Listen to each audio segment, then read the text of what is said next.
check.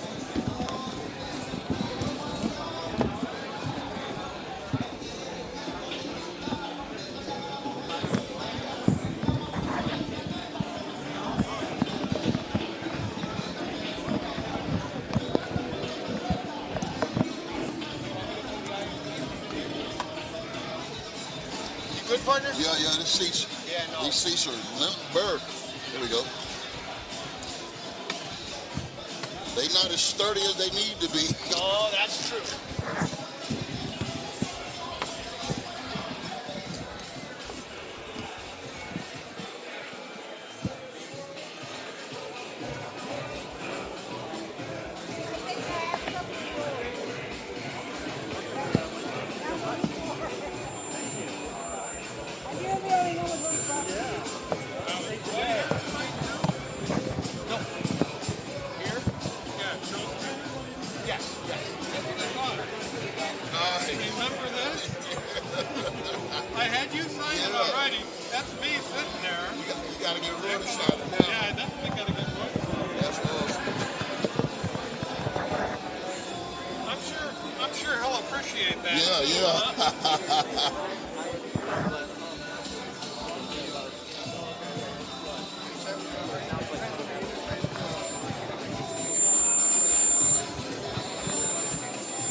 Mark Lichtenfeld. Got it. Okay. So it's like right to it. No walk-ins, no nothing. Boom.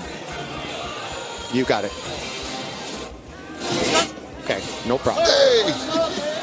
What's up? What's up, man?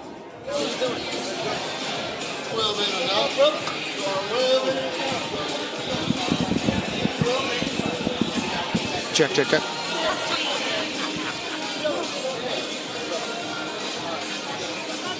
yeah. Oh, okay, good.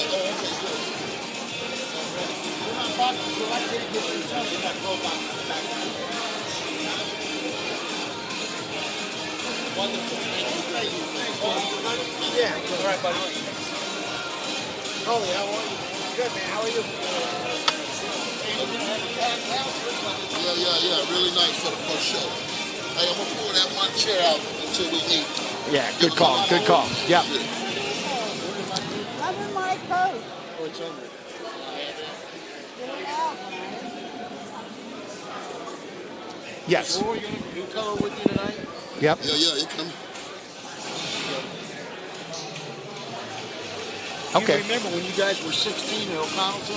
Okay, so it's March. Did that 5-round special? Yeah. Remember that? Hey, that place was packed. Yeah. There were 11,000 people in that amateur fight. That was in Crazy. Florida. So Crazy, yeah. University of So Florida. Richie, we'll still do the I scenic, remember that, yeah. and then we'll just bring it in. Probox TV, ready to get things started. Set the night on fire. Here's Martin lifting film. You got it. Oh, yeah, you were the I was the ref. Oh, we got to get him for a Perfect.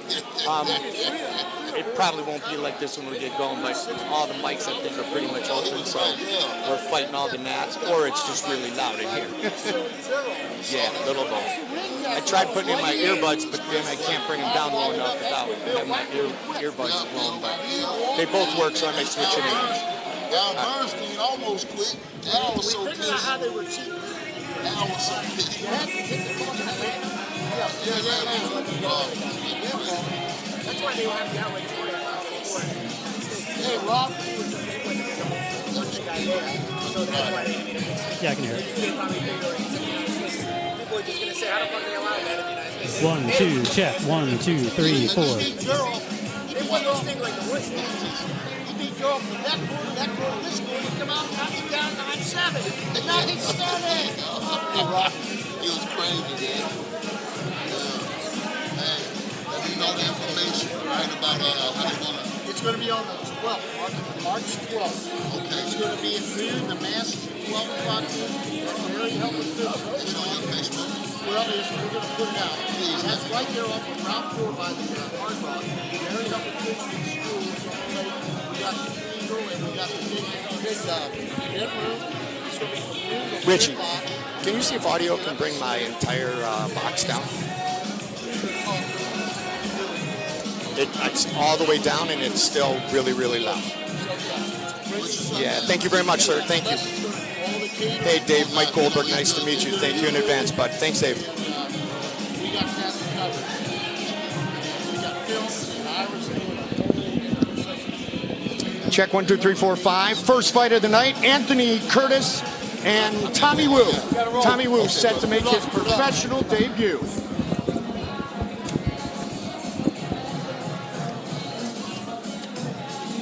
Yep. Are we ready? We never got to get him back, man, in the pros, man. I know. He went to the heavyweight James division. Tony got him for me. James beat it. Michael Moore, I think. Michael. No, Joe Messi. Joe Messi, I think he beat Michael Joe. Moore knocked out Vasily too. Yeah, he beat. Vasily went to the heavyweight Yeah. With Joe Messi, they would fight a draw at a heavyweight fight. They fought a draw. You know what? No, you don't. No, I'm good, yeah. That's This probably one- not going to work because the way this is set up, it's a direct in. Got it. Much better. Much better. Thanks, Dave.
Ladies and gentlemen, Probox TV is going to get underway in just a minute. Can you hear me?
All right, ladies and gentlemen, Probox TV starts in 30 seconds. You ready to make some noise, Plant City?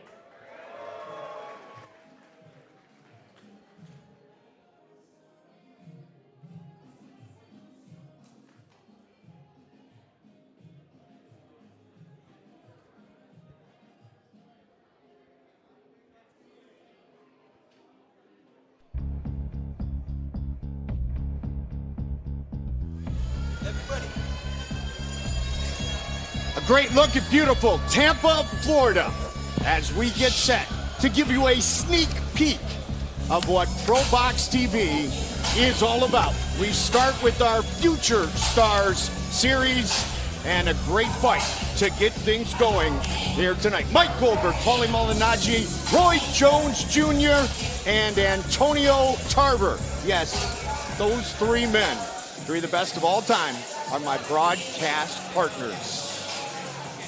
To introduce our first fighters of the night, here is Mark Lichtenfeld. Ladies and gentlemen, welcome to the White Sands Event Center here in Plant City, Florida, where tonight Probox TV presents the Future Stars Series, brought to you by the Pablo Token. We've got 11 exciting professional bouts for you this evening, including 9 undefeated boxers. All of tonight's bouts are under the auspices of the Florida Athletic Commission. Executive Director is Patrick Cunningham. Assistant Executive Director at ringside is Timothy Shipman. Your judges this evening are Joanne Richard, Brian Gary, Michael Ross, Braden Jackson, Shami Shipman. Your physicians at ringside, Ryan Estevez and Donald Muzzy. And your timekeeper at the bell is Phyllis Gary. Ladies and gentlemen, we want to remind you there is no flash photography tonight. That is for the fighter's safety. No flash photography. Also, there's no live streaming. And please do not stand in the aisles and wait until the round is over to get up from your seats. We appreciate that.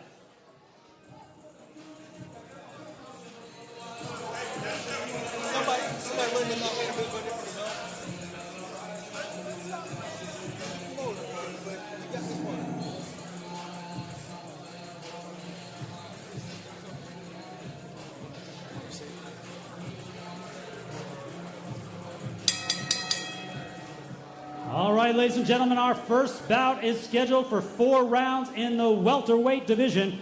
Your referee in charge is Gene Del Bianco. Introducing to you first, fighting out of the blue corner. Wearing the black trunks, he weighed in at 146.8 pounds. Tonight, he looks for his 4th victory in his 18th pro bout from Butte, Montana. Please welcome Anthony Wild Thing Curtis.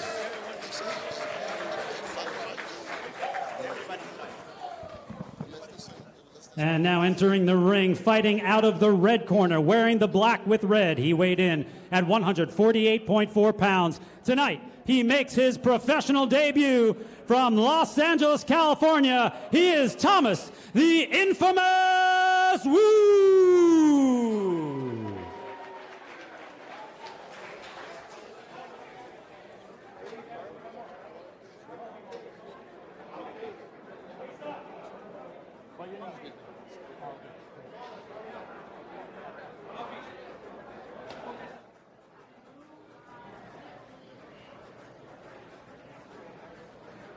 Montana, 3 victories, 2 by way of knockout, 17 professional bouts, and a man who has only been finished 3 times in his 14 setbacks. There is his opponent making his professional debut, Tommy Wu.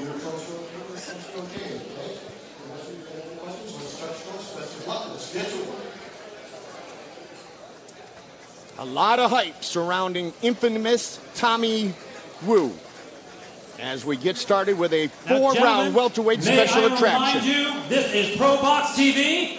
It's time to fight! Here we go! It is time to fight. Tommy Wu in the red and black shorts, black gloves. His opponent, Anthony Curtis, in the black trunks and the white gloves. Paulie Malignaggi, Antonio Tarver, and a big shot early. Tommy Wu. Right over the top of the jab there, Tommy Wu. Tommy looking to finish his professional debut quickly, Paulie.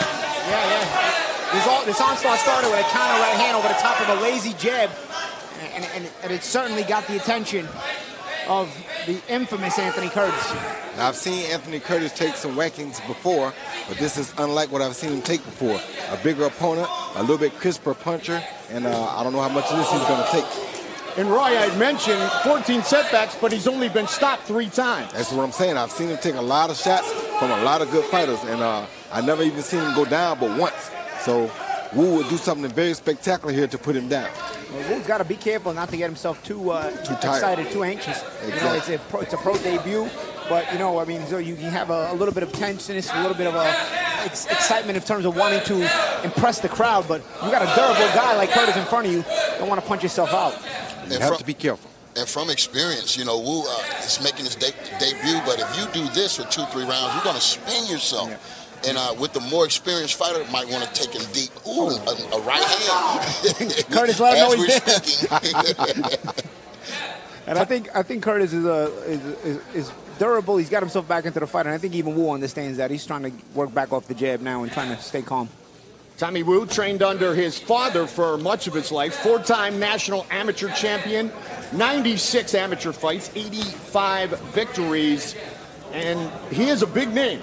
His Chinese, Vietnamese heritage, they're watching all over the world because he's won some tournaments already, Antonio, at a semi-professional level. And so big things are expected of Tommy Wu here in round 1 against Anthony Curtis, off to a good start. And he just took a hell of a right hand from Anthony Curtis, something that we don't want to see him do too much of. Yeah, that's 2 1-2s now that Curtis has been able to get back.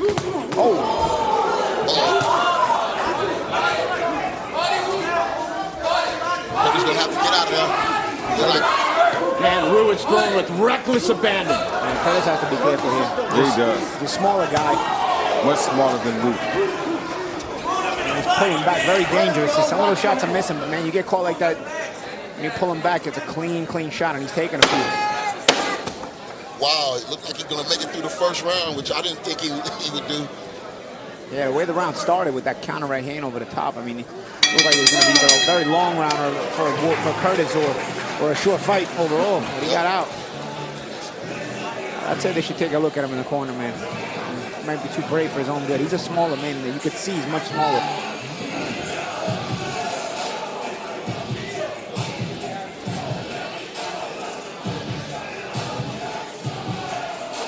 Roy, in your professional debut, to come out aggressively in a round like Tommy Wu did, is that a good thing? Does that get rid of some of the butterflies? No, it's not a good thing, because if this guy had any type of a fight game at all, it would have been a very tough situation for him to finish that round. And here's the early scene. Here's where he comes out quick, Roy. He came out banging hard shots right there. After the head, there go a good body shot though, but he still was banging the head mostly. Now he's very tired. Once a guy gets fatigued like this, he lands some good shots, but once you get fatigued, you got to be careful. Now, that was a great counter, but if it doesn't take the guy down, back up off of him, reset yourself, and get some better shots. Yeah. Don't go all in, because you never know what you might run into. And that's the pro debut jitters right there. Exactly right. You see a big shot, and you want to jump on him right away. And Antonio, emotionally, you already are going through your cardio when you're making your professional debut, aren't you? Well, you know, a lot of times these guys know that they're not going to be matched evenly in their pro debut. But again, he took a big step with a guy that had almost 17 professional fights.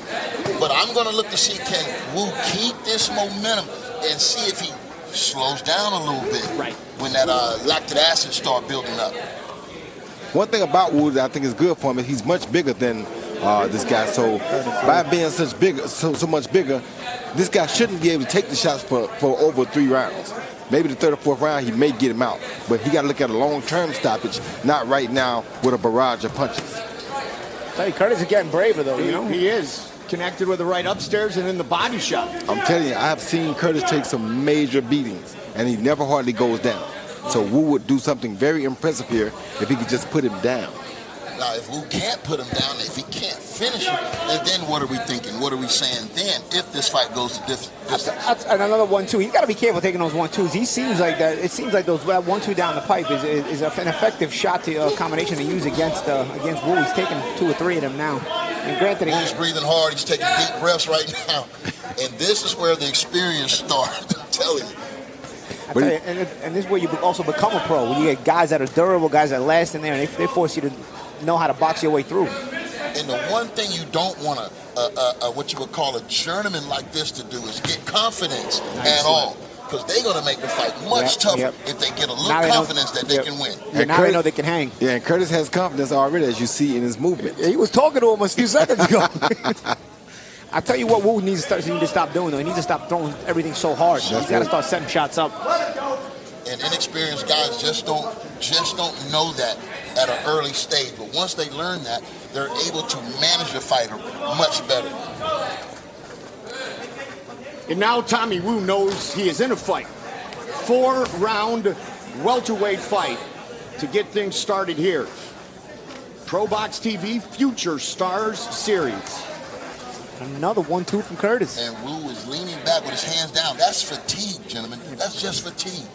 I think he burnt this load in the first round. These guys are going to have to learn how to pace themselves if they're going to ever get to the 8 to the 10 rounds. And again, I got to stress it again. Everything is hard. Even on the counter, he's loading up. He's loading up even on counter. Roy, as you mentioned, you've seen Anthony Curtis many times. To see him composed in this second round doesn't surprise you at all, does it? Doesn't surprise me one bit. The thing is, like I said, the test is going to be for Wu. How well he can keep himself together under this strenuous situation.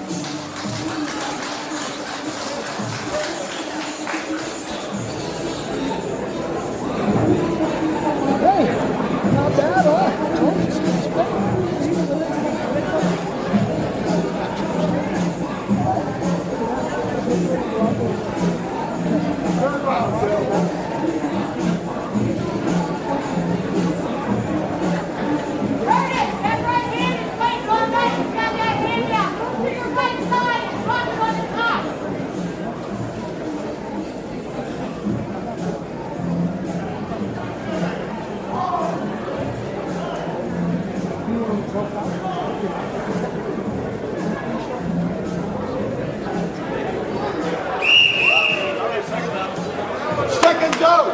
37-year-old Anthony Curtis against 21-year-old Tommy Wu. Round 3. White gloves, black trunks for Anthony Curtis. The red and black with the black trunks for Tommy Wu. Curtis even smiling now. He's got to miss him. He's taking the best shots. So the thing about now, though, is for Wu to figure out how to catch him when he's not expecting it. Because, you know, the element of surprise is the biggest punch. Those are the best punches. And catch him when not expecting it means he's got to stop loading up and start shooting shots like that. Those sharp shots, you know, and mixing up the power, mixing up the tempo a little bit. So there he goes back and loading up again. It's just experience and young. Once he gets through this is going to help him a whole lot. This is the best thing that could happen to him in his first fight. A guy takes his power and keeps coming at him. And I'll tell you another thing, guys. You know, it's not normal that it's not usual that you get a guy making his debut against a 16, 17 fight veteran like Curtis. That's showing you something about Probox TV. We making them fight. They ain't coming here just getting a walkover or a walk in the park. You got to fight. Yeah, you might be the better boxer, but you're fighting against a guy who knows how to survive. That makes you a better fighter in the long run. And it'll make you earn your paycheck too, because you're going to spend some time in the ring. You better believe it. Like Tommy Wu's finding out. Good fighters, great fights, Antonio. That is what Probox TV is going to be all about, and so much more. We've got, I mean, I have no championships, but there's a lot of world championships sitting next to me. Paulie Malignaggi, Roy Jones Jr., and Antonio Tarver. And Paulie, as we watch round 3, Wu and Curtis, tell everybody at home what the Future Stars is really going to be all about. Future Stars is going to be about guys that, just self-explanatory right there, Goldie. You know, it's guys who we think have the potential to be stars in the sport of boxing, guys who we think have the package deal, personality-wise, charisma, and of course can fight. And Tommy Wu, you know, showing a little bit of flair here with his power punching ways. He's got a sturdy guy in front of him, a durable guy in front of him. Got that bleach blonde hair. You know, I used to like to color my own hair when I was fighting. Bit. You know, so you know, the matching laces with the shoes. I'm catching that. You know, a little bit of style to him. So you know, we got guys that we want them to be able to fight. Guys that we want to be exciting fighters, and it will attract fans. And of course, guys who know how to win. And we will see them often as they go on their path. And Roy, I've seen you in the gym the last couple of days. You go right up to the side. You had your mitts pretty much ready to go at any time. You enjoy being a mentor. You enjoy passing it on, don't you? I love teaching the sport. You know, a lot of people don't teach anymore, and that's the one thing that I think this sport is missing. And Probox TV is going to start teaching it from a teacher's level all the way up to a championship level. That's what's going to make this important and make this special to boxing. That's your spot. You come right in and you got your spot right there. Final seconds of round 3. I like this round for Wu. He really didn't load up a lot. He went to his boxing because he was forced to. I want to see what the 4th round looks like for Wu. I'll tell you, that's where you mature into things. You know, you get a couple of rounds experience, you start to mature into things. You know what's funny? I remember when I turned pro, my pro debut was real fast. You know, it was real fast. My second pro fight was kind of like my pro debut. It took me a couple of rounds to get into it and settle in. And it seems like Tommy Wu was getting the same thing. In a couple of rounds, tightness, a couple of rounds to work those kinks out. And now he's sort of starting to settle into a boxing style. Right now, the fight is turned from physical to mental. And a lot of times, the young fighters, once the physical's gone, they break mentally. Wu right now is really questioning himself because he thought this guy would be knocked out by him. Yeah, here you go. Curtis telling Wu to come on, and Wu bring that heat right to him like he asked for, because Curtis does not care about nothing, and Wu is trying to get it in. You feel me? Wu's wondering right there. He's wondering, why is this guy still standing up? Yeah, exactly. Anthony Curtis is here to derail the hype train of the man known for the floating ball challenge, Tommy Wu. 4th and final round. We're going to see Curtis let it all hang out. He knows if he have any chance of winning, it's by knockout. So he's going to have to let him go. He is right here, Antonio. And the smart thing about him, Tony, is that he just landed a great body shot right there. So he's not a guy with no experience. He knows what he's doing. That's the thing, where even if you're undersized like Curtis, good body shot. That hurt bad. Way to get it back. Got it back down. That hurt bad. That hurt way worse than a headshot. Now over the top. Tommy Wu looking for a finish right here. Another big body shot.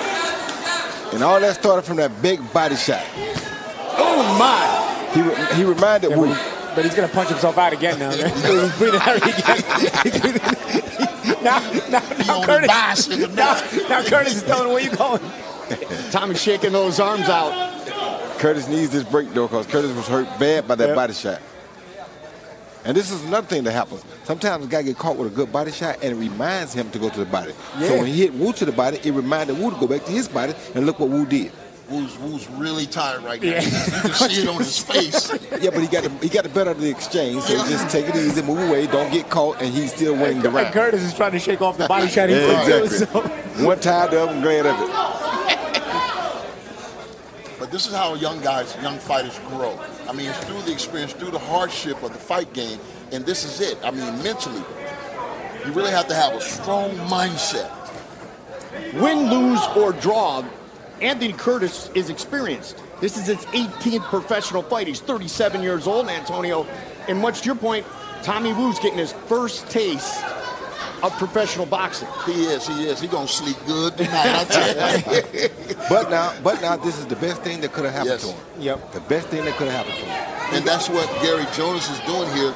He's not really feeding these guys these first 10 knockout easy wins and giving these guys a false sense of security, because we know it happens all the time. Of course. But this is the kind of guy, I remember Johnny Bobs used to make my early matches. He always said, you want to get a guy who's durable as an opponent, but a guy who's going to teach you as well. You know what I mean? You don't want your prospect to get beat, but at the same time, you want him to be in there learning and not make it too easy. And I think this is that kind of opponent right here. Curtis, I don't think Curtis is going to win the fight tonight, but you know what? He's got Wu working. It was the perfect opponent for Wu, because Wu is known for his power shots, obviously, and Curtis could take them. That's where you learn how to deal with a guy after he takes those power shots. Forces you to have that maturity. Now, if we would have put a little bit of boxing in his game, like that. Put a little bit more boxing with that front hand. Curtis says, bring it, Antonio. Boom, right back. This is what we're talking about. This is going to be a learning experience for Wu, and he's going to be a better fighter from this first fight. Antonio, you just said Wu about a Wu punch. You know that, right? Right there. That snuck out. Look at Wu.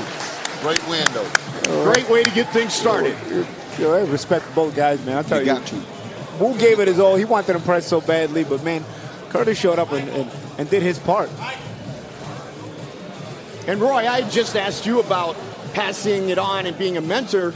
When they go back and look at the tape, there'll be some things to learn for Tommy Wu. There'll be a lot of things to learn for Tommy Wu. He'll understand that power won't get you there alone. Right. There are going to be some guys that can take that power. Now what you going to do? That's why you don't go out and punch yourself out. Yep. Because if he can take that power and you punched out, there's nothing you can do. If he composed himself better and went to that body more in that early round, he probably would have got him out of there.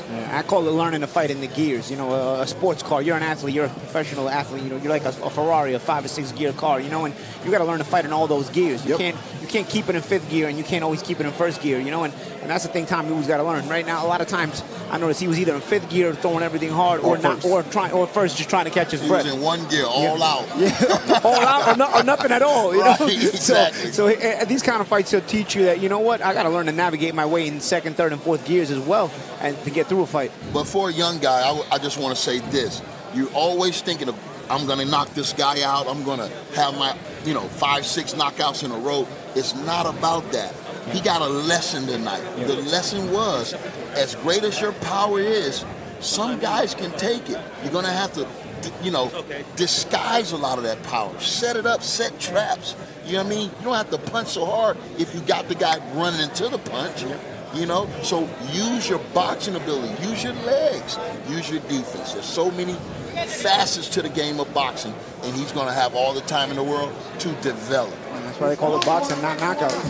There you go. All right, the official decision is in. Let's get it back up to Mark Lichtenfeld. Ladies and gentlemen, after 4 hard-fought rounds of boxing, we go to the scorecards. Judge Michael Ross scores the bout 39-36. Brian Gary and Joanne Richard both see it 40-36 for your winner by unanimous decision, Thomas the Infamous Wu. So you get your arm raised, but yet you have a lot of things to work on when they go back and look at the tape. Tommy Wu, victorious in his professional debut.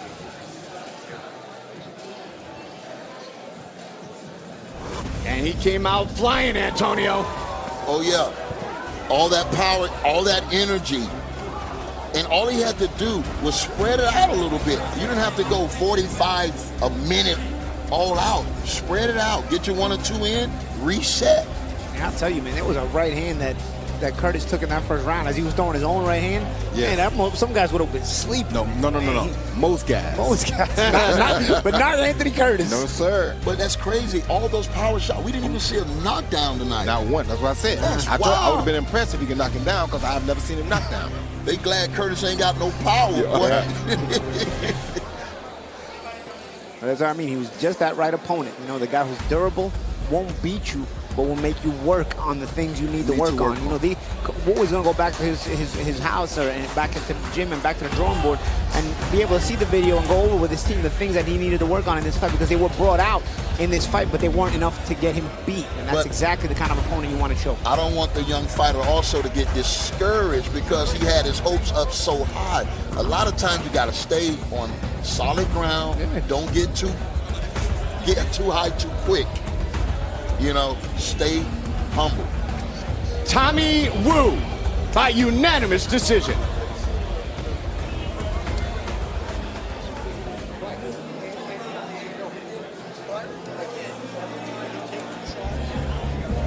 Next fight, Imran Haddabah and Dominic Wilt. And once again, Mark Lichtenfeld.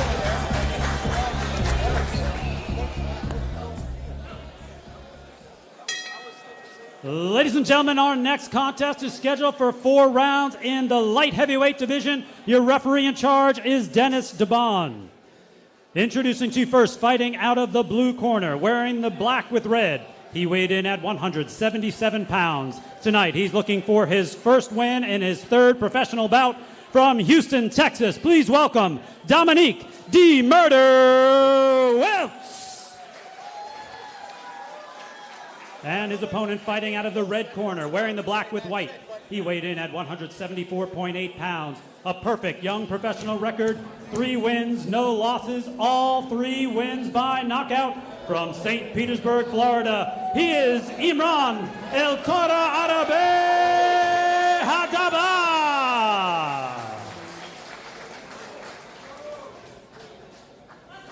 Okay, gentlemen, I expect a good, clean fight here. Protect yourselves at all times.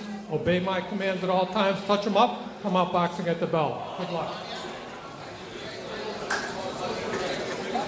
Set for this 4-round light heavyweight battle. And gentlemen, Haddabah, 3 wins, all first-round knockouts. It's time to fight! Coming off a first-round finish, 151. He's got a 28-second knockout.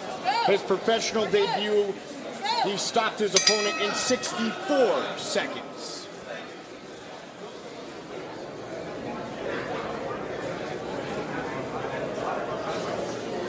But here we go! It's time to fight! Haddabah in the black trunks, white gloves, red and black trunks, red gloves for Dominic Wilt. And Wilt's already looking like he don't really want no contact, so it's not a good sign. But we'll see what happens. Maybe he knows something about Haddabah's power. He doesn't look like he has a lot of experience with Wilt. He looks kind of tight in there. Very tight. Don't have a drop of sweat on him. I don't know. He must have been in the ice box back there. Just his 3rd professional fight. Dominic Wilt's 4th for Haddabah, but his career early on has gone a little bit more successfully. 26-year-old against 32-year-old. Yeah. Well, Haddabah definitely has the more experience, we can tell already. Yep. 3 bouts, 3 rounds, 100% finish rate. I mean, Wilt's a little bit muscle-bound. It's just a matter of, does he know how to use it? You know, it looks very uncomfortable as far as his body language is concerned. Even the way he's stepping, it's like, I don't know, like the kind of guy that didn't have even a lot of amateur fights. That's what it is. And the first straight right hand over the top might finish it, because I see Haddabah setting him up with the right by hitting him down low with it first. He's going to keep that left hand dropping, then eventually he's going to bring it right over the top. Yeah, Wilts don't seem to have no experience. When you look at his movement, look like his knees are locked. He don't have any flexibility in his movement. So as soon as I think Haddabah figures him out, he's going to put some power punches behind it. Yeah, he just figured him out with a soft right hand over the top, just make sure it's there. But he'll change the speed of it in a minute and get him out with it. Look for the double jab and then the 2 a moment ago. Haddabah is 6'4", Wilt's 5'9". But I tell you what, Wilt's ain't afraid. You know, he's going in there, he's trying with what he has. Went the distance in his professional debut, 4-round fight, was finished in his second professional fights. Wilt was in the second round.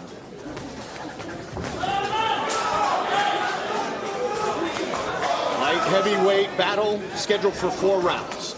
Even though Wills is the shorter guy, I would advise him to still tuck his chin. He got his chin standing straight up in the air, and in fact, he's leading with his chin. I think that spells trouble for him if he continues to do that. And the fact that he's standing outside. Why would you stay on the outside when you're fighting a guy near about 6'4"? You know, you should be getting inside and getting close. You're not going to win a battle with him out here. That's just not the right place. It doesn't look like he would be very, very comfortable even on the inside. There's not a lot of angles to his game. Honestly, Haddabah is not cutting off the ring or anything himself. Haddabah seems to me like he has a little bit to learn in his own right, and maybe that's why he has an opponent in front of him like Wilt. Well, this is going to be the first time in his young professional career that he is going to make it to round number 2 or be forced to fight in round number 2.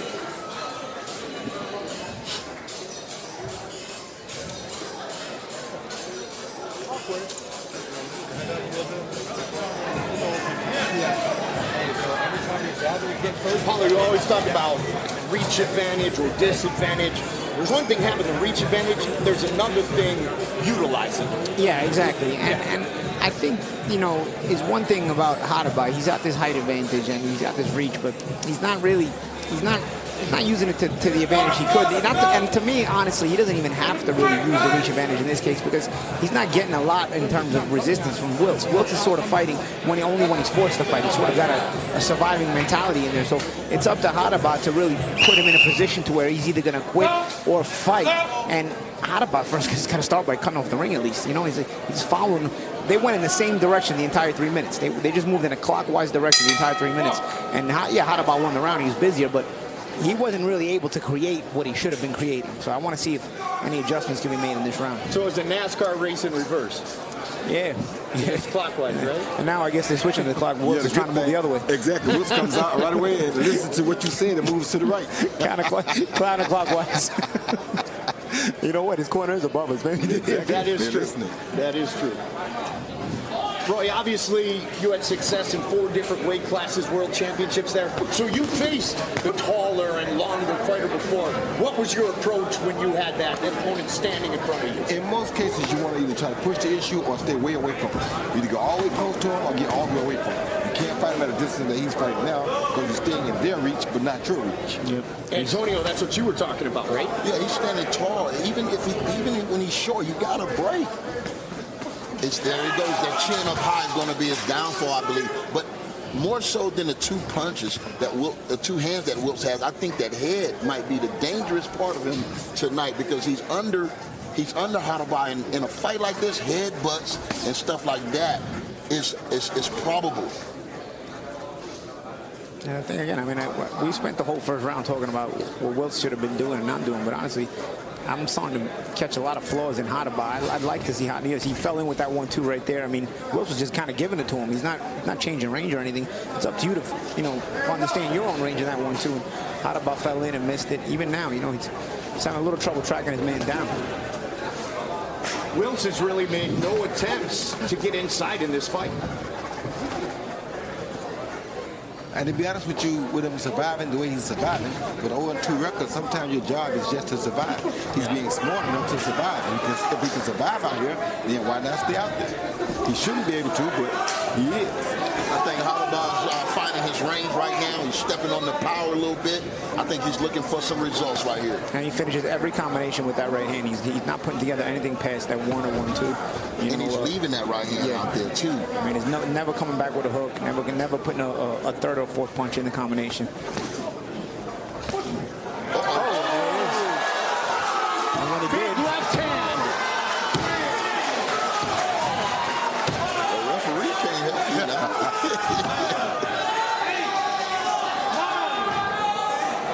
I never should have just said 10. It's over.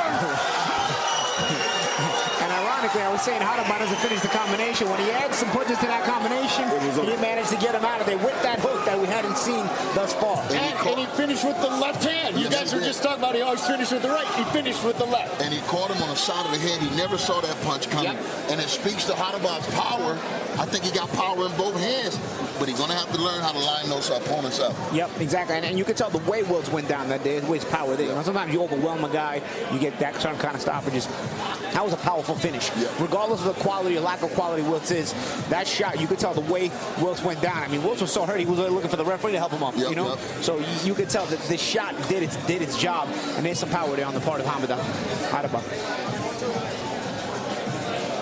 And Roy, maybe adding on to those combinations that Wilt had gotten accustomed to with the left hand was the difference in that knockout. Yeah, once again, it's the element of surprise. You know, he caught him with the element of surprise. He's used to him finishing with the right. When he got used to it, he added the left to it. He wasn't ready for it. And it almost was a delayed reaction because he wasn't ready for the left hand at all. Yeah, it was almost like it was a trap, really. You're not ready. You just kept finishing with the right, and then all of a sudden, now you throw the same thing, but now you're finishing with the left. Exactly. Add one more to it. That one becomes a big one. Now 4-0 with 4 finishes to make it official. Mark Lichtenfeld. Ladies and gentlemen, this bout comes to a halt at 2 minutes 39 seconds of the second round. Your winner by technical knockout and still undefeated, Imran El Toro Arabi Haddabah.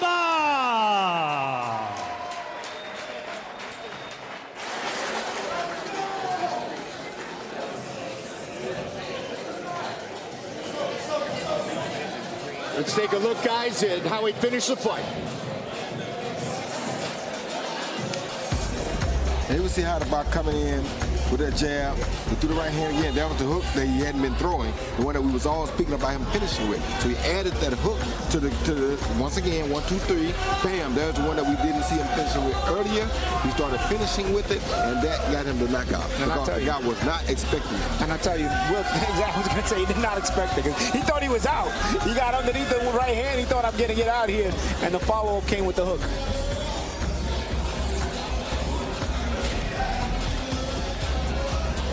Haddabah knew he wasn't getting up. You can also tell Haddabah been doing some good sparring because he got a black eye already. So. Was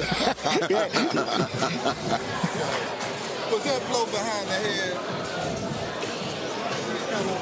All right, up next, Casey Dixon, Arsenio Hall. Scheduled for 4 rounds in the super middleweight division. Arsenio Hall, is this the night show guy? You know what? Coming to America. Roy, as I was doing my prep, I kept thinking the same exact thing.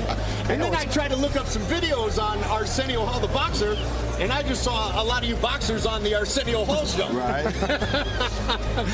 It was funny.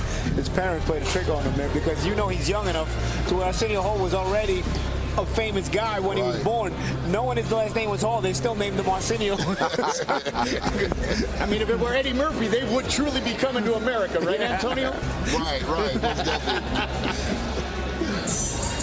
Casey Dixon making his professional debut, K-Champ.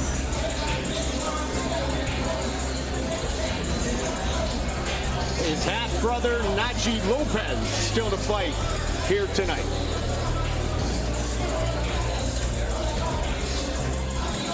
Dixon, a very compact super middleweight. Good lateral movement. He will face off against this man, Arsenio City Warrior Hall, fighting out of Chester, South Carolina. All 3 of his wins have come by way of knockout.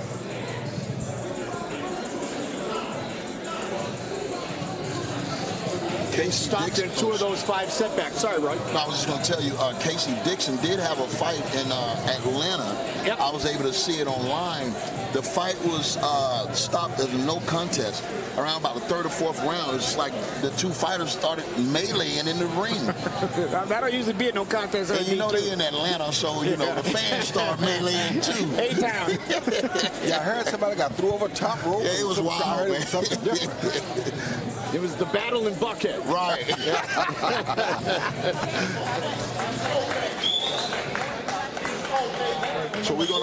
So Casey Dixon is gonna want to make sure he finished this fight in good fashion and get the victory tonight. That fight for Casey Dixon was at home that Antonio talked about. Looking to make a statement here as we continue our Future Stars card. Mark Lichtenfeld. All right, ladies and gentlemen, our third bout of the evening is scheduled for 4 rounds in the super middleweight division. Your referee in charge is Gene Del Bianco. Introducing to you first, fighting out of the blue corner, wearing the black with white and yellow. He weighed in at 165.2 pounds with a professional record of 3 wins, 5 losses, all 3 wins coming by way of knockout from Chester, South Carolina. It's Arsenio!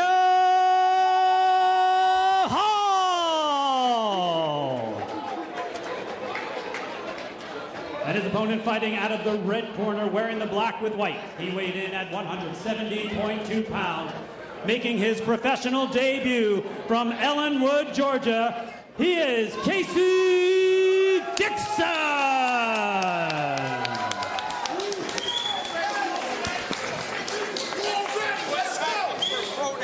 Yeah.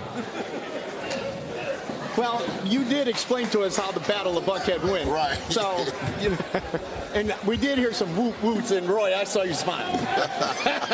Because I'm saying, I mean, a no contest still makes this not a debut. Right. The no contest was your debut. Yeah, that's correct. Exactly. Correct. Here.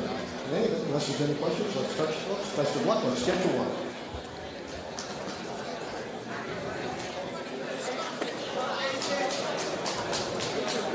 Gentlemen, I want to remind you, you're on Probox TV. It's time to fight!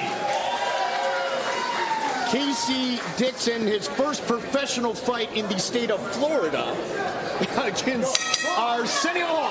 Here we go. It is time to fight. White gloves, the black and white trunks for Casey Dixon. Black, white, and yellow trunks. Red gloves for Arsenio Hall. Yeah, interesting for Dixon, like you said, Roy, you know, it's not his debut, but have you ever heard a guy be announced with a 0-win, 0-loss record? Oh, this is again. Bad start to this fight. Dixon is a powerful body puncher, likes to use that peekaboo Mike Tyson style. Arsenio Hall, little rangier. 8 bouts, 25 rounds, finished all 3 wins, as I mentioned. Hall's got to be careful, man. You got to get his chin down in those exchanges. He's a little bit too straight up for my taste. Well, both guys can punch you. What it is, this is a very good fight because they're both throwing bumps. You know, they're not throwing light punches. They're both trying to bum the other guy out. And they're fighting at a close range, pretty much middle to close range, and there's not much separation between them. Yeah, and with 8 fights as a pro, this makes this a very strategic fight for Casey Dixon. Because this guy got ability. And I know the one thing from a young fighter, you're strong, you're used to knocking people out. When these guys are still standing, it plays mind games with you. And you start questioning your ability, questioning your power. And that can be deflating at times. And we saw that with Tommy Wu. Nice hook there by Dixon. We saw that with Tommy Wu earlier fight tonight. But Dixon's being a little bit more methodical with trying to set his up. He's not just going all out wasting them. He only throwing them big when he thinks they're going to land. And that's pretty smart on his part. You know, I've seen some fighters fight better once they get that first win off them. Once they settle down, maybe even get a little fatigue. They just react a lot more than just... Was it a body shot? I think it was a right hand.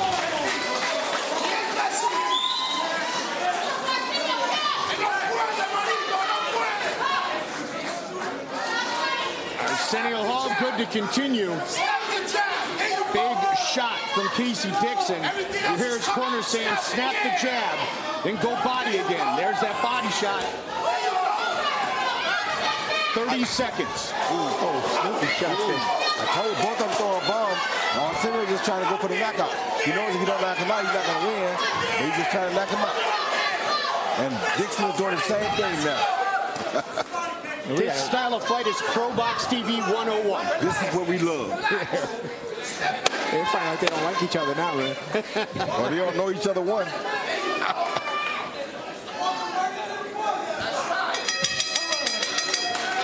Bad intentions and no punches and noses in that round.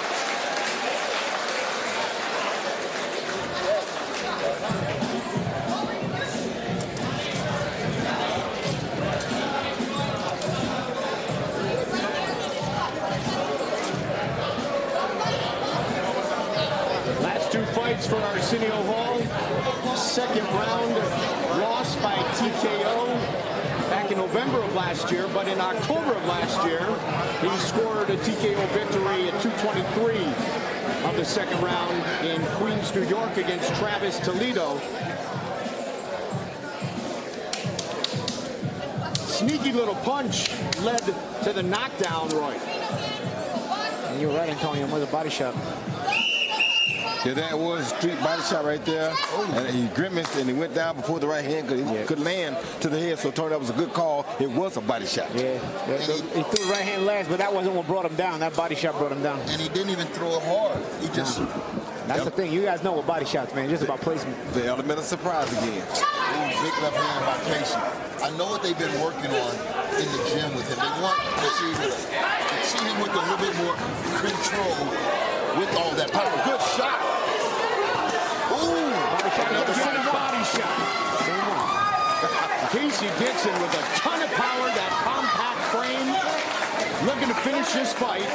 It might be over right here, right now. Yeah. It is over! That was a stabbing shot to the gut. A stabbing uppercut to the gut, man. Right to the solar plexus. Right in the middle of a punch, too. Yeah. Between the exchange. Yes. Right in the middle. That was beautiful. Yeah, he's still grimacing now. Look at him.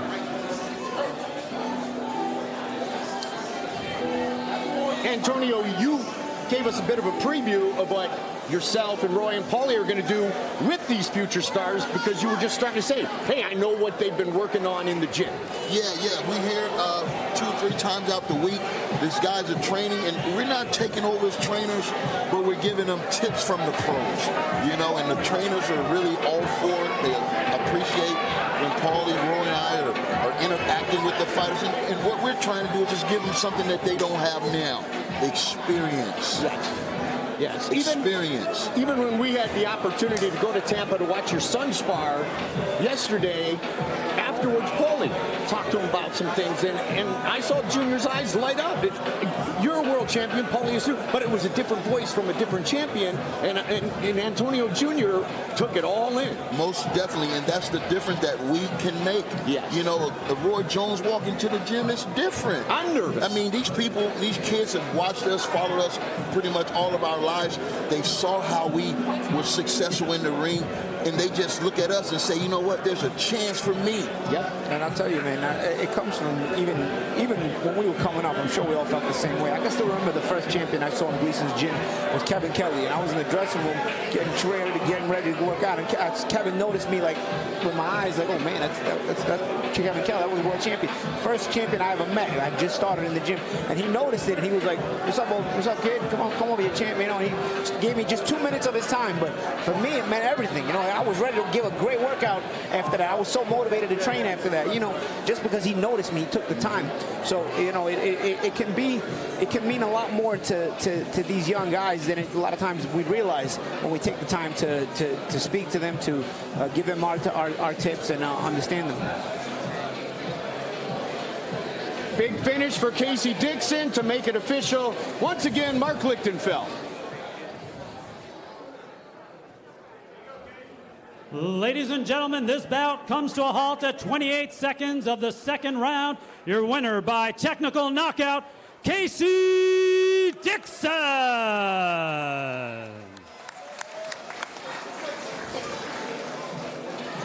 lot of power, body shots into the night of Arsenio Hall. Casey Dixon with his first professional victory.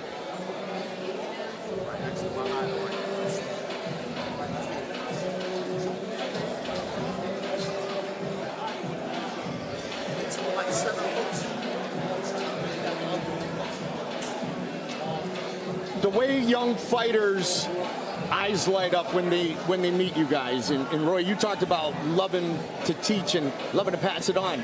There were people in your life when you were young that I'm sure your eyes lit up when you saw them. Of course, one of being Sugar Ray Leonard. First time I met Sugar Ray Leonard, that's kind of one of my idols. So you know,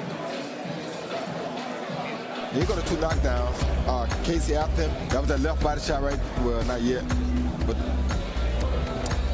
they tied up a little bit. Then, as Casey was stalking him, there was a good body shot, and that took him down. That right body shot first. He tried to follow it with a head shot, but it didn't land.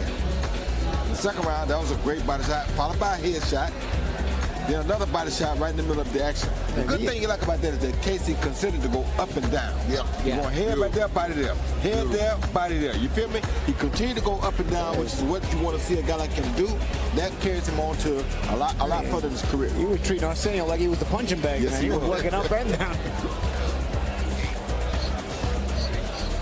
Part of the Brothers in Arms gets his arm raised in victory.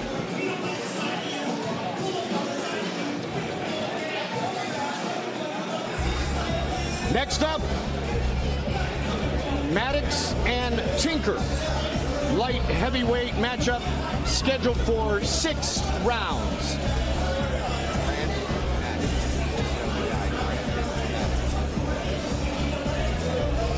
Tinker, born in the UK, now lives in New York City. Brandon Maddox, born in Wayne, Michigan, fighting out of the Motor City, Detroit, Michigan. 8 wins for Maddox, 6 by way of knockout. His opponent, the Brit, 7-0 with 6 knockouts. This is what it's about. Good fighters, great fights, right here on Probox TV. There is 30-year-old Matthew Tinker coming off a second round finish in the Madison Square Garden Theater back in August of last year. Southpaw finished 6 of his 7 wins. He is unbeaten in his professional career. For the official introductions, Mark Lichtenfeld. Ladies and gentlemen, our next bout is scheduled for 6 rounds in the light heavyweight division. Your referee in charge of this bout is Christopher Young. Introducing to first, fighting out of the blue corner, wearing the black. He weighed in at 171.8 pounds. He has a record of 8 wins, 4 losses, with 6 wins by knockout from Wayne, Michigan. Please welcome Brandon Iron Man Maddox. And his opponent fighting out of the red corner, wearing the green. He weighed in at 173.6 pounds. He is undefeated, 7 wins, no losses, with 6 wins by way of knockout. Originally from the United Kingdom, now fighting out of New York, New York, he is Matthew Tinker.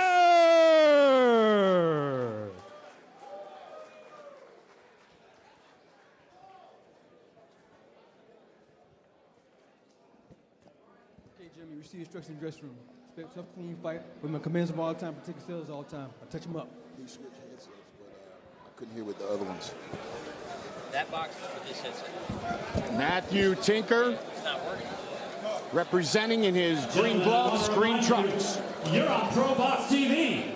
It's time to fight! Hang on. This fight, light heavyweight matchup, scheduled for 6 rounds. Brandon Maddox, Matthew Tinker. Here we go. It is time to fight. The southpaw from the UK in the green and green. Big shots early from Maddox. Maddox with a sharp one, too. You're gonna see right away if those 7 opponents, how good they were. Yeah. Maddox coming with a couple of sharp 1-2s. He got the old school shorts on too, nice and short. I mean, he throwing some good 1-2s, but you know, being from Michigan, he got a good background because the Crunk Gym is in Michigan, so pretty much everything you see from Michigan gonna have a little experience. Yeah, it's true. It's a good point, man. A lot of good fighters come from that part of the country. Oh, throwing some really good punches against the southpaw early. Yeah, and Tinker is having trouble getting out of the way of that right hand. It's coming at different angles, and it's landed both straight and around the side now on his face. Gotta watch for a headbutt here too. And to the body as well right there. Maddox mixing that right hand well. That southpaw orthodox matchup, always interesting.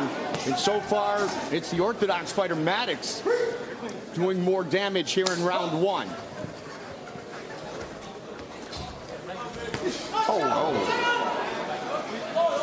Hey, Maddox looks very relaxed, and Tinker's got to get things together. Tinker falling in like that, bringing his back foot forward every time he throws his backhand, that's not a good sign. Not at all. And that's going to also give Maddox more and more confidence.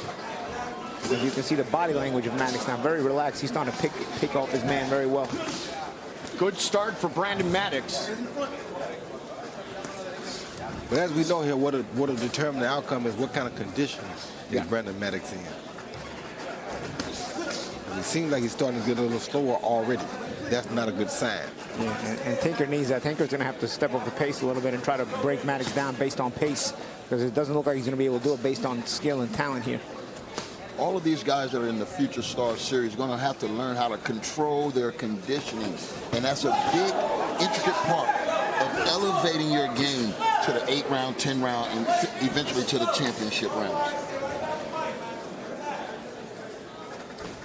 You can't always assume, Antonio, that the Waze app is accurate and keep the pedal to the metal, right? Only if you know you're going to finish your guy. Roy uses the app too, I can tell.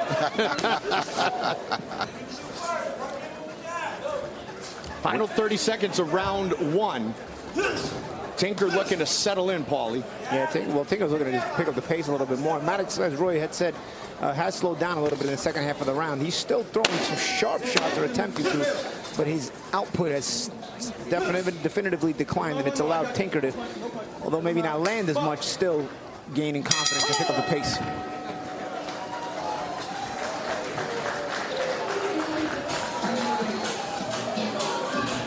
I mentioned Matthew Tinker, 7-0, 6 knockouts. 4 of those came in the first round. The other 2 in the second round.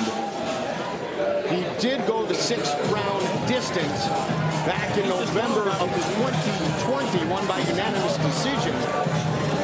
But this being a 6th-round fight, Paulie, his 3rd career 6th-round fight.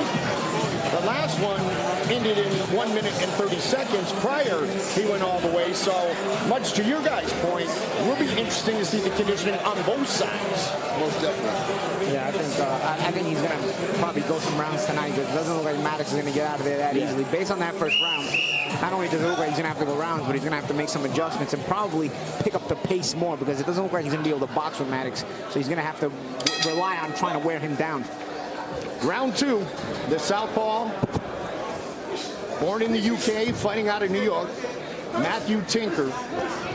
Brandon Maddox, 6 of his 8 wins by knockout, coming off a good start. Tinker doing a good thing here, going to the body early in the second round. He ended the first round going to the body. Now he starts the second round going to the body, so it's a good thing for him. Yeah, and he's got to stay busy. He's going to have, I don't think he's going to be able to box this guy. He's going to have to keep him busy and try to take the fight out of him by making him fight. The body shots will definitely help there too, though. Absolutely. Take them. Even a brave guy breaks down with body shots. Like Tinker getting a little close with the jab. He's getting that front hand busy. Yeah, and Maddox is going to have to work himself on his own lead hand in 1-2s, because he's allowing Tinker to get way too close now. Okay. And Roy, much to your point, you can see some of the snap and reaction time from Maddox is really decreased. Because of his body shots and because of conditioning. Yep. Tinker's picking it up right now. I didn't see this type of fighter in the first round, so he's showing me some different wrinkles right now. He's not falling in like he was in the first round behind that left hand. And he's not accepting the clinch either, like he just did there. He got into a clinch and right away he pushed his man off and wanted to work. So he's understanding that he's got to psychologically break Maddox, the will of Maddox down. Well, I think he's about done that now. It's a matter of him landing the good shots. Body shots have kind of taken the fight out of Maddox like that. Maddox got that chin wide open, standing straight up. He's going to have to bend those knees and break a little bit if he want to have that left hand go over his head. And Maddox is starting to look like an aim-for fighter now, where he's not being first. He's just looking and trying to maneuver his way around the ring and becoming an opponent. Once he realized he couldn't get the knockout, he knows he's not going to win the decision. Yeah. So, you know, let me go back into my role. Body shot there. Maddox got a good little left hand body shot that he uses as he's coming in. Real sneaky. The opponent, there it is. I tell you, Maddox started crouched down. He's feeling those body shots, Antonio. That's a good point, man. Maddox's body language is to cover that body a little bit more now. He's bending down. Another left to the body from Matthew Tinker. That left hand is his patented shot. Oh. Yep. Maddox is pretty tired now, though. Good output here in round 2 from Tinker. Gotcha. And Roy, like you said, conditioning, and then you take some body shots, and the gas tank starts to empty very quickly. Yes, it does, and that's what is happening here. Yeah, he took the enthusiasm out of Maddox. Yeah.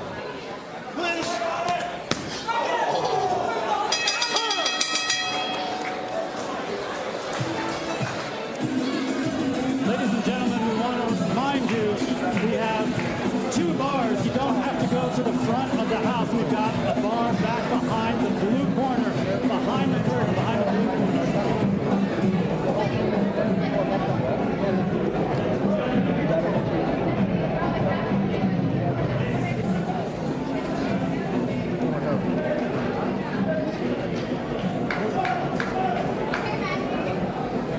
Ladies and gentlemen, I want to remind you we have 2 bars. You don't have to go to the front of the house. Back behind the curtain, that's behind the blue corner. You can go get your drinks there, so you don't have to go all the way up to the front.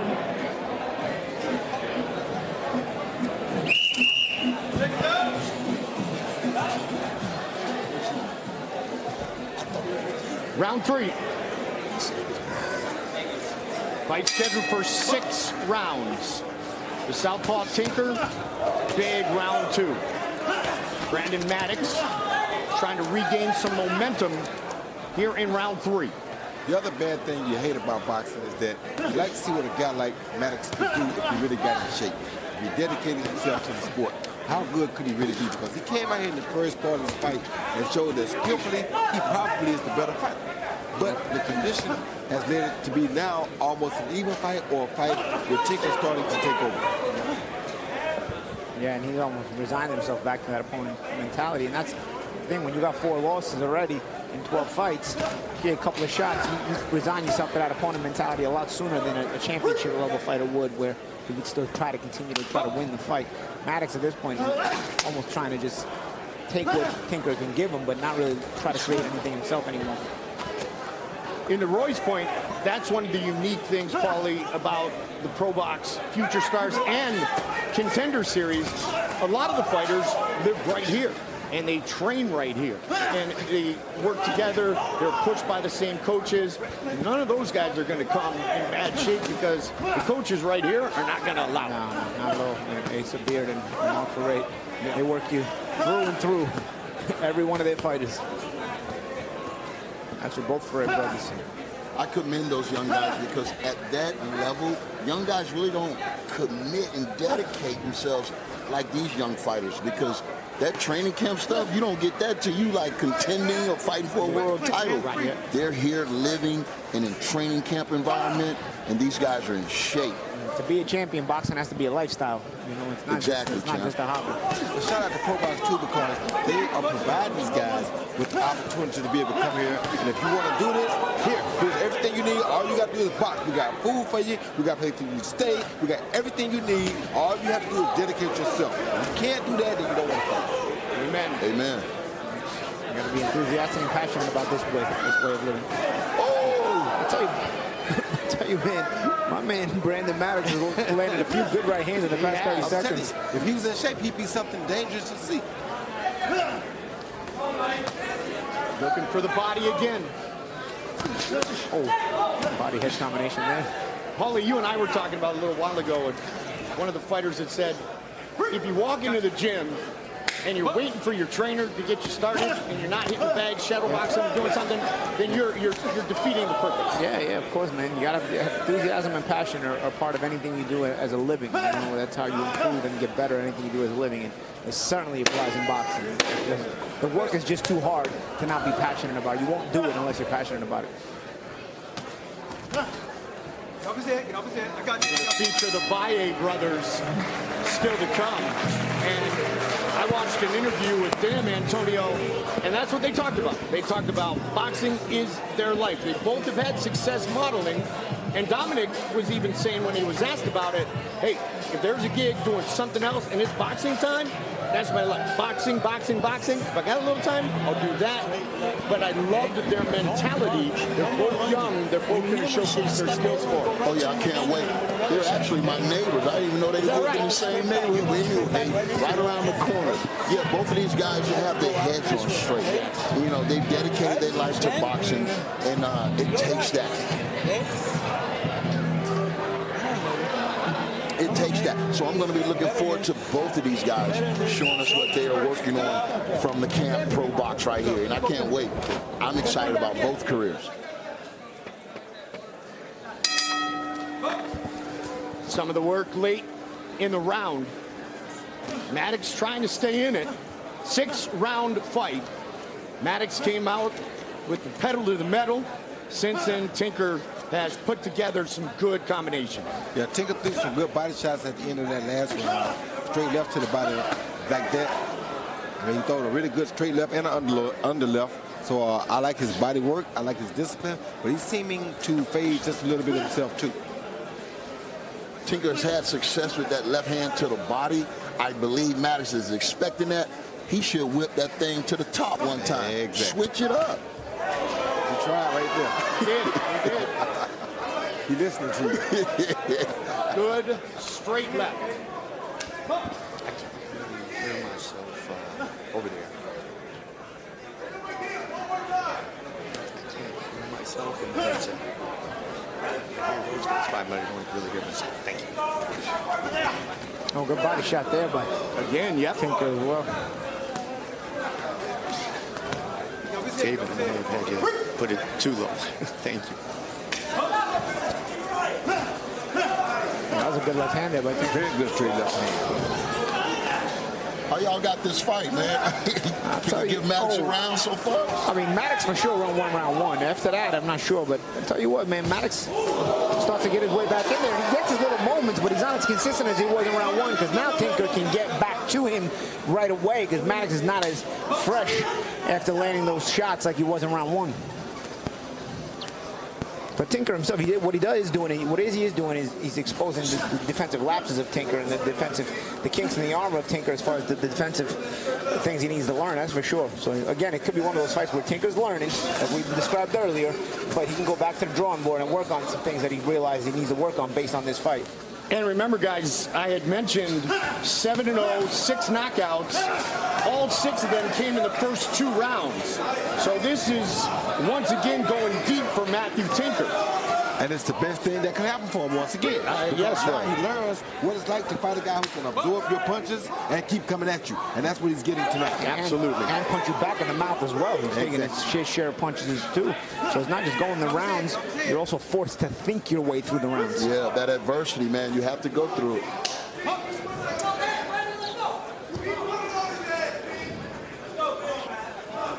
When Tinker was leading with that front hand, he was having a lot more success. He was getting a lot closer to Maddox. And when you abandon that jab, the whole game plan goes out the window. Yeah, and that's the thing, man. Sometimes he's too much on his front foot, you know, and that's why he's actually walked into a few right hands from Maddox in this fight, because he falls in with that front foot a little bit, whether he jabs, even when he's not jabbing, that front foot a lot. He's fortunate that Maddox is kind of worn down at this point in the fight, and that's credit to Tinker, he's made him work so hard. But being on that front foot when he jabs all the time, he's got to be careful in the future, because as a southpaw, you're giving the right hand right to the opponent. You know, you fall in on that front foot on your jab.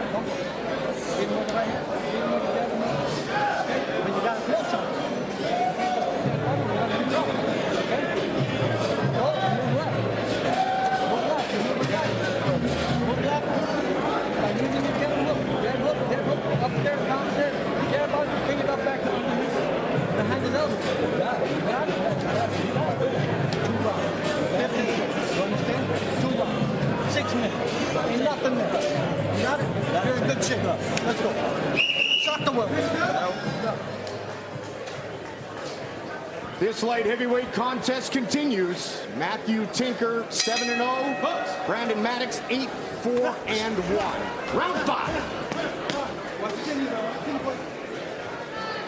They clinch up immediately. Let's see if Maddox has a second win and he can put it back in gear a little bit.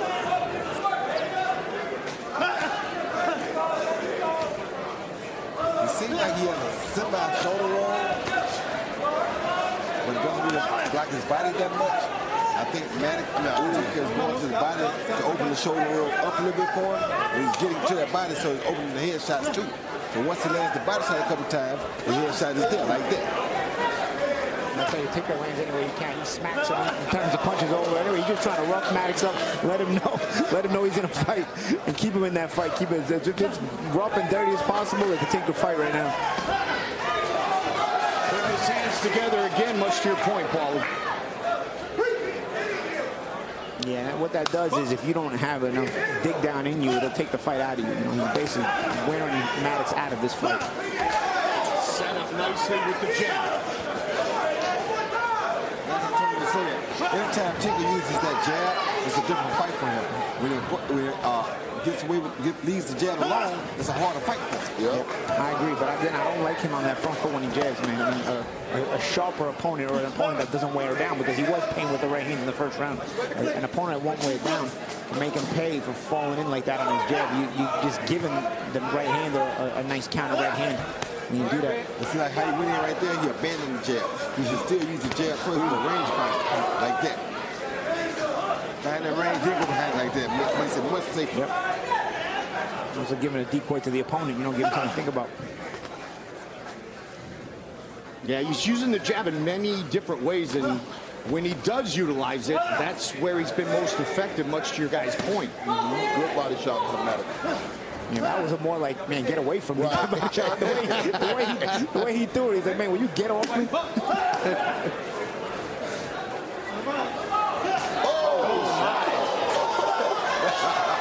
Strong hook there, man. Wow. Nice little move off the ropes.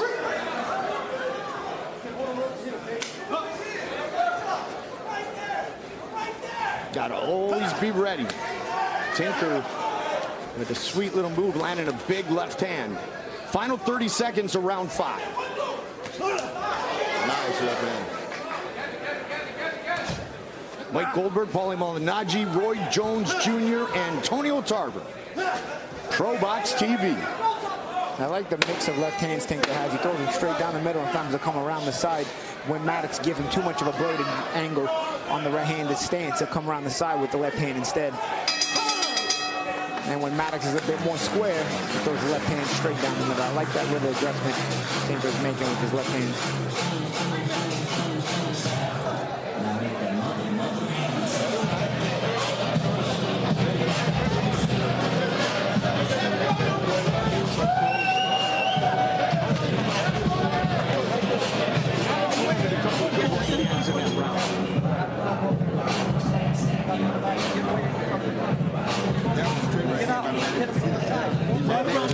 I think he did.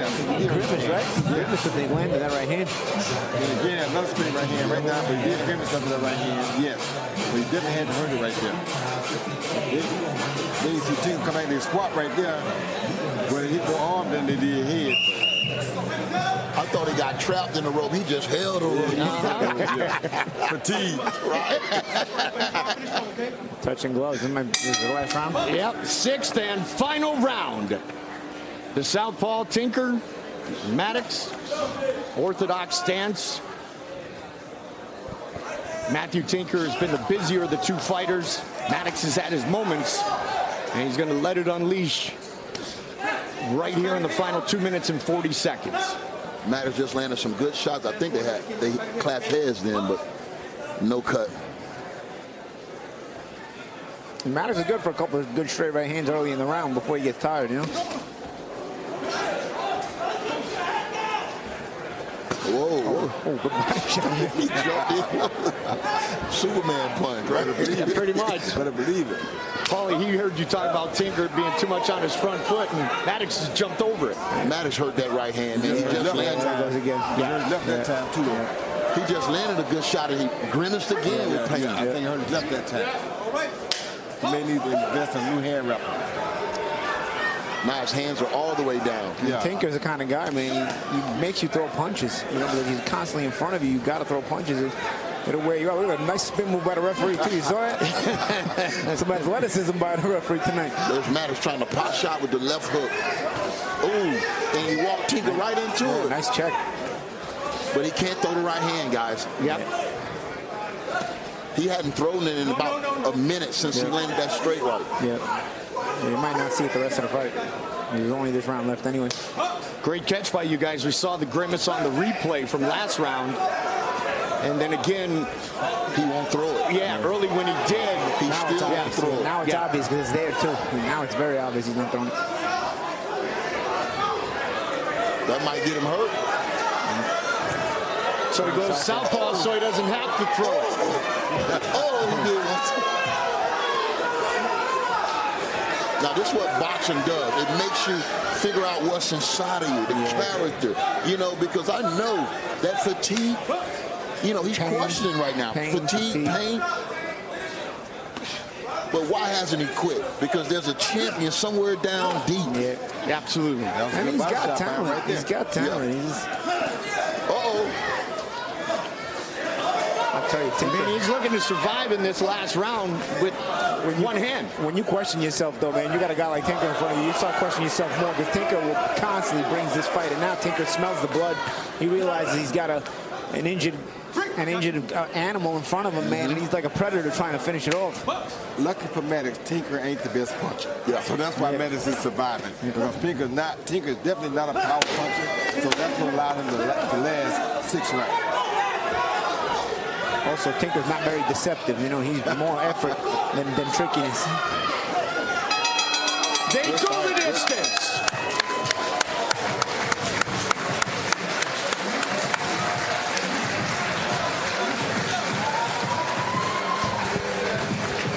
Fight for both guys. I'll tell you, another fight where the prospect had to work for the win. Another fight where the prospect comes out of it with some learning experience. You know, we talk about Probox making these kind of matches where the prospects don't just win but develop. And you got to give the matchmakers at Probox some credit. Chris Glover and John Beninati. Most definitely.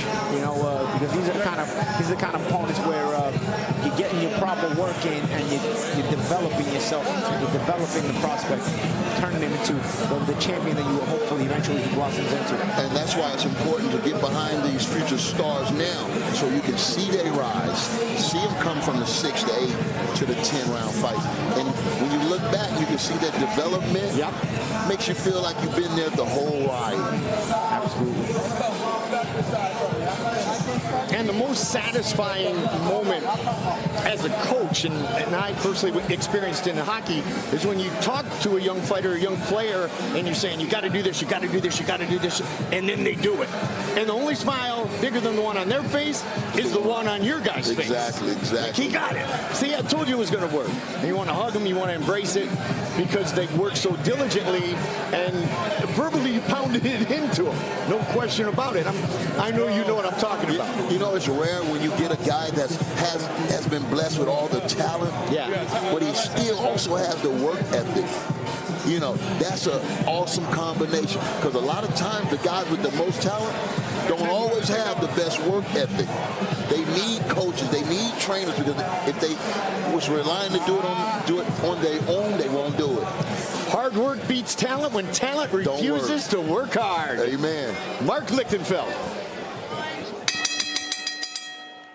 Ladies and gentlemen, after 6 hard-fought rounds, we go to the scorecards. Brian Gary and Michael Ross both scored about 58-56. Braden Jackson sees it 59-55 for your winner by unanimous decision. And still undefeated, Matthew Tinker. Another fun fight here on Probox TV. Matthew Tinker remains undefeated. Brandon Maddox showed all kinds of heart, injuring his right hand, but still going the distance, staying in it, and in the 6th round just trying to be creative with his left.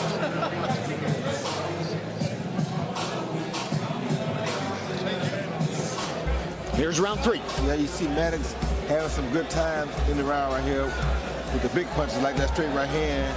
One of the ones that probably hurt his hand.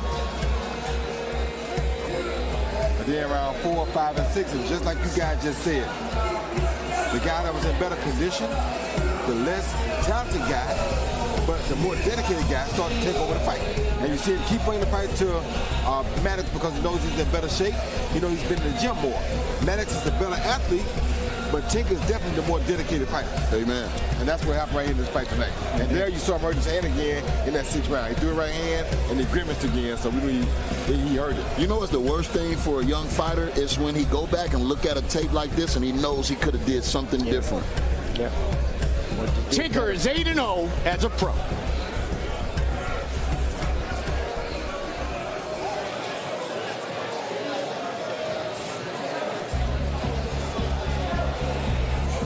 We gave a little taste of it. We teased it a little bit, and now we get the first of the 2 Valle brothers. Little brother, 21-year-old Dominic, 2-0, 2 knockouts, set to face off against Nelson Colon, who has finished 3 of his 4 victories. On the same card again tonight, the Valle brothers, they were on the same card right here in this building when Dominic made his professional debut. Marcus will fight, still to come, Dominic Valle and Nelson Colon Torres. You hear the crowd reaction, fan favorites here. Yeah, we got a battle of Puerto Ricans. Colon, 10 bouts, 39 rounds. Been on a skid a bit, but he's excited about this matchup. And then Valle, Dominic, the younger of the 2, as I mentioned. They are Antonio Tarver's neighbors, as we just found out. He said, I'm a boxer, puncher, and I watched an interview with both guys, and they said, our goal is to be the best brothers in boxing history. They got a long way to go. Those yeah, they do. Those boys wasn't bad. But the brothers, here's Mark Lichtenfeld. Ladies and gentlemen, our next bout is scheduled for 4 rounds in the super featherweight division. Your referee in charge is Gene Del Bianco. Introducing to you first, fighting out of the blue corner. Wearing the black trunks, he weighed in at 130 pounds. With a record of 4 wins, 6 defeats, 3 wins by knockout. From Calle, Puerto Rico, please welcome Nelson Colon Torres. And his opponent fighting out of the red corner, wearing the white with pink. He weighed in at 128.8 pounds. He is undefeated with 2 wins, no losses, both wins by knockout. From Wesley Chapel, Florida, he is Dominic Valle.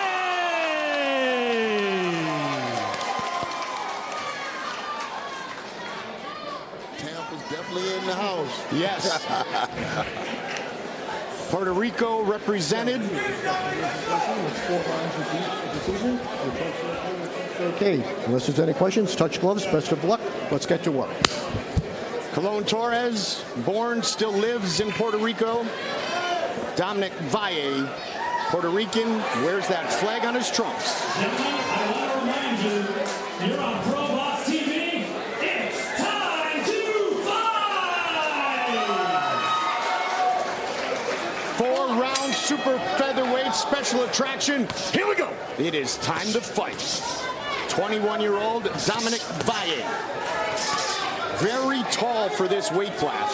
Yeah, broad shoulders too, very tall, wide shoulders. You can see the big, good frame on him. Possibility of even moving up several weight classes when you have a frame like this. His brother's the same way. We'll see when he enters the ring. Marcus.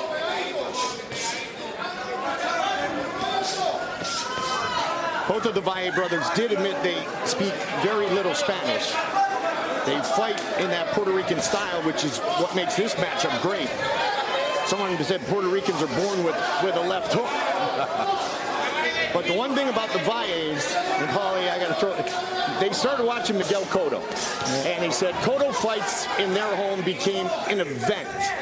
And it was that fighter in those fights that really gave them the motivation to do what they're doing. Of course, you know, you look at somebody you can relate to. You know, the Puerto Rican heritage is big in boxing. You see Valle throwing out some nice combinations here.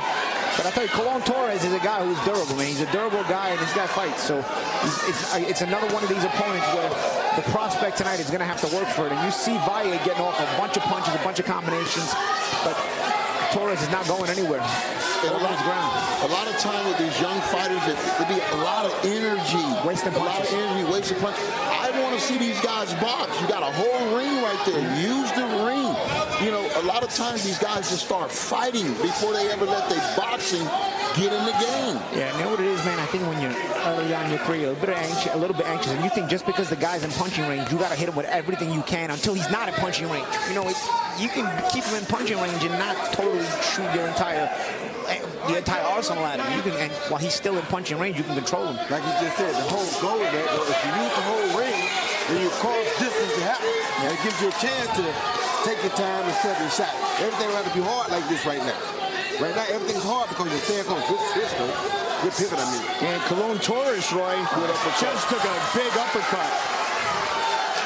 Torres is a durable guy, and he knows how to hang in there. And he's not even really uncomfortable, so he's 1-4 in his last 5 fights, but he has faced 4 undefeated opponents. Young Dominic Valle, the 5th. Colón Torres has landed a couple of hooks. And what he's hoping is to tire. Oh, low blows. Yeah, he's hoping to tire Valle out. Well, he's definitely going to do that if he can keep his hands up, make Valle spin himself, because that's what it looks like it's going to happen if he don't start controlling his boxing a little bit better. And I tell you, support is terrific. You know, we all love support from the hometown crowd, from our crowd, but I think it's also getting Valle worked up so much that he's throwing too many punches. Well, let's see how the second round comes about.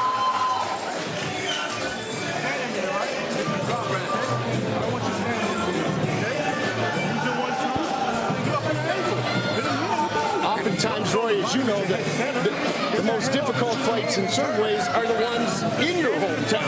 Yeah, because you want to impress the crowd so much that you get so high energy-wise, and you put out way more than you should put out. Because the crowd pulls from you. They expect a lot, and you try to give a lot. Now, you got to the point where you didn't have to worry about getting everybody tickets, but early on you had to have that job as well, right? Of course you did. That's a big thing. He's probably throwing 4 or 5 punch combinations, bang right there. But the problem we got right here is boom, boom, everything is hard right there.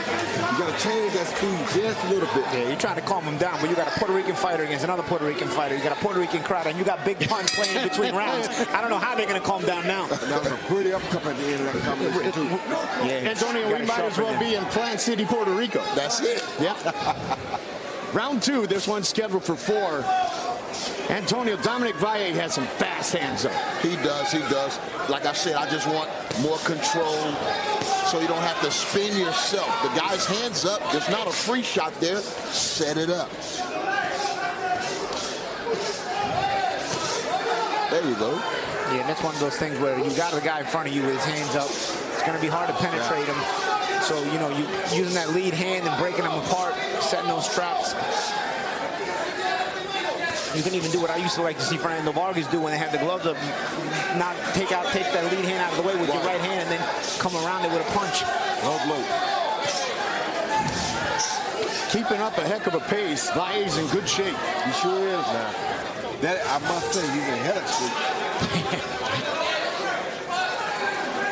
He's enjoying himself. You know, we talk about he's throwing too many punches. You know, it's going to be a learning process, learning experience. You can tell he likes being in there. He likes putting on a show for his crowd. He doesn't mind throwing all these punches right now. And that's a beautiful thing. Yeah. Because if you can keep that up, be able to 8 rounds and 10 rounds, he'll be something to deal with. Yeah. And that enthusiasm will keep making him learn. And because you're so passionate about something, you get better and better because you learn it and it doesn't feel like work. And it is the family business in the Valle household. Valle had stoppages in round 2 and the first round thus far in his professional career. We are in round 2 of 4. Dominic Valle, Nelson Colón Torres. When you look at how many punches Valle throws, it's surprising that he hasn't had a knockout so far. in his career. He's 2-0 with 0 knockouts. I'm surprised. Well, he's getting opponents like this, I'll tell you what.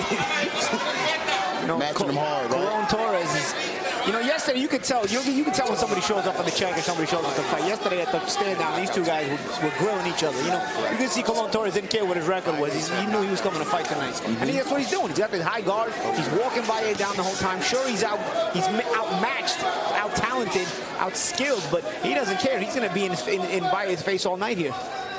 We said there's two type of fighters. Some you can make quit, but some you got to knock out. Yep. I think you got to knock this guy out. Yep. He ain't going to quit. Yeah. Otherwise, you're going to just keep working. Right.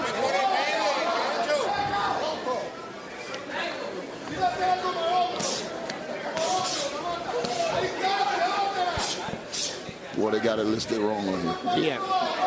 Valle with some TKOs, a KO, and a tough, durable opponent on his hands here tonight.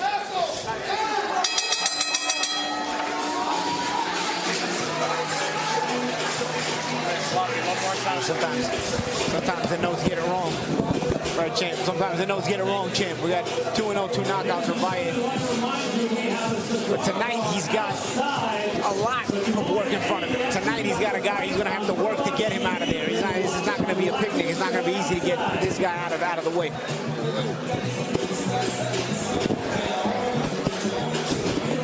Paulie, it's a little bit of a similar story to what we saw in our first fight of the night. Tommy Wu making his professional debut against a very durable Anthony Curtis. He came out looking to finish immediately. Then he found out he was in for a fight. Yeah, and that's what we're talking about as well. You know, you learn to be in these kind of fights, and it forces you to kind of learn to get through the gears, as I was saying earlier. You know, you got to start to downshift and upshift accordingly, because this guy's in front of you. Just because he's in front of you, yeah, you're going to throw all these punches. They're nice punches, but you're not getting him out of there that way. You're going to have to think your way through a little bit. Round 3, Valle shooting out that jab now. That's it. I don't think the young fighters know how good they look when they throw in that snappy jab. Because if they did, they'll do it a whole lot more. They're not taking enough time to think. That's what it is. Once they stop a little bit and think, they realize. And Colon has only been stopped once. This is his 11th professional fight. Yeah, you can tell Colon is one of those sturdy guys. His body language is not. He's not even thinking about stopping fighting in this fight, despite how many punches Valle has thrown at him. Swing and a miss that time. And we speak about enthusiasm. Nelson Torres continues to throw his own shots with enthusiasm as well. He's in there fighting. He may not be as busy as Valle, but when he does throw, he's enthusiastic about it. And you know, it's tough to discourage those hardened pros, man. Yeah. They've been through it all, and they know it only takes one shot. Good body shot, man. And I get a feeling guys like Nelson Torres also enjoy taking the prospect to a point where they make them think about quitting. Yeah, make them think about quitting and make them feel uncomfortable, you know? Where they realize it's not always sweet in here, you know what I mean? Sometimes, you know, you're going to get uncomfortable. You talk about a body shot. Valle with a great combination. Finish with the body shot.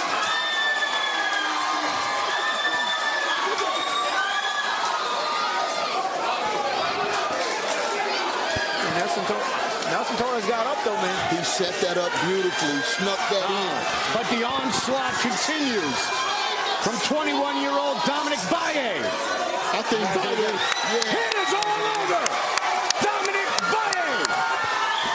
I think he learned that he didn't have to really throw all those shots. He got behind that jab and it came together. And he used the setup up top to set up the body shot. Before, he was just throwing a lot of speed. Yes, it looked nice, throwing a lot of speed, sharp combinations. They weren't getting through. He started to realize he's touched up top to get to the bottom. And that body shot, that sneak body shots from the top to the bottom, set him up nicely. Roy, you had talked about the conditioning level of Valle, and man, he stayed busy, and that's another reason he got the finish. Yes, it is. A lot of guys learn how to operate via way of Valle. He's the guy who learns how to operate via way of Valle. His volume is his work. So when he uses his volume, he gets everything done because he works openings, he creates openings with volume. And he was working it up and down. He was changing levels nicely, wasn't he? Of course he was. That volume punching, working it up and down, that's sometimes how you have to open a guy up, especially a guy who has 10 fights like this guy who knows what he's doing. He knows how to survive. And the guy does not stop that easily. I think his trainer also told him that, get behind that front stick. It was that jab that really... And I mentioned that he came out and utilized the jab. And that really set it up, the shots for Torres, not to see them coming.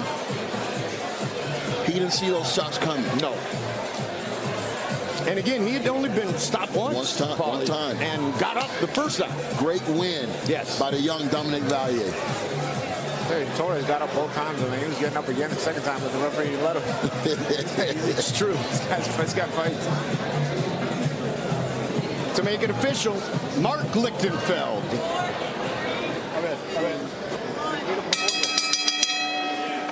Ladies and gentlemen, referee Gene Del Bianco stops this contest at 1 minute, 56 seconds of the third round. Your winner by technical knockout and still undefeated, Dominic Valle. A knockout in the first, a TKO in the second, and tonight a TKO in the third for 3-0, 21-year-old Dominic Valle.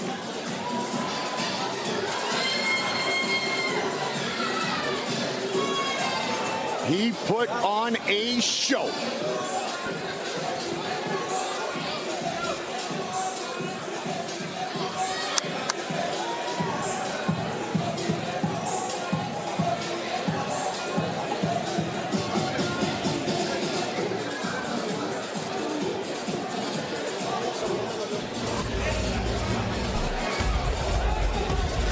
You see probably working that 1-2 long, keep it on the end, just setting it up. Now he's trying to change the speed. You got throwing power, everything, and keep the head shot calm and clean.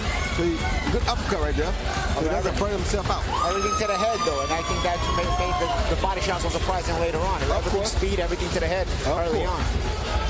You see him come back. There's the uppercut again. Followed by straight right hand. But you see he's not putting too much effort in those punches right there. Taking his time being set for the next one. Very smart guy. That's his head again, and bound a body shot that hurt him really bad. I tell you, he didn't expect it because all those quick punches had been all to the head thus far. I think Torres got into a comfort zone. I can just block these shots. Yep, and here again, you see him throw those head shots. One, two to the head. One to the head, and body shot right off the side. Nice. You feel me? He occupied the head, get the hands up and attack. He did it off a combination. Exactly. Boom. Exactly. I think he grew in that last round. He changed his game. And also, he set the roots early on. We were talking about he was throwing a lot of punches. He was throwing a lot of shots to the head. But those same exact shots to the head were used to set up the body shot later on. Younger brother, 3-0.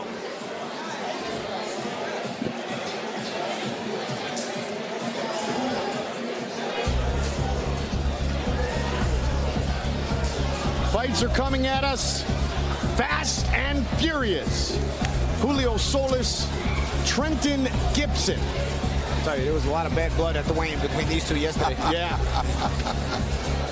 You know what? Trenton Gibson didn't like, Antonio, that you mistook his Texas flag for a Puerto Rican flag either. Oh, yeah, that was my bad.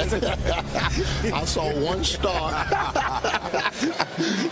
he let you know. No, this is Texas. Hey, my bad. And the popular Julio Solis.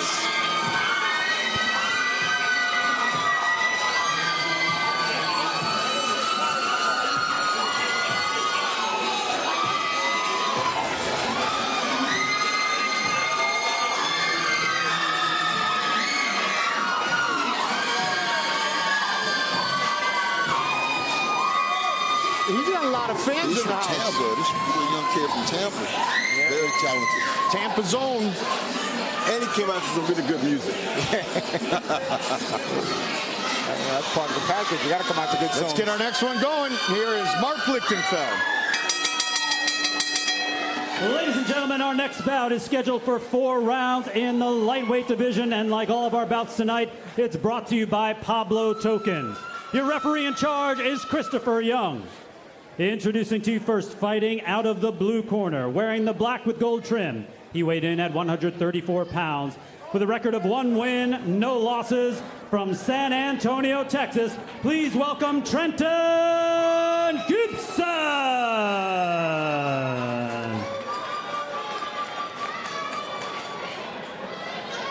And his opponent fighting out of the red corner, wearing the blue shorts. He weighed in at 134 pounds.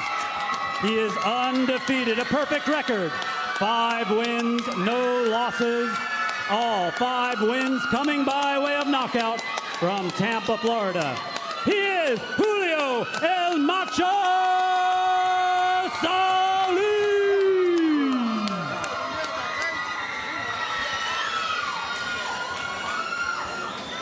Somebody's all must go. That gotta be his daddy. What I just seen. 5-0 with 5 knockouts. Everything from up here, I'm considered legal. You see instruction dress room. Expect a tough, clean fight. And the commands of all time, protect yourselves all the time. Touch them up if you like. Fight scheduled for 4 rounds. Gentlemen, I want to remind you, you are on Probox TV. It's time to fight! Texas against Tampa.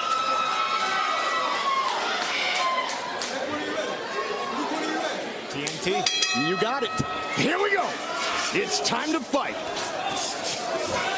White gloves, light blue trunks for Solis. His opponent in the black and gold trunks. Trenton Gibson, 1-0 as a professional.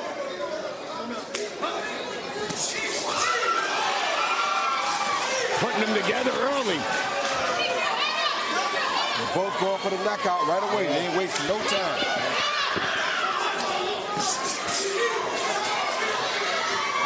Solis, all 5 wins, 7 finishes, 2 of those first round knockouts. And there's a knockdown.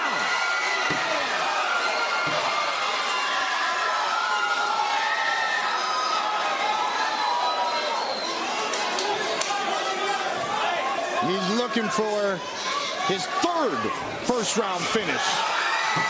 That caught him in the back of the head. Yeah.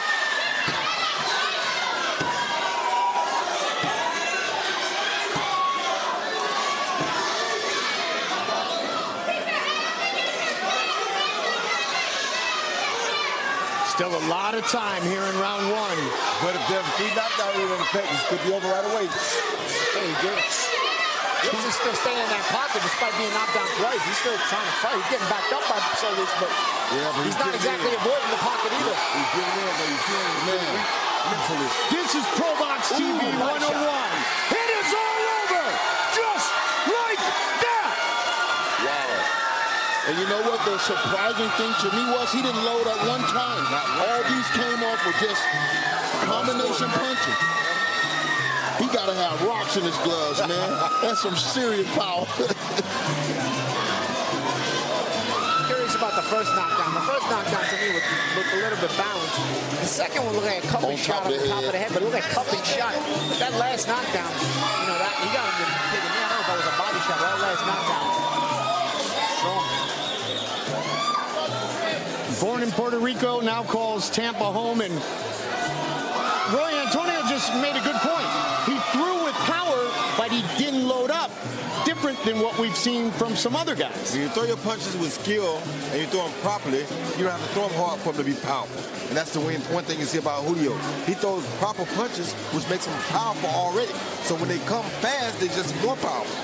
That's what guys don't understand. It doesn't take strength. You see guys with muscles, that don't mean they're the best punchers. Guys like him and him are different because this guy can punch, and you don't look like he can punch, but he can't. So it's like, it's about the technique and how you deliver it. This kid knows how to deliver a punch. Yeah.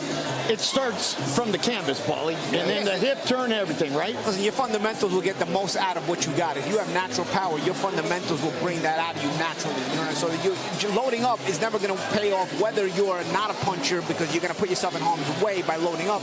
And if you are a puncher, your fundamentals being better can always help you more, because you deliver a proper punch and you put yourself less in harm's way, right, Antonio? And the difference is, when you're loading up, it takes all your energy. Yes. You see this guy is not even breathing hard. He wasn't spending himself. Now he can fight longer that way. In his form, behind his technique and rhythm. That's how you box. He could probably fight tomorrow. Exactly. There is our leader, Gary Jonas, in the corner of young Julio Solis. Gary's vision for Probox TV, an all-boxing channel, is going to regenerate and rejuvenate the sweet science of boxing, and I'm blessed to be working with three of the greatest of all time. Ladies and gentlemen, referee Christopher Young waves off this bout at 1 minute, 41 seconds of the first round. Your winner by technical knockout and still undefeated, Julio El Macho Solis.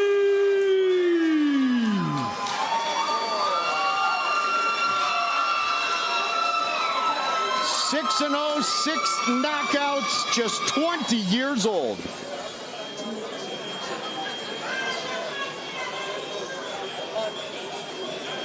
Powerful, but efficiently powerful. Which is going to make him be a force to be reckoned with.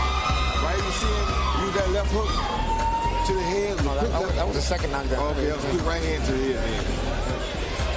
But he didn't jump in with power shots. He just jumped in and threw it right. Right there, you see the hook to the head, left to the neck. It was a perfectly thrown left hook, which made it more powerful than the sound it should have been. He's in coming in, throwing a body shot. That body shot did more damage to anything. That was a body shot that he did not expect to happen. Yeah, right underneath too. Right underneath. Left his hand out too long and let us think left body shot. And the way he threw it, it got caught in Macho's gloves. He couldn't even bring it back.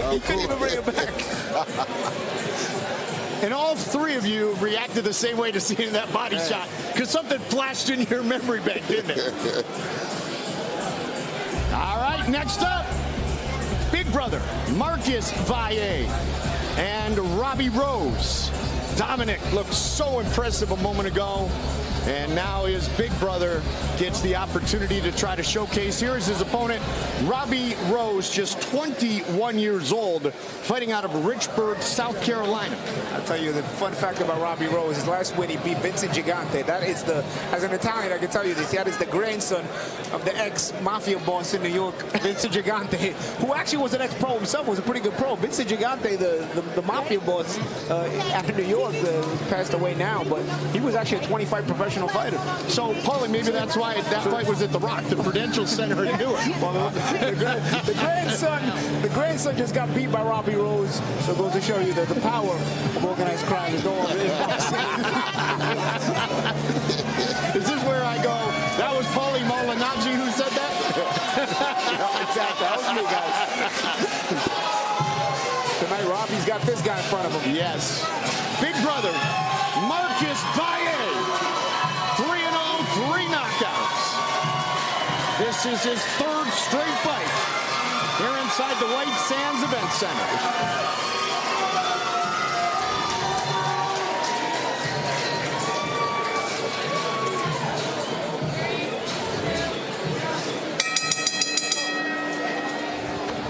Ladies and gentlemen, our next bout is scheduled for 6 rounds in the welterweight division. Your referee in charge is Dennis DeBon. Introducing to you first, fighting out of the blue corner. Wearing the black with gold, he weighed in at 149.6 pounds. With a record of 1 win and 1 loss from Richburg, South Carolina, please welcome Robbie Rose. And his opponent fighting out of the red corner, wearing the white with silver. He weighed in at 148 pounds, a perfect professional record, 3 wins, no losses, all 3 wins by knockout from Wesley Chapel, Florida. He is Marcus Valle.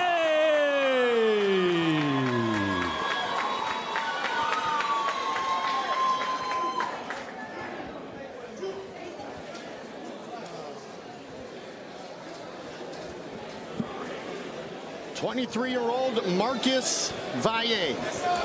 His younger brother, 21-year-old Dominic, a winner. Okay, gentlemen, I expect a good, clean fight in here.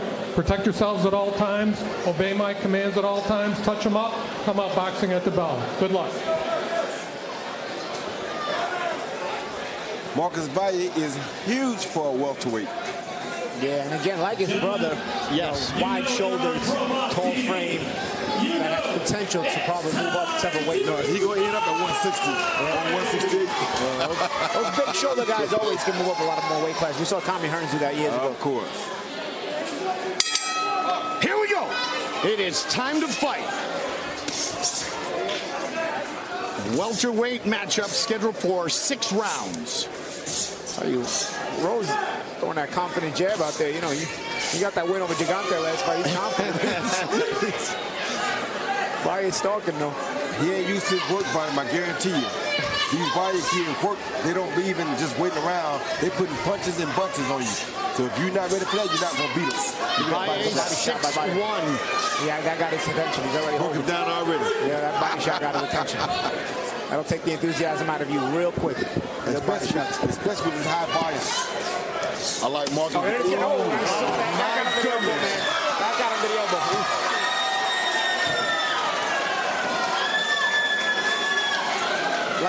Like brother. Yep. Body shot. But what I like about Marcus, he's poised.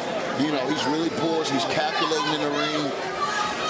And it's even here, he's a little bit more aggressive than I've seen him. Marcus, all 3 wins so far been first round stoppages. Will this be the 4th? Smells blood. And this is a class performance, man, because Rose coming off of a win, you know, 1-1 record. You know, you could see his body language was confident when he first started, but now all the confidence has been taken out of him. And it is all over. Just like that. Quality prospect. A minute 33, a minute 57, 48 seconds. And Marcus Valle is 4-0 with another first round finish. Good sport goes out to the opposing corner. That was class performance, class finish, man. I mean, he looked like a pro. You know, his brother's quality as well, but his brother still had that jitters, the early professional fighter jitters, you know, when you're just getting into your pro career. You can see he had the talent, but he had that too much enthusiasm, too much excitement, too many jitters. Marcus, on the other hand, this one right here, man, you can already see the pro mentality in him, man. He really set up his punches, methodically broke down his guy, got him out of there. And a guy like Marcus will benefit from a program like we have here at Probox, because he'll be able to show his talent early on rather than waiting 20, 25 fights. You know, they're going to move him because they're confident that he is the goods, and you can see, you know, potential is off the roof. And also for his brother's case, his brother's a little younger. Yeah. So when you beat the younger brother, he has time to develop. Right. But his actions are like the younger brother. You know, he's more excited because he's younger. He's on a big stage, but he's young. It's true, and you also get motivated more by seeing the older brother, the way he's maturing. You mature the same way.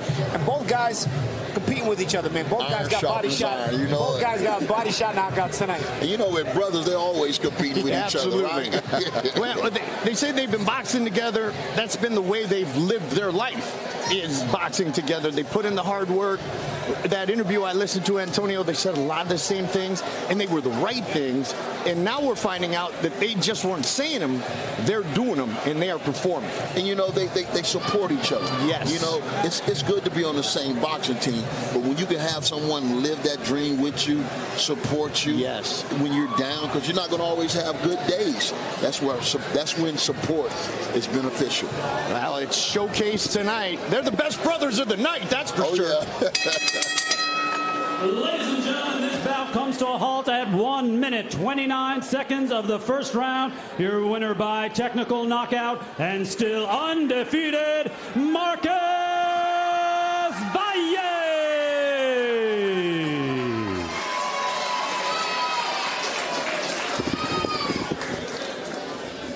Are we taking an intermission now? Marcus Valle moves to 4-0. They talked about Miguel Cotto, how it was a family affair. Dominic said the first fight he remembers was the one against Zab Judah.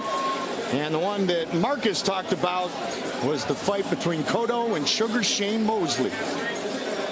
tonight, thus far, belongs to the Valle brothers. Here's the first knockdown. The right hand into a perfectly executed body shot. He laid the right hand out to find the opening and then delivered the shot. Perfect delivered shot. You're not going to find any better than that early point. Yeah, and Rhodes came out with some enthusiasm. He was trying to punch back, but he just couldn't. He couldn't handle it, and couldn't handle what Valle brought to the table. We're going to have to get him in there with someone with a little bit more experience, maybe, 10, 12 fights, because he's going to need a challenge. And you see what he did there. First, he threw that straight right hand. And placed it. And placed it, but didn't throw the body shot behind it. Then followed it up with another right hand the same way. Again, you set the table the same way, and then this time, the second time he followed it with the body shot. Rose never expected it. Congratulations to the victors. A look at our Future Stars series, and the Valle brothers both win.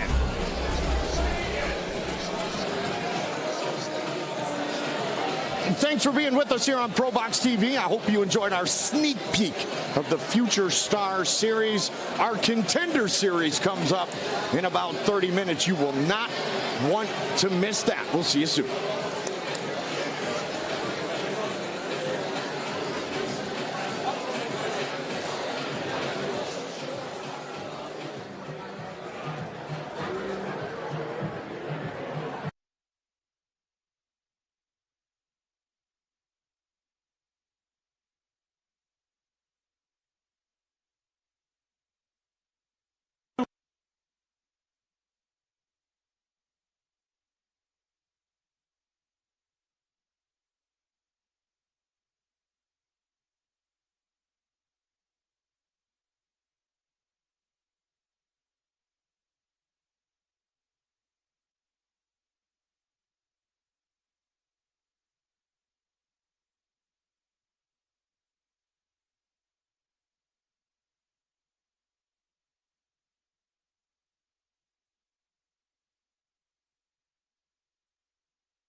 some great boxing. Good boxers, great matchups. We welcome you to beautiful Tampa, Florida. Little sneak peek here on Probox TV, our Contender Series. For you, we will have a main event with the title on the line inside the sold-out White Sands Event Center right outside of downtown Tampa, Florida. The 10-round main event of the evening is for the vacant WBO Global Middleweight title. 28-0, Canat Islam taking on Manchester, England's Jimmy Kelly Jr. A 10-rounder in our co-main event of the evening. This should be an absolute war.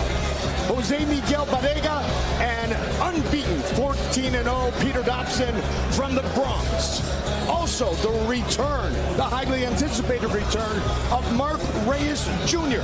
He will face off against the Argentinian Jonathan Enos, and we get things started with young Naji Lopez looking to move to 3-0 in his professional career. And there is Naji Lopez. He is a regular here at the Probox TV studios, gym, podcast facility, you name it, we have it all. Mike Goldberg, Paulie Malignaggi, Roy Jones Jr., and Antonio Tarver. We will be with you on Probox TV 24/7. To get things officially underway, let's get it up to Mark Lichtenfeld. Ladies and gentlemen, from the White Sands Event Center here in Plant City, Florida, welcome to Probox TV Contender Series. Brought to you by Pablo Token. This bout is scheduled for 6 rounds in the cruiserweight division. Your referee in charge is Dennis DeBon. Introducing to you first, fighting out of the blue corner, wearing the black with red. He weighed in at 200 pounds even. With a record of 23 wins, 6 losses, 15 wins by way of knockout. From Lynn, Massachusetts, by way of Barranquilla, Colombia, please welcome Alex Theron.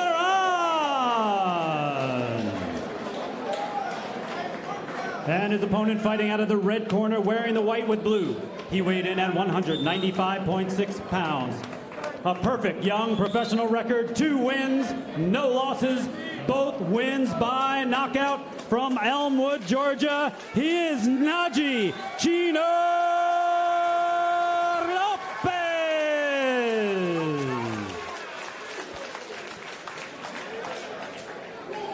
Okay, gentlemen, I expect a good, clean fight in here.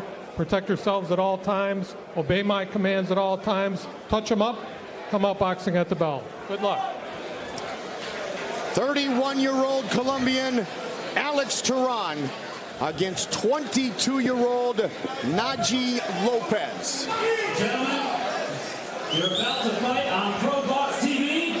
It is time to fight! Cruiserweight special attraction scheduled for 6 rounds. Here we go. It's time to fight. Alex Theron, the southpaw, in the red trunks with black, in the blue and white trunks, Naji Lopez, 2-0 with 2 knockouts. This tonight, Paulie Malignaggi, his first 6th round fight.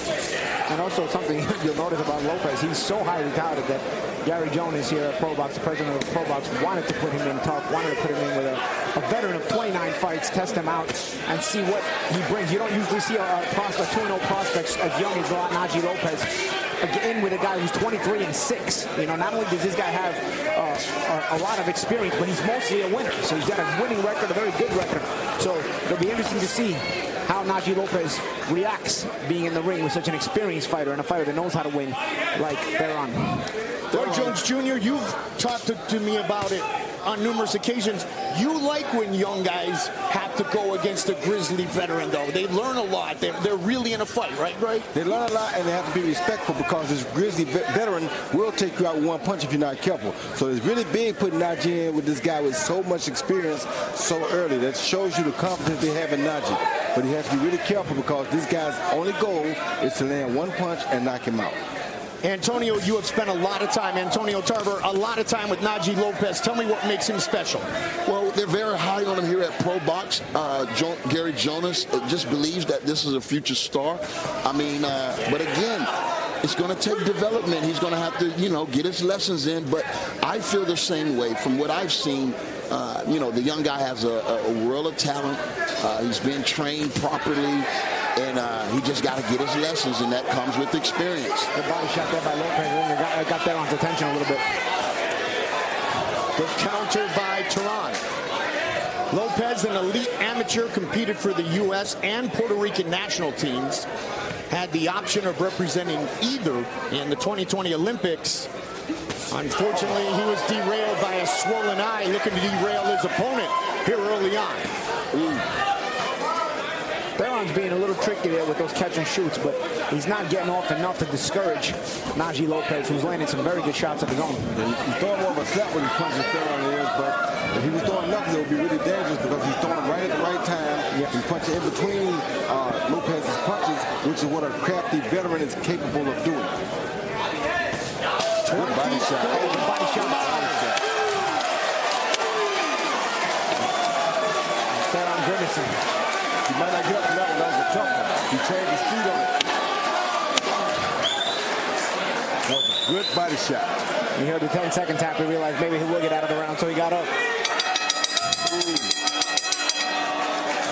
What a way to finish round one for Najee Lopez. And that was a body shot that he delivered, had his balance, and he delivered with all his power. I mean, that was a devastating body shot. I'm surprised this guy got up from that. And I'll tell you, both sides, too. I mean, he dug both sides of the body on that combination, man. He dug them in. But Theron really just sitting there, like I said, Doug, sometimes that's the thing. Theron was gotten so used to trying to catch and shoot off the ropes that he sort of never gave Najee the inkling that he might ever initiate. So Najee could put all the emphasis on the offense. He didn't have to worry about anything coming back. He just had to worry about the little touch shots that were coming back to him. That was highly impressive by Lopez. He showed a lot of patience and a lot of poise. Yes, he is. But they saw him attack the body once right there. Now watch how he sit here and dig on this one, though. It's different. He set that body shot up. Watch. That was a good right hand, too. That half step back. Crushed. There's the one that did the damage. Yeah, nasty way to end round one. Round two. I said both sides, but he was already going down from the first body shot. Yep. That should give Najee confidence, but we hope you don't still run into nothing big, because when you're fighting a savvy veteran, you got to be careful of running into a big shot. Tehran has been stopped in all 6 of his professional losses, and this may make it 7.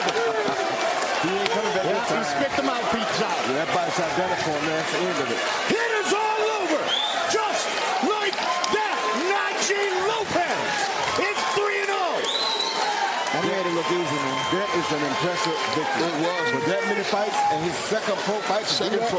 That's very dominant. To look that poised, that collected. Yeah. You know, he has his mindset in this fight, too. So, Najee Lopez, big win. And you see why Gary Jones is so high on him. And I like he's setting the traps, too. He's not just looking for the knockouts. We saw that replay from that first round. That little half step back when he threw that overhand right on the when he had Theron against the ropes, when he hit him with a headshot. But nonetheless, I like the little traps I saw throughout the fight set by Najee. Took his time, like you said, looked like really a savvy veteran. He was in with a savvy veteran, and he himself looked like a veteran in there.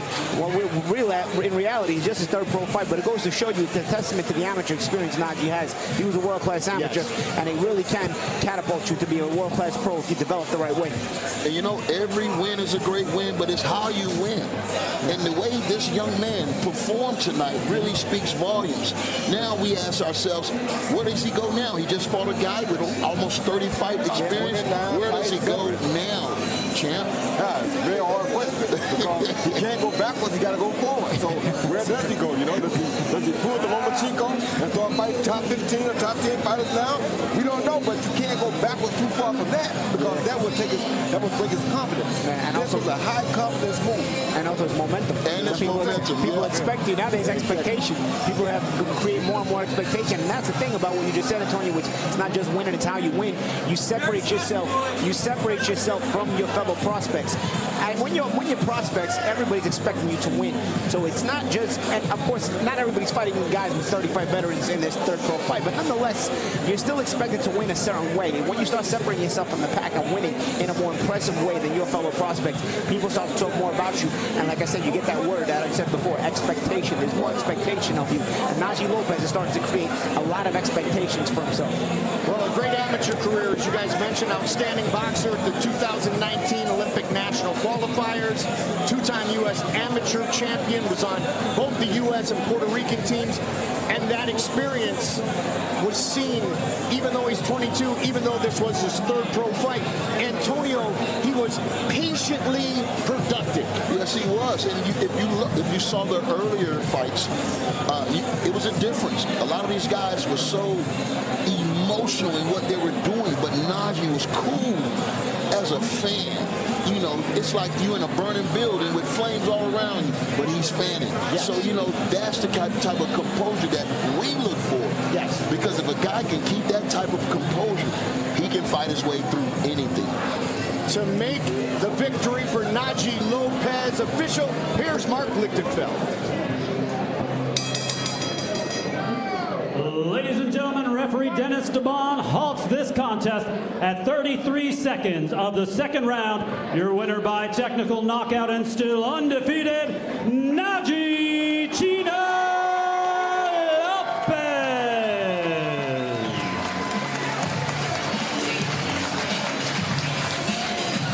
The Puerto Rican, born in Atlanta, now training here at the Probox facility, put on a show tonight.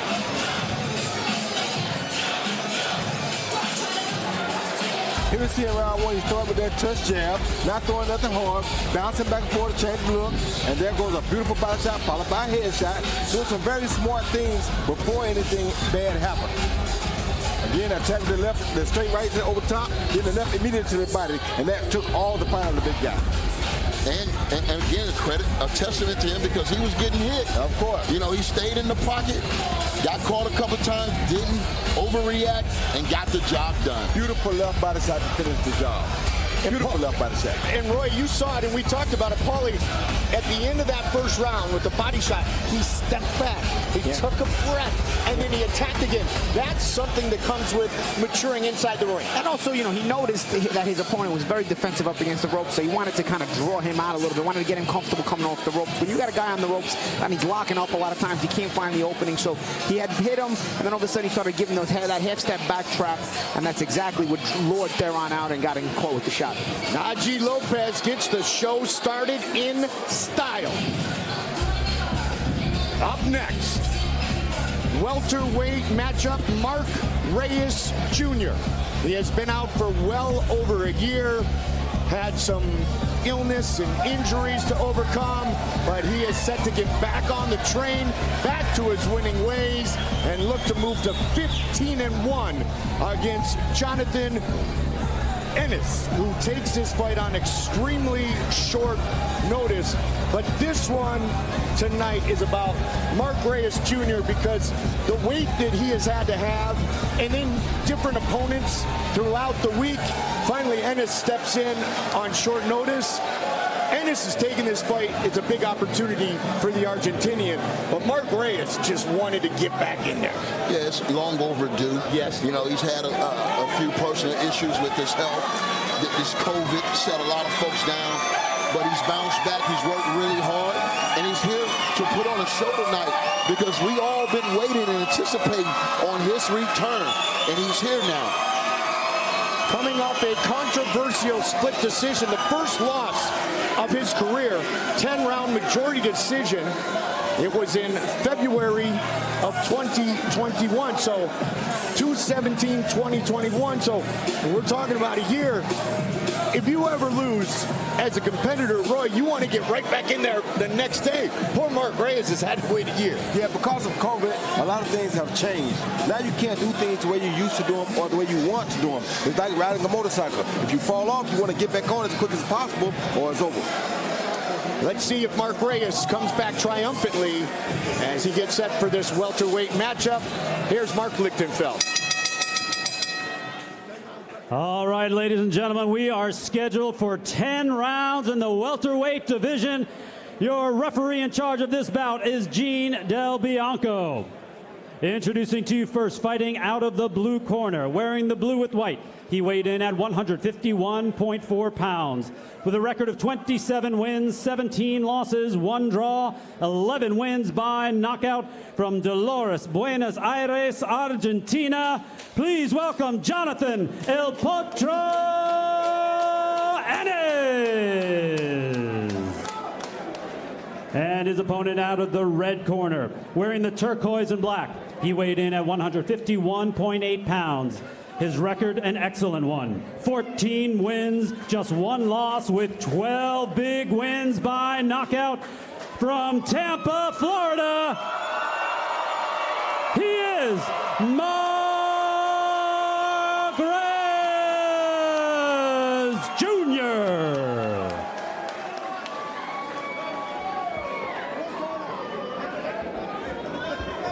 Gracias. Okay, buenas noches. Good evening. Okay, we discussed the rules in the dressing room. You're okay here, you're okay here. 10 rounds, let's touch gloves. Best of luck. Let's get to work.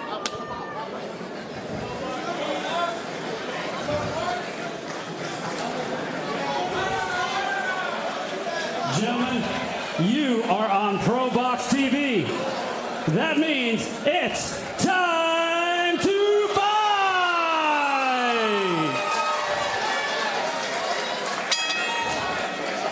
Here we go. It's time to fight. 10-round welterweight special attraction. Jonathan Ennis taking the fight on short notice. He's the southpaw. And Mark Reyes Jr., the wait is finally over for Reyes Jr. He is back where he wants to be, looking to make a big statement again here tonight. Jonathan Ennis, so last minute he forgot his boxing shoes. Good catch, Antonio. Well, he didn't forget how to move, I can tell you that. He came with his legs. Very good movement early in the fight. And also a southpaw. I don't think Reyes had a southpaw opponent initially. No, he didn't. It's been a lot of changes for Mark leading up to this fight. I just hope that he stayed focused on the task at hand, and that's winning impressively. This was the third opponent in about a week, and it turns out to be Ennis. Squirrely type fight, boxes, moves, dips, leans. He's pretty nimble and he resets nicely. He's been busy. He just fought February 3rd in Russia, lost a 10-round unanimous decision. So we'll see what his conditioning is. But Mark Reyes Jr. said, I'm here to make a statement. My intention is clear. He's not a slicker in the ring. He's coming to throw with bad intention. You can already tell Ennis, what you just mentioned, he went 10 rounds in Russia. You can tell just by the way he moves around. He's not an easy guy to get out of there. He's a savvy veteran himself. He's got a bunch of pro fights. He did 44 pro fights, 45 pro fights. So he knows his way around the ring, and you can kind of see how comfortable he is moving in there. And he's not going to be an easy guy to get out of there and make a statement in a way where you're just going to get him out of there by knockout. So Reyes is going to have to build to something like that. He's going to have to show some layers to his style. And Paulie, he's been finished just 4 times in his 17 setbacks. So much to your point, it's tough to finish Ennis. There's a body shot there by Reyes on the inside. And that's the kind of stuff it's going to take to lead up to the knockout. Ennis landing a short left. I like Mark, but I believe he's a much better boxer than even he believes he is. I think if he get behind that front hand, he can do a lot more damage to open a lot more things up for him. Yeah, I think he depends on the power a little bit too much. Nice utilization of the jab, throwing it out there 3 quick times. 23-year-old Reyes Jr., 27-year-old Ennis. Round 1, fight scheduled for 10. There's something low. The fighter called it low. The referee didn't call nothing yet. He called timeout, though. So he must have saw it, because he did call timeout. And he warned him. So. Reyes wanted to make sure Ennis stops moving so much. That's a good way to slow him down. Huh? Nice left hand there by Ennis on the return. Looked like it was on the belt line, but we'll get a look at it. Ooh. Another left hand by Ennis. And that's the thing, Reyes was not training for a southpaw until this week. So yep, and that's very dangerous. Very dangerous. that is exactly, Paulie, what you and I have talked about a lot, and that's what I was going to ask Roy and Antonio. Late opponent is one thing. Southpaw is a whole nother ballgame. Yeah, that can be very confusing, especially if you're not accustomed to fighting southpaw. And you haven't been preparing for one either, right, Roy? Yeah, exactly. You've been moving the wrong way in training for the last 6 weeks. Yeah.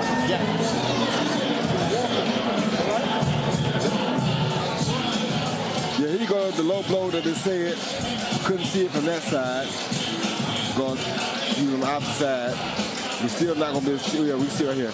Right on the belt line, yeah, you can't call that low because it was below the navel, so that could be considered a low blow. Yeah, he's going to try to set it a little bit too, but I mean, it wasn't that devastating of a shot, but you never can tell. You know what? He took the fight last minute. He'll use all the rest he can get. There you go. And thanks to Antonio, I can't stop staring at his shoes. I mean, it's a beautiful tactic of him to try to work the up because he took the fight on late notice, like Paulie just said. Yeah. So if you take on late notice, you got to get every advantage that you can get. You out here surviving. You're trying to sneak a win, but you want every opportunity that you can create. And of course, he's got 45 pro fights. He's a vet. He knows exactly how to do that. Exactly. This is Pro Fight 16 for Mark Reyes Jr. 14 victories, 12 by knockout. I like to see Reyes get a little busier, I think, from that mid to long range. It seems like sometimes he looks for the perfect shot instead of staying busy. Maybe setting it up behind the lead hand and dominating a little bit with the lead hand. When you look for that perfect shot, especially against the guy who's so savvy and crafty and moving around, you find yourself waiting more than you should sometimes. That, and sometimes you get caught looking like we saw him get caught with that punch earlier, like right there. Point. Get caught looking sometimes. You let the guy get comfortable setting up his own attack. I think Inez done found a weapon with that overhand left, and it doesn't seem like Mark has figured out a way to get out of the way of it. And you know what? Ennis also does something that you brought up a lot earlier tonight, Roy. He's either all the way in or all the way out. Exactly. When he's all the way out, Ray is sort of following. Oh, great left hand. Right there we go. That left hand. Yep. Southpaw. And that's a southpaw he wasn't preparing for.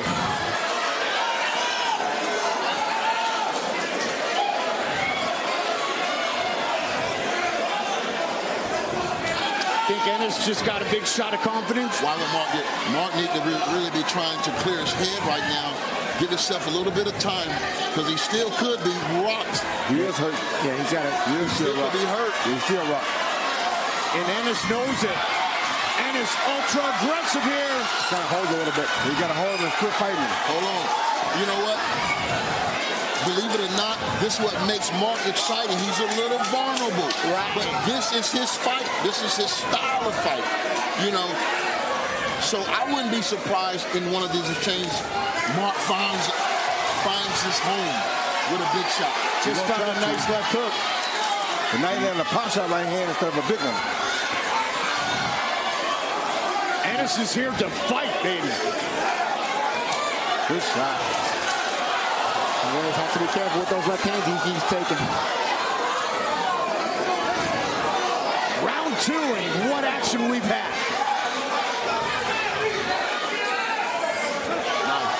Nice right hand. That's the thing, the pot shots keep him busy, and that's the thing what he should have been doing from the start. Exactly. Keeping Ennis busy with those pot shots and punches in between. It'll prevent Ennis from being so confident throwing with hard left hands. Good body shot. Two good body shots. That was a close round, gentlemen. Yeah, that was a great round. That right there is Probox TV. You better believe it. You know what's crazy? You could see the class Reyes has after he got hurt with those pot shots, stepping in and out, range and setting little traps. It's almost like he doesn't use it until he's forced to. You know, a lot of times a guy in his position should already know to use these little tricks, all the tricks up that he has of the trade. And he's got a lot of ability, but it seems like he hides it until he's forced to use it. That's what Charles just said. He waits until he's in trouble before he decides to start fighting. And much to Paulie and Roy's point, Antonio, you said he needs to learn that he's a better boxer than sometimes he pretends to be. And that's how I feel. I've seen him work. I'm familiar with Mark. Sure. And here it is. Boom, straight down the pipe. He got caught looking again, like we said before. And Roy, it's like you said, he's all the way out, all the way in, and again, he's all the way out, and then watch, he steps in. Mark gets caught watching. Mark gets caught watching because he's all the way out. He's comfortable. He's letting him be all the way out, and so Ennis can choose when he attacks and when he doesn't attack. Exactly right. And that left hand lands. Antonio, you were starting to say you've seen Mark Reyes Jr. a lot. What should we look for here in round 3? Well, very tough kid. Very tough kid. He has the resolve in him. He's going to fight back. And like I said, if it's a fisticuff like this is right where Mark is comfortable at. But I just think he can box a lot better than he can fight. Yep. Doesn't always have to be risk-reward, right? Exactly. Canat is walking towards his right hand, so you want to see him let go of it here, you know? Ennis took this fight on Tuesday. Again, credit to the matchmakers. Here's a guy coming off a loss. Yes. And even though it's a last-minute opponent, we see this guy can fight. This guy has world-class experience. And this is a tough fight for Mark. And has an excellent defense. If Mark don't start throwing more decoy shots, then he's going to have a problem. If he throws the decoys, he can set him up. But throwing the power shots is hard to hit this guy. You got to think your way through this kind of fight. You're not just going to land anything you want to throw. Exactly. Ennis's last 2 opponents were unbeaten, 7-0, 5-0. He's faced men 23-0, 25-0, 29 victories. He's been in there with some tough guys, so this is nothing new for Jonathan Ennis. And there's a rule of thumb to fighting southpaws. You have to move to your left. I haven't seen Mark move to his left not one time to get on the outside of that left hand. He's kind of just going straight ahead, and that's what's causing him to be there when he gets attacks. He's trying to get on that side right now. The ironic thing is Ennis is moving the wrong way the whole time.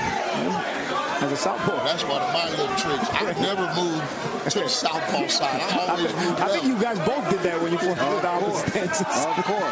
And guys, this is a great look right here. Antonio, you're talking about movement. This is a great look from our camera crew. Yeah, I want to see Mark move to the left, get outside of the straight left. You know, and anyway, that's how an orthodox fighter's supposed to be jabbing, moving to his left. That's like that. But he got to get that angle. It's a battle of that outside foot, right, Paul? Sure is, especially. Now he's throwing the right kind of punches. Now he's not trying to knock out with every punch. Those are the punches he needs to be throwing. And it starts with the jab, as simple as that. A lot of people don't understand how important that jab is. But if they only trust it. Crash your head there.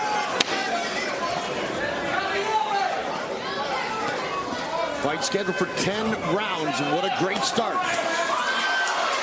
And what a great finish to round 3 for Reyes Jr. Hey guys, we got 10 rounds of this. Sit back. Yeah, it's going to be a great fight. Buckle up.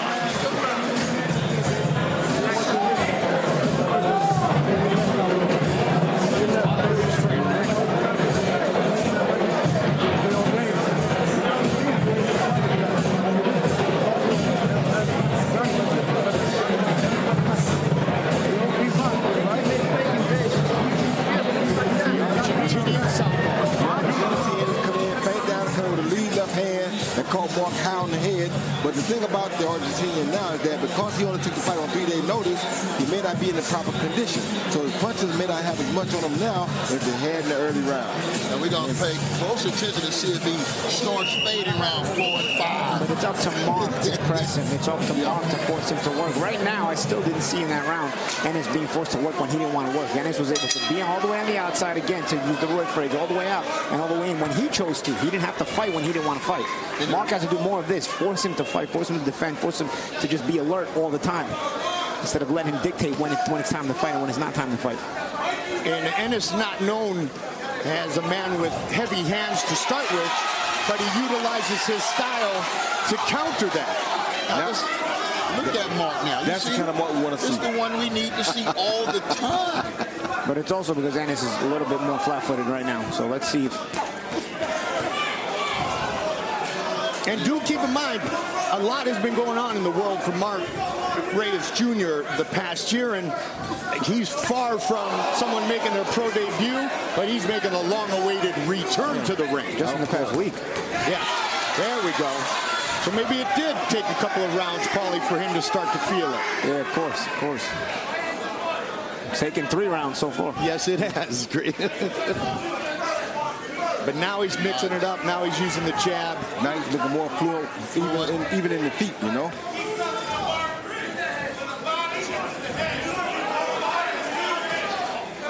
getting dropped early, it definitely wakes you up. So whatever, if you didn't know you was in a fight, you know you're in a fight now. So what you're saying, though, Mark is the kind of guy that needs to be woke up before he starts fighting. Yep. And that's unfortunate. Yep. Because he can save himself a lot of damage, and, a lot of damage in boxing. I call lazy jab. I counter with the left hand there. But he's taking the shot a lot better now, like I said. And I think it's because Ennis is probably dying a little bit. And Roy, there have been a lot of great fighters over the years who needed that big punch in the face to get started, though. Look at Larry Holmes. Yeah. You knock Larry Holmes down, it's the worst thing you ever could do. They were trying that too, I remember. Of course, you knock him down is also one of the worst things you can do. Especially at welterweight. Right? I'll tell you, Ennis a lot of times seems like he starts to get the timing down of Mark and get those counters in there. So Mark will be better suited to start feinting a little bit more and breaking up the rhythm of his attack. He's already not very busy in there, which I like to see him get a little busier. But in between that, if he starts using some feints, it'll prevent Ennis from getting so comfortable with counter body shot. Great body shots every time he gets close to him. And you know what, Mark? He uses that jab to get his rhythm. If he starts throwing that jab, he'll get his rhythm more, and you'll see everything come off of it. Dedicated pro, sound character, discipline, kind of a throwback attitude for this 23-year-old. I'm sure he's going to go back and watch this tape no matter the outcome. He's going to see that he could have been cutting the ring off, trapping this guy, making him go different directions. Good exchange.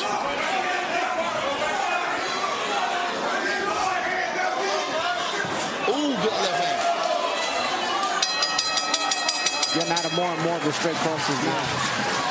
Ennis fights in spots, so if Ennis can land in those spots, he probably carries around because you seem to land the bigger punches when he's able to land. But in those spots, when he's not able to land, Mark can win the rounds with those pot shots. So it's really up to Mark to be defensively responsible because Mark doesn't land as big of a punches as Ennis to me in this fight.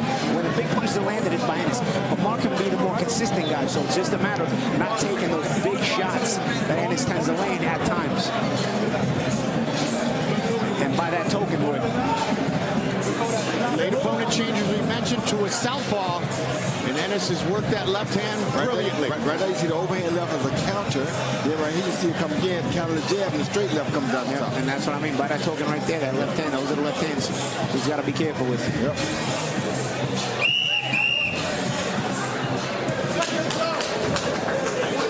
Ennis, a veteran of 46 bouts, 294 rounds coming into tonight. Scheduled for 10, this is round 5. The southpaw, the Argentinian, Jonathan Ennis. Oh, the body shot by Ennis. Yeah, it was. The light blue and silver trunks, Mark Reyes Jr. in the black and light blue trunks with the black gloves. And once again, like he just said, shout out to the matchmaker because this is a hell of a fight. This is a hell of a good opponent. Good shot by Reyes. Looks like clash of heads there a little bit. You gotta watch that. Good fighters, great fights. That's the mantra here at Probox TV. Nice little trap there by Ennis. Threw that right hook that got Reyes to pull back and followed it with a straight left. Oh, again, same combination. Yeah, and if Reyes is falling for it, Ennis is gonna keep using it. He's gotta stop falling for that trap. He's pulling on the initial hook. You gotta know at a certain point that left hand is gonna follow. That's how Ennis is setting it up.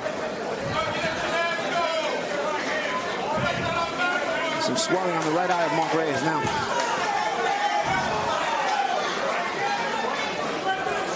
I used to love to see guys like Mayweather stab those guys to the body with that jab and then bring it up. Yep. You don't see a lot of fighters doing that anymore, and I thought that was one of his best patented shots that he used. I'll tell you, with the southpaws, Floyd used to use that straight right hand. I remember he stopped Sean Bit Mitchell that way with a straight right hand. The same way he used to use the jab on right hand, he used to stab with that right hand on the southpaws, and he stopped Sean Bit Mitchell that way. You know, it wouldn't be bad for Reyes to do that. Talking about body shots, nice little uppercut to the gut by Ennis. And Ennis on short notice tonight, but he has been busy. He's a very good veteran. He's a savvy veteran. Since August of last year, this is his 5th fight, including the one I mentioned, February 3rd in Russia. Little slip by Mark Reyes. But Ennis's shoes are just perfect, Antonio. Hey, I'm going to tell you, I only saw one guy beat a guy in tennis shoes, so this might be the second time. It's probably close down the street. Those are some comfortable ones, though. You can tell those are lightweight. Yeah. Always bet against anybody in tennis shoes.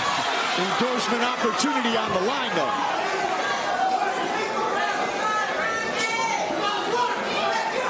Right here, you want to see Reyes be able to work off that move. You know, a lot of times he just seems so lackluster. You know, you got Ennis who took the fight on 3 days' notice. You got to make him uncomfortable. Ennis has been comfortable being able to fight when he wants to and rest when he wants to. You don't want. And that got his attention right there. You want to see more of that. You see, where's the follow-up? You see, he landed his go away. You want to see that follow-up. If he's going to go away from you, chase him down. You know, obviously you land a big shot like that, the guy is going to get away from you. You got to be more enthusiastic about chasing him down there.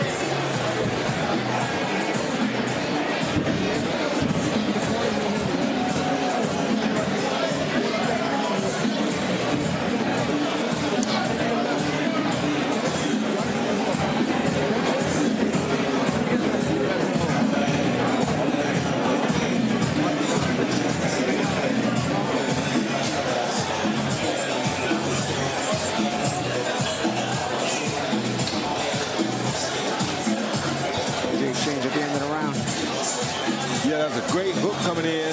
He caught the guy coming straight down the pipe, and then that left hook is still perfect with the feint to the right side first. Yeah, and they were hooking at the same time. But the problem with Ennis was he was hooking with the backhand while Mark was hooking with the front hand. No, he was hooking with the backhand. He was hooking with his left hand coming from the back, while Mark was hooking with the front hand, like you said, Roy.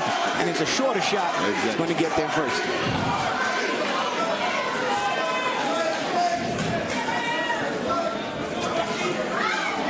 Round 6, very close fight. Both men have had their moments. Ennis just landing that straight left hand again. I don't like him to keep landing that left hand because Mark's eyes are already closing. The more he takes it, the more damage is going to be on that right eye. And I tell you, the one way you solve that is you got to be able to not only get the timing of it and make him miss it, but you got to make him pay for it. You got to start countering that. When you start countering a guy, it makes him less passionate, less excited about throwing a certain shot. You've got to create some doubt in Ennis about throwing that left hand as hard as he does. And Reyes has not been able to counter it once. He's either getting hit with it or making it miss. But you've got to start making him pay for even thinking about throwing that left hand. Otherwise, he's going to keep throwing it confidently. Yeah, he got Mark a game down. Mark's moved one step back, and he's in line for the left hand. And Mark's going to have to either get under that left hand. While you come up top, I'm going to shoot my right hand downstairs, and I'm going to catch you with a clean body shot. But that takes timing and courage. I know you guys aren't officially scoring the fight, but as it continues, and a good throwing right on cue of my question, Antonio, how would you have it thus far? It's very close. With the knockdown, it may be even, or you could give Ennis maybe one round, but it's definitely a close fight. You agree, Roy? I definitely agree. Paulie? Yeah. I mean, you know, if Mark is winning certain rounds, they're much quieter rounds. It seems to me that the quieter the round is, the better it is for Mark. The louder the round is, it's because the bigger shots are landing, and usually the bigger shots are being landed when Ennis is the one landing them. So, you know, it's going to be the kind of fight where Mark wins it. He's going to win the quieter rounds, and some people might think, oh, well, you know, did he really win this fight? But if he can bank enough of those, you know, you end up winning more rounds than you lost, and you win the fight. But he's got to be careful because, again, I don't trust his defense with that Ennis left hand. Ennis is comfortable throwing it. He's confident throwing it, and he lands enough for them to keep throwing it. Coming off the first setback of his professional career, February 17th of last year at the Mohegan Sun, a 10-round majority decision, controversial, went against Mark Reyes Jr. What I'm seeing right now is Ennis is putting a lot of pressure on Mark. He's just staying close, and he's making Mark think, and he's pressing him. And he's hitting him with a body shot every now and then.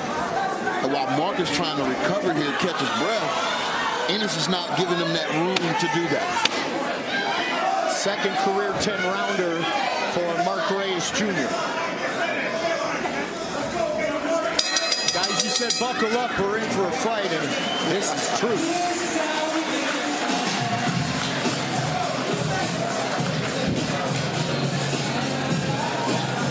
South America doesn't usually send you weak opponents. No, like, look at records, man. Guys you never heard of, they tend to show up and fight. Definitely not Argentina. Argentina, but even Maidana. Yeah, Maidana was a real dude coming from Argentina. But I've seen even Colombia. I remember Ricardo Torres showed up for Cotto. Nobody knew him. He dropped Cotto twice. Even Cotto knocked him out. But Colombia is also another one. Brazilians send the punch. Nobody knew Arsenio Freitas. He showed up and started knocking everybody out. Killer. Yeah, oh yeah. Now, on this is a lesson to be learned here. And a lot of times we hear guys say, I stay in the gym.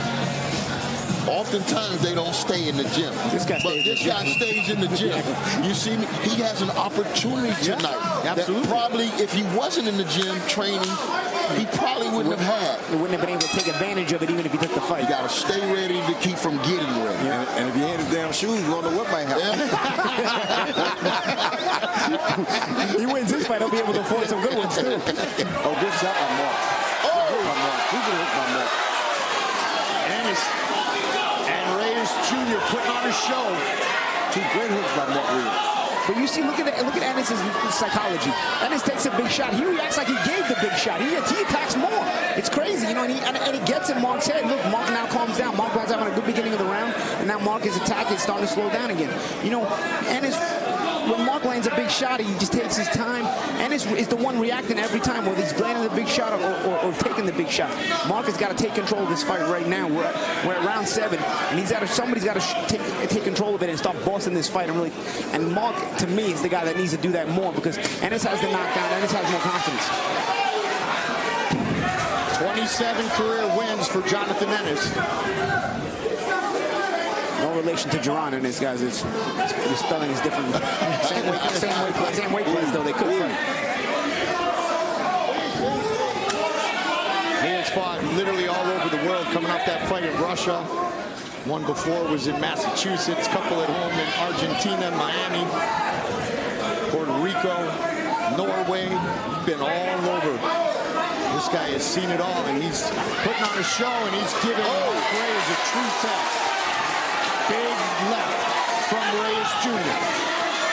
Swing and a miss from Ennis. But right there, you got to get the pot shots in. You got to counter there because, again, you got to start making a guy pay for throwing so hard and throwing so confidently. There's no counters coming back from Reyes. And that's why Ennis is not losing confidence even if he misses. Ennis reminds me of Mayorga. What you do to him, he'll try to do back to you. I like what I'm seeing from Mark in this round. I mean, he's kind of picked it up a little bit. And smartly using that jab now. I want to see more of that jab. I don't care. I want to see more of that jab. I mean, he's got a good jab when he uses it. It's just a lot of times he's taking pictures in there. He's posing. Can't sit there and admire your work, right? Yeah, look at the way Ennis walks you down and stalks you. It's not like he's that tricky. He just literally just comes forward. There's no head movement. There's nothing. So you can walk him into your jab. Look. And Reyes Jr. darted into that last jab that he landed. Even right here, you got to be first. There's no excuse for not being first here. There he was. Landed a body shot. Something small, but you got to take it with you. You got to take any confidence builder with you. You got to be first right here. There's no excuse for still not being first here. And being first, man, you got to think fast. Yeah. You got to think fast. You got to get set fast and react. Double jab. Beautiful jab. Right there. You can do that all night. He can do that all night. And you see how crazy Ennis came in. You can walk him into a right hand right from there.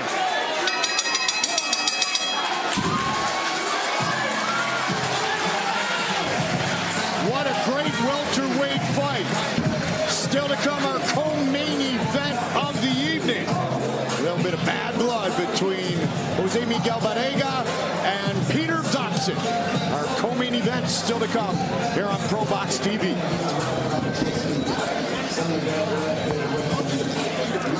Reyes utilized his left hand in this round, Paul. Yeah, and there's a nice short left hook on the inside. As right when Ennis was getting aggressive, and that's the thing right there. Look how much he backed Ennis off of. Ennis had him up against the ropes, a nice sharp left hook, and Ennis is able to go back to the middle of the ring. But again, too comfortable. Mark allowed him to just take a stroll to the middle of the ring, and Mark strolled along with him. You just landed a nice left hook. Why are you allowing your opponent to take a stroll back to the middle of the ring? Follow up. You You obviously backed him off you, so he didn't like that shot. I need you to follow up with that. And that's the thing. It's a bit mentally lackluster, and that's been sort of Mark's problem in his career. Physically, he's talented, but mentally, it's almost like he almost wants to be somewhere else at times. You called it, Paulie. And being somewhere else against this young Argentinian is a bad game plan. Just in fighting in general, you've got to be present, both physically and mentally. Inside, when you're in combat, in a fight, you've got to be present in both ways. And I had asked you about the effect of a knockdown early as Ennis shows his aggressiveness again. Sometimes it wakes you up, very home style like Roy talked about. Sometimes it starts to pound you down. Crowd going crazy. I don't know what Ennis was complaining about there. You can work your way out. You got to work. He waited on the referee to break it up. Yeah, the referee's sitting there with his hands like fight. Especially that it was Ennis holding. Mark was working with the free hand. It was Ennis that was holding him. There's no excuse for Ennis to be complaining for. But again, a little gamesmanship, possibly. Yeah, of course, maybe you're trying to get your breaks. Mark going combinations in close. I like that. If he landed that right up, it might have been over with then. But again, get your feints because he's right there. He's got to be using his feints in here because again, Ennis starts to set himself for a counter or get off. No. Now the ref is wrong. Now he's wrong. He's definitely wrong. Now he's wrong because Ennis was doing the same thing Reyes just did before. Right. Exactly right. Reyes was the one holding and Ennis was working with the free hand there. Under 90 seconds on the clock here, round 8. Very close fight between Jonathan Ennis and Mark Reyes Jr. Reyes has returned to the ring a little bit over a year. Ennis missing a lot in this round. And I think Mark had kind of found his timing now. He's even trying to counter the left hand, so keep an eye out for that. Good jab. Honestly, sometimes I look at Mark's jab. I feel like he could win certain rounds just with the jab alone. It's crazy. Even against a southpaw. Sometimes people don't like the jab against southpaws, but he bent it to that right hook by Ennis. Nice right hook by Ennis. Mark bent right into that one. Sharp left hand. This kid sees something, man. And again, it's the enthusiasm of Ennis. He's present mentally and physically. You can just see it in his body language. You could see everything change, Roy, when he scored the knockdown early. He just had a little jump in his step and much more confidence. He got confidence that he can win the fight. Yes. And that's the biggest thing. Now he thinks he's one shot away for the rest of the night.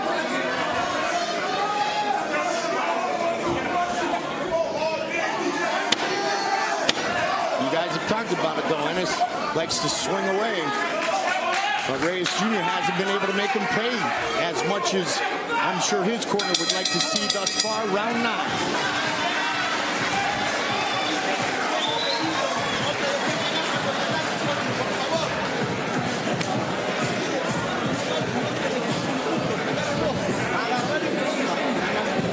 La tarjeta venía arriba, Julio.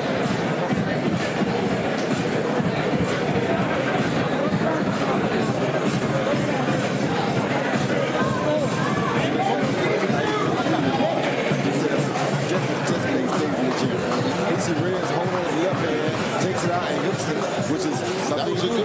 Because the referee never said break, so you gotta go. Right here you see him snatch the hand. Right there you hit him again. Snatch the hand and hit him again. The referee never said anything. Yeah, the referee sitting there like fighting. For Ennis, this is his 5th fight in the last 6 months. Reyes coming off a 10-round loss, the first loss of his career. Round 9.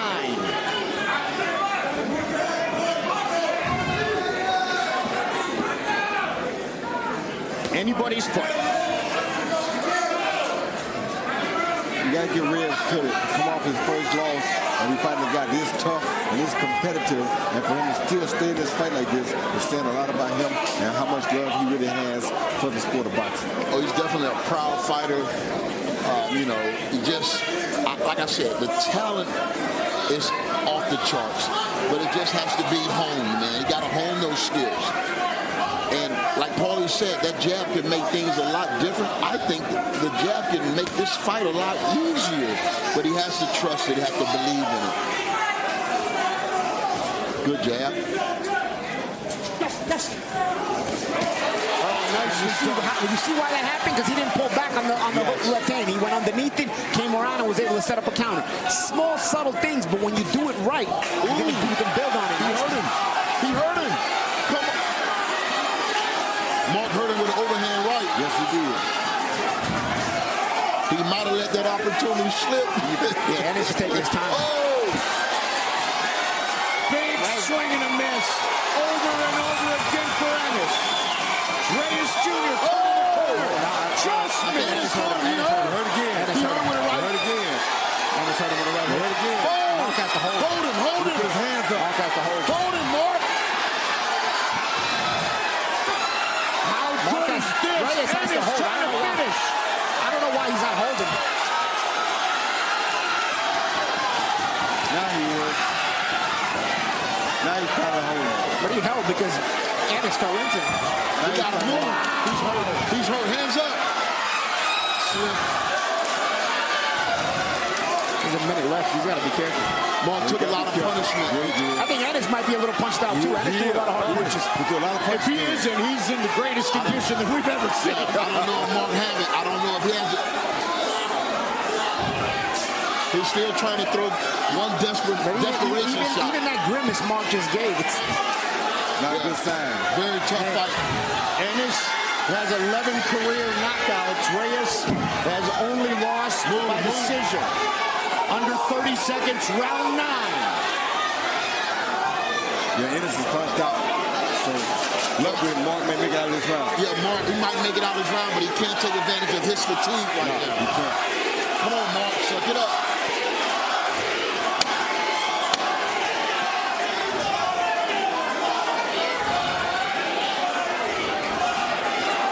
Another combination to end the round by Ennis. Wow, what a fight. That was a fight. That might have been the best round of the year so far. You got that right. Yeah. Wow.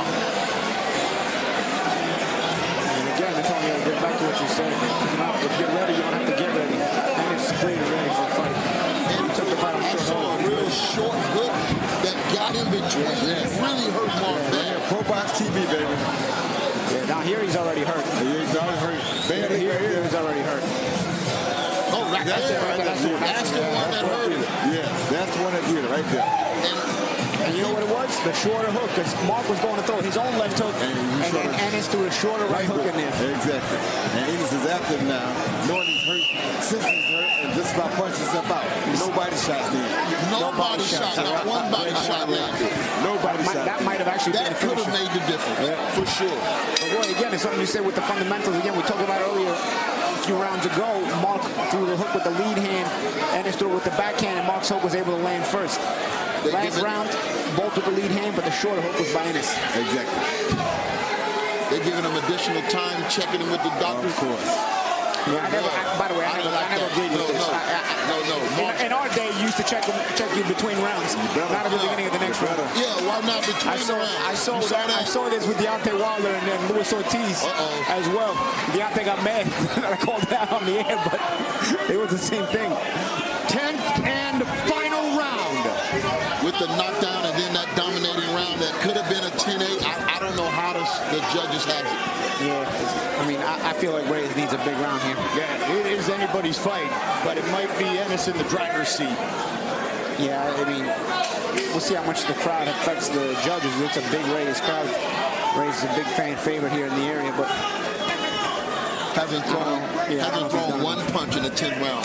He might be still hurt, man. He got hurt early in that last round, so he had a lot of onslaught to get through. I give him credit for getting through that last round, but man. And Ennis coming in who's not known as a knockout guy or a power puncher, but man, he's exploded a few times this evening. But this is a grizzled vet. You mentioned how he's fought all over the world. This guy knows how to go in people's backyards and fight. You know, now this is not a guy who just shows up clearly by his body language all night. But then when you look at his record, his resume, Russia, Norway, you know, you mentioned last fight up in Massachusetts. I mean, he's all over the place. It's still landing the left hand hard here in round 10. And he does have a winning record, so he's not a loser. I mean, this guy's so focused, man. You see his facial expression hasn't changed all night. He has taken the fight Now he's taking the fight. Yeah, he's taking the fight to Mark Reyes Jr. right here. And Reyes hasn't thrown one shot this round with any mean intentions. It's been a survival, strictly a survival round from the beginning. He may still be hurt. You can see why Ennis is a showstopper or a show stealer.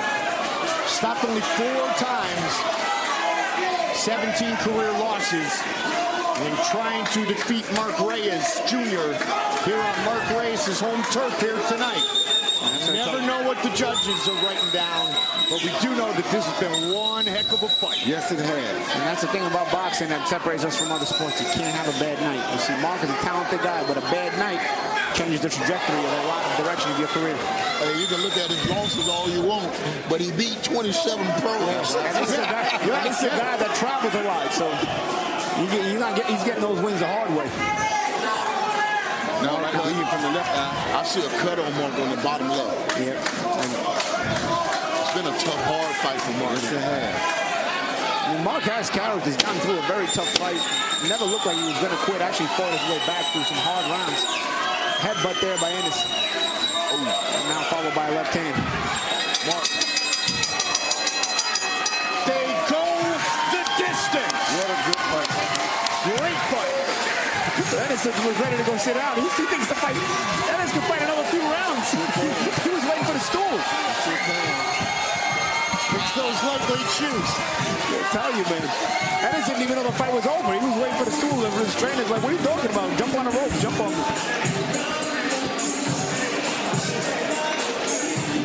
Two losses, like if it's a loss, you don't know what the judges have. We're here in Tampa, but I'm not even going to suggest that. But even though you just did, right? Even though you just did. That was a good way of not saying it. Right. Listen, Reyes looks dejected. I mean, there's some things you can take out of this fight. You see, like, mentally he looks lackluster in there, but he didn't ever quit. He never looked like he was going to quit. It's just like he doesn't do himself any favors, because obviously he's got the heart to be in a tough fight. He never looked like he was even asking for a way out of it, but he just doesn't do himself any favors by fighting through it either. The referee about to get into it with the trainer. Somebody better go in there and stop it. Yeah, I don't know. What do you think he wants, Roy? I don't know. He's mad at the referee about something.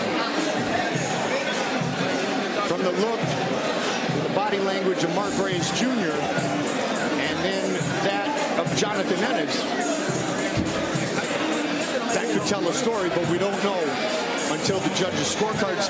That early knockdown truly did change everything, because Ennis's confidence went sky high, and Mark Reyes Jr., even though he recovered at times, you could tell, Roy, he had that on his mind. He did. He had that power on his mind. He worried about getting caught with a big shot. That's what caused him to not fight the way he normally fights, or the way we want to see him fight. Took him out of his rhythm early, right, Antonio? Yeah, it's definitely back to the drawing board. If this is a loss for Mark Reyes, I don't know where he goes from here. 2 losses back-to-back. Might want to take a little bit of time off, revamp, and come back if this is what you want to do. Either way, thank you to both men for putting on a heck of a show. Judges have rendered their decision. Mark Lichtenfeld. Ladies and gentlemen, after 10 hard, furious rounds, we go to the scorecards. Brian Gary and Shami Shipman both score the bout 95-94. Michael Ross sees it 96-93 for your winner by unanimous decision, Jonathan El Potro Ennis. 295-94 cards. Without that knockdown, the fight is a majority draw. Or that dominating round, that dominating 9th round. Yeah, but 95-94 would have been a 5-5 fight. 95-95 is a 95-5. 95-94 meant he lost the extra point for that knockdown. You're in a hometown, even if you don't get the knockdown, they ain't giving you a 10-8 round. If you're in the other guy's hometown. But you get this knockdown, you're going to get the 10-8 round. You see this first one, I think, where he went to the 1-2, knocked him down, straight down the pipe with the left hand. Yeah, he ran him right into it the same time. He just ran him right down the pipe. Mark didn't take no step back, didn't respect the feint. See that? Yeah. He stayed there, didn't respect the feint at all. Yeah. That was a great knockdown. But Mark got up from that. Yeah, he did. He came back in, he got hurt a little bit right there, but he kept fighting. But he was hurt, and then he got caught again, and he thought he hurt Ennis. So he kept fighting, and then he caught that shot. And that shot almost took him out. That was what I heard the worst. That was the third time, though, that he got caught with a big shot. Exactly right. What's crazy is if Mark had been able to fight the 10th round and win it, he'd have won the fight 95-94. Wow. If he'd been able to, but he got so hurt in the 9th round that he ended up having an inadequate 10th round. Yep. And Ennis stayed on top of him right there. I'm sure that was a 10-8 round because he hurt him bad and he stayed on him, and there you see him get the decision. He said, yes, I will fight on Tuesday. On Friday, he gets a huge victory. Jonathan Ennis with the win. Coming up later tonight, our main event of the evening. Unbeaten Canat Islam, Jimmy Kelly Jr. 10-round main event. A belt on the line. Co-main event, main event, right here on Probox TV.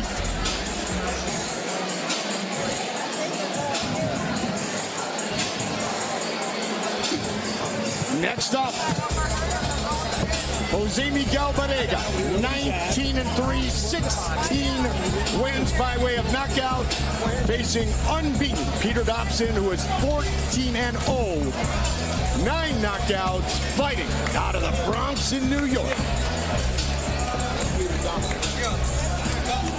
First scheduled 10-round fight for Peter Dobson, who likes to work in close range. Seems to enjoy the inside wars, a style that has given trouble to his 14 opponents. If you're 14-0 from New York, you're doing some damage. There you go. That's true, right? Valle knows. There's Peter Dobson. He had 9 fights in his first 3 years as a pro.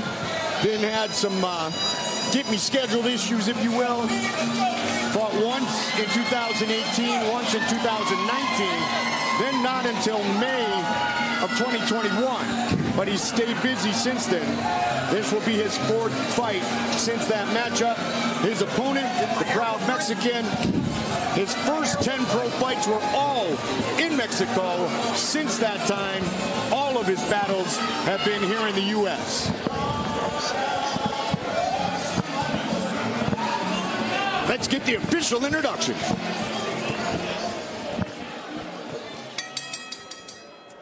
All right, ladies and gentlemen, we have a welterweight bout scheduled for 10 rounds. Your referee in charge is Dennis DeBon. Introducing to you first, fighting out of the blue corner, wearing the black trunks. He weighed in at 148.4 pounds. He is undefeated with a record of 14 wins, no losses, 9 wins by knockout. From the Boogie Down, Bronx, New York, please welcome Peter Dobson. And fighting out of the red corner, wearing the white with maroon. He weighed in at 148.2 pounds.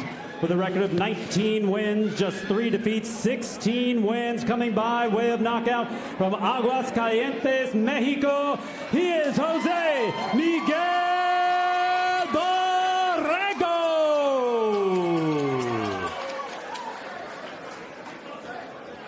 Okay, gentlemen, I expect a good, clean fight in here. Protect yourselves at all times. Obey my commands at all times. Touch them up. Come out boxing at the bell.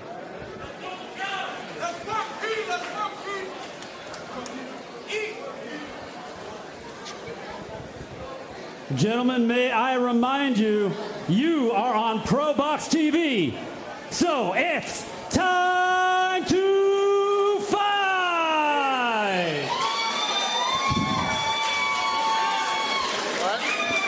I don't know about you guys, but this welterweight division is shaping up to be a good thing on the division. Go! It is time to fight. Barrega in the white trunks, red gloves. 14-0, Peter Dobson, representing Paulie proudly with Bronx on his trunks. Yeah, crafty Dobson. Barrego has stepped up. Dobson, this is probably a step up for him, but a very crafty fighter from New York.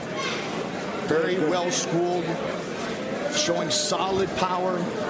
He has not been busy as of late, but a couple of years ago, he said in a year or two, I want to see the Broners, the Porters, Garcias, Spence, Terrence Crawford. We'll see if he's on that pace. This will be a big test here tonight. We thought this had all the potential of being the fight of the night. They got a lot of work to do to catch up to the one we just saw. They sure do. But of course, if you mentioned the names Dobson has mentioned that he intends to see in the coming years. Well, getting a win over Jose Miguel Borrego is an important step towards that. Borrego, a solid vet and a guy who you would look at in this case as the gatekeeper towards bigger and better fights if you're Peter Dobson. But let's see if he can get by him, because Borrego has some ideas of his own for his own career. He's not done yet. You got that right, and he has never been knocked down. This is his 23rd professional fight. This was the fight on paper that I was looking forward to. Yep. But the last one was the one on canvas that showed up. Hey, did it ever. Did it ever. The one thing surprised me about this fight is the undefeated fighter is presumably the underdog. Yeah.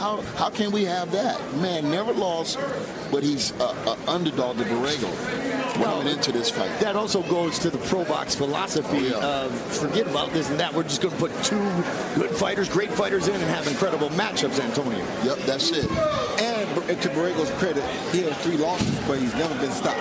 Yeah. So saying that is something, those 3 losses may have been against some of that top tier people that we're talking about that he's saying he wants to fight. And that's exactly what I was saying, about to say, Roy. Borrego has stepped up a bit more than Dobson. For Dobson, this is a big step up, but it's a necessary step up. You get to 14-0, you want to see the big names. You got to get through guys like this on your way up. Now, I'm going to tell you what I do know about Dobson. He let it percolate. It's like a good boy. It takes time, but once he gets started, he can show you a lot of things in that ring. And that's why Borrego should step on the gas a little bit more, because you don't want to let a guy like Dobson get into his rhythm, because he has a nice smooth rhythm once he does get into it. And he's undefeated, so once he gets comfortable in there, he's going to become a problem. Roy was talking about Borrego. He's never been stopped. How about never been knocked down? In his 3 losses, 2 were by split decision, the other majority decision. And that's why he's the favorite. Our co-main event of the evening.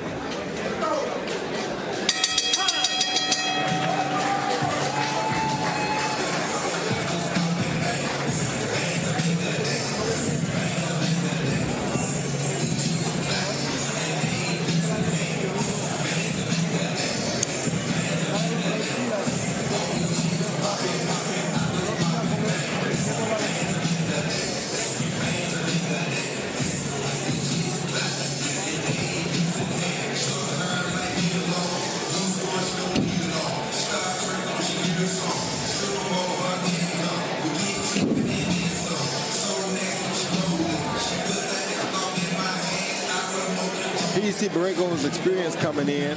He goes as he gets 1-2 to the body there. Well, actually, Dobbs going 1-2 to the body. Great body shot that Dobbs threw to the body, and that shows you that he does know something, Tarver, because most young guys don't go to the body that quick. Also, Dobson understands that changing range is what works against Borrego. I worked Borrego's loss to Alan Sanchez. He gets a lot more trouble when you're changing range on him. He's a good puncher, solid fundamental fighter, but he's a bit slow on his feet. So changing range on him is what gives him a lot of trouble, sort of his kryptonite. You saw an example of that with Dobson going to the body and then stepping back out of range. And that fight, Paulie, was obviously right here inside the White Sands Event Center, where we are tonight. The home, the event center, but also the television studio set up for Probox TV. This our Contender Series, our co-main event of the evening.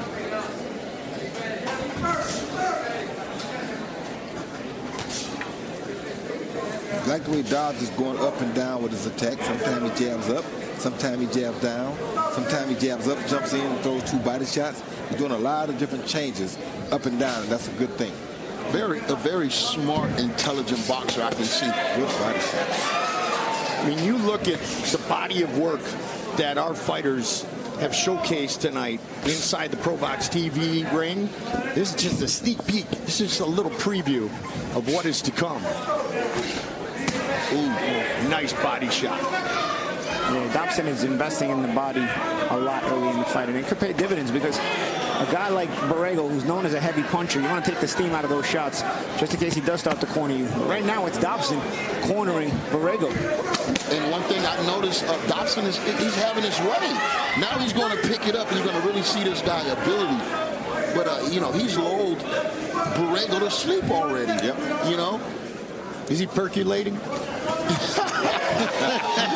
I think he's boiling right now. Okay, I just want to make sure. You got to see what happens if Borrego can land one shot on him when he's coming in. That's what you want to see. And that's If he can take Borrego's shot, then he's got it going on. Yeah, that's the thing where Borrego does have heavy hands. He's powering both hands, and he loves that left hook, doesn't he, Paulie? We're going to see if Borrego has different layers to his game, because already it looks like he's going to have to go to plan B and maybe plan C, because plan A ain't working right now. And Antonio, that's been his kryptonite, man. I mean, it's his inability to adjust to guys who change range and move. That's been why he's sort of had his career stuck in quicksand. At a certain point, he can't get past a certain level. And here he is at that level again, where he's got to prove that he can beat a guy like this.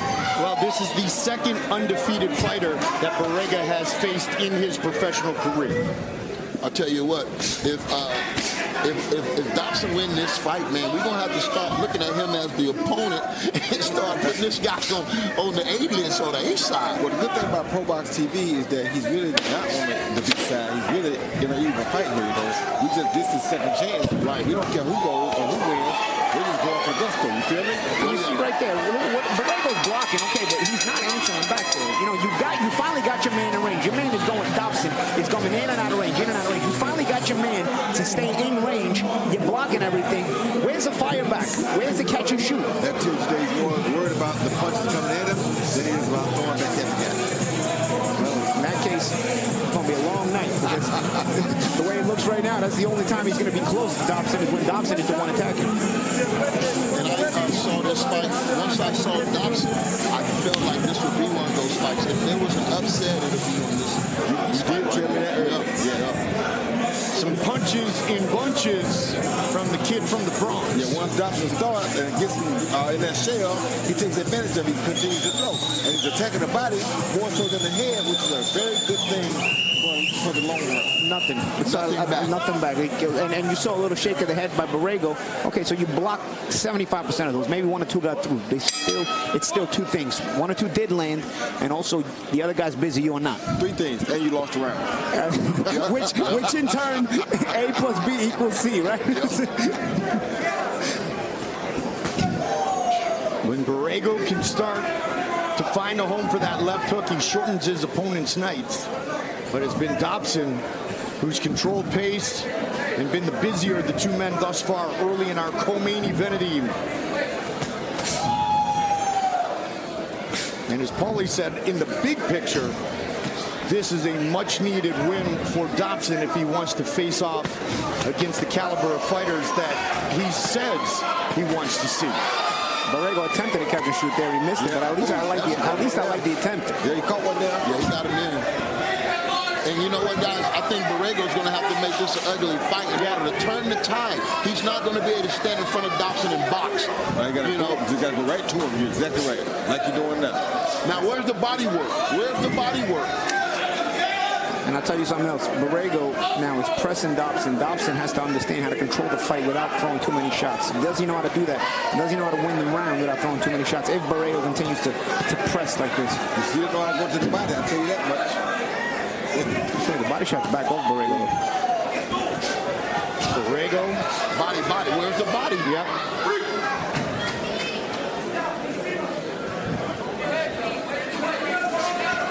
Borrego, the southpaw, but he's been utilizing both stances. He's walking through in that Mexican fighter style, phone booth fighter. That's it. Borrego got to put more than one punch together, and he's standing square. And he's not going to the body. And the New York fighter's going to the body more than the Mexican fighter. Who would have thought of that? Oh, my God. Ain't that something?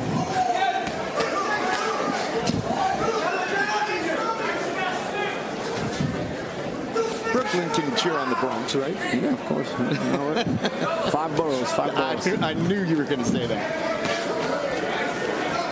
Borrego got to get that back foot back. He just can't sit there square with both feet together like that. The problem he has, he ain't sure which one he want to put back. Right. Sometimes he's right-handed, sometimes he's left-handed. Exactly, I saw that. He don't know which one to put back because like right now, we don't know which hand he is. Left-handed or right-handed. He's right-handed now. In a few minutes, he's going to be left-handed. But if he's square like that, he can't get no power with either one. That's the problem. That's the problem with switching when you don't know how to switch properly. And I'll tell you, Dobson now is not even respecting the power of Borrego. Borrego's throwing a few hooks in there, and Dobson is not backing off. He's actually pushing his man off him. And this is a style that's worked for Peter Dobson as well, Paul. Yeah, he doesn't mind being in the trenches. No, he doesn't. He likes the inside wars. There's the body. Those are good body shots. They usually remind the other guy of the body, but he's not doing it. Borrego doing less work.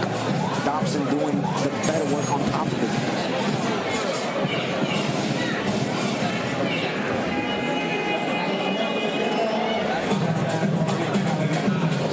These guys here at Probox, they you say iron sharpens iron, but these guys are sparring each other. And you got A fighters sparring A fighters. Somebody's gonna get the worst of it. Those sparring sessions has to be controlled. You can't be meeting these sparring sessions as if they're fights. It's just work. Probox TV is like back in the day when we had our little albums. We had the little, were they 45s? Is that what? Yeah. And you always played the one side, and then you turn it over, you play the song, and the other side, you're like, dang, that's a really good song as well. So we got the A and the other A side here at Probox TV. Paulie's like, what's a record player? I'm not that old. You're not that young. That young. Yes, you're not that young. I'm just giving you I am that old.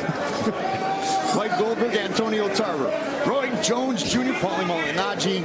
Great to be here, our co-main event of the evening. Just getting things started on this journey that will take boxing to where it needs to be, where the fans deserve it. And if you missed the last fight, you missed a hell of a fight, son. Yes, sir.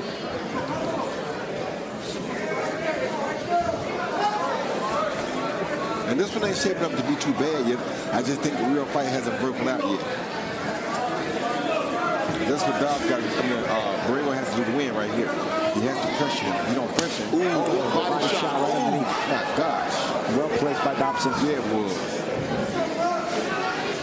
See, Borrego is pushing those punches. His feet aren't even under him like Dobson's on. That's how you create power. It's like Dobson heard you and said, you mean like this? Yeah. That was a good body shot. I think Dobson has weakened his body so much. You feel me? You see Dobson, his whole body is connected. When he throws, you see his feet turn with the same direction. And the torso. Good shot, overhand right. And he doesn't miss very often either. He makes his shots count. Accurate puncher. And he don't make any mistakes. This guy ain't doing nothing wrong. He just... Nice sharp right hand by Dobson.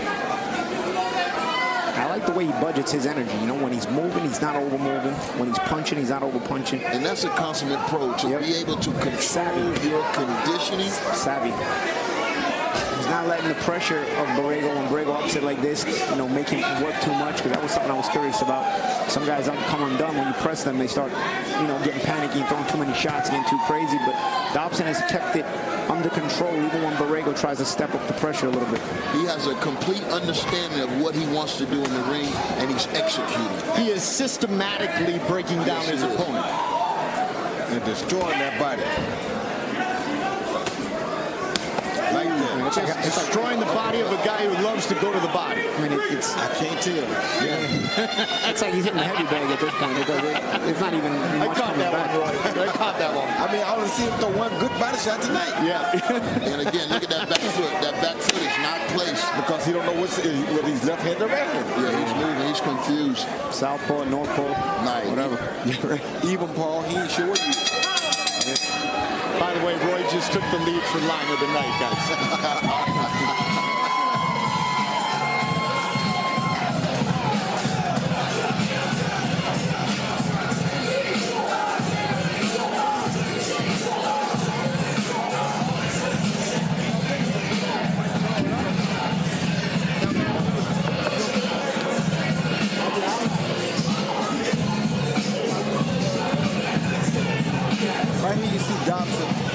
jab, get close, overhead right there, then bang, bang to the body. Never forgets.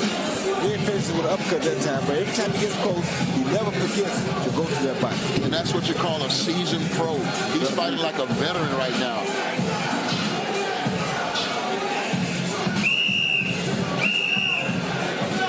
Dobson with finishes in 4 of his last 5 fights.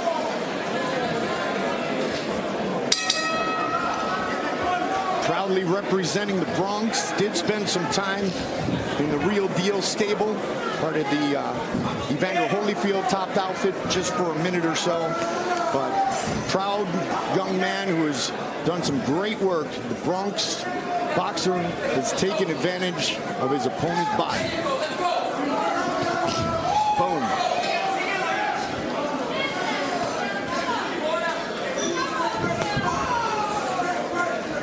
Attacks with bad intent. Yes. And then I'm noticing Dobson, he's not burning any energy. He still has his tank on full. Yeah, I mean, but he's able to recover anytime he throws a combination. It's unlike Borrego forces him to work. And he's controlling the center of the ring now. That's something that Borrego should not have never allowed to happen. And I see him thinking in there. He got his mind in the game. And again, just like Jonathan Ennis' last fight, it's Dobson who's choosing when they fight and when they don't fight. Oh, you know what? I'd like to see Ennis and Dobson, man. That'd be I'm telling you. You better believe it. Well, you know what? Probox TV, we could do something like that, Antonio. You might need to make that happen. That would be an excellent fight. You know, there's been so much damage done to the body of Borrego. Dobson has been in control since the first minute of the first round. Antonio, what does Borrego need to do? What can he do to try to turn this fight around? Well, he's definitely going to have to do something different, but I don't know if it's in him. I mean, this guy here, Dobson is confident. He's having his way. You know, and this guy's undefeated. How are you going to take his oath? Yeah, Antonio, I'll tell you what, he's a professional boxer. One thing you can do is start with the jab. Man. I ain't seen him throw a jab yet, man. He's working his way in. But what I was saying, I don't think anything Borrego does that Dobson doesn't have an answer to. Oh, yeah. So what can he do to win? I don't know. I mean, Dobson may still have an answer, but it's like Borrego needs to cut the gap, right? I mean, so you think to cut the gap, no matter what kind of pressure fighter you are, right there. Start with that jab. You got to stop squaring up. I mean, you can't get anything with standing square in a boxing match. I don't understand. I had to look down 4 times in my bio, and is he a southpaw or not? I think he's had a typo. Right. Well, Paulie said he hasn't seen a jab. Roy said he hasn't seen a body shot. So the one thing Borrego needs to do is start to go on the offensive. But Dobson is in his face continuously. He gives him no space at all. And that's the problem. He's allowing Dobson to use his offense as his defense too. And that's a bad situation. Yes. We can maybe assume he's going to be a late starter because after this round, he will be at the halfway point of the fight. And be down 5 rounds. Man. Absolutely. Dobson giving him angles now and everything. He's still putting more wrinkles to his game. We're going to see him do more before this fight is over with. Yeah, I mean, this is looking like a sparring session more than anything. No, it's only going well for one guy.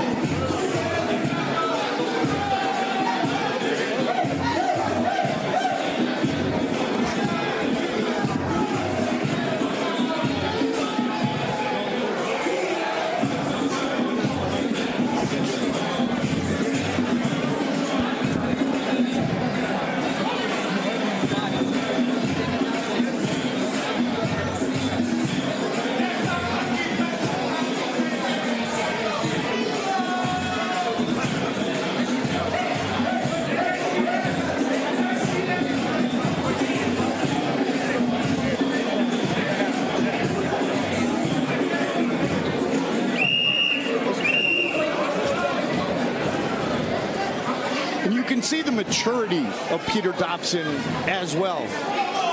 Dominant in every round, but younger, less mature fighters will turn it up trying to get that highlight reel knockout and put themselves in jeopardy or punch themselves out. Peter Dobson doesn't care how he wins this fight. He's just planning on winning this fight. If he can finish Borrego, he'll be the first man to ever do it. One thing he is doing, though, is being completely dominant against an opponent who has 19 victories in his professional career. Also means he's done his homework. He knows his opponent has a solid chin, has never been stopped. So why would you go out there and punch yourself out trying to stop him when he's never been stopped? And if you're going to do that, at least wait till the fight is far in the bag in the later rounds after you've dug his body all night long.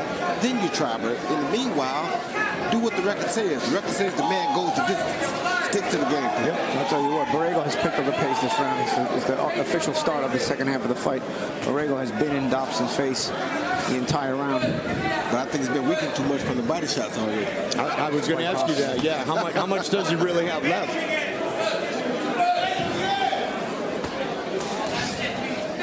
That pop that Borrego's known for doesn't seem to quite be as lively as advertised, and again, as all three of you talked about, it's that constant body work by Peter Dobson, and another one right there. Yeah, the interesting thing is Dobson, best punch of the night for Borrego.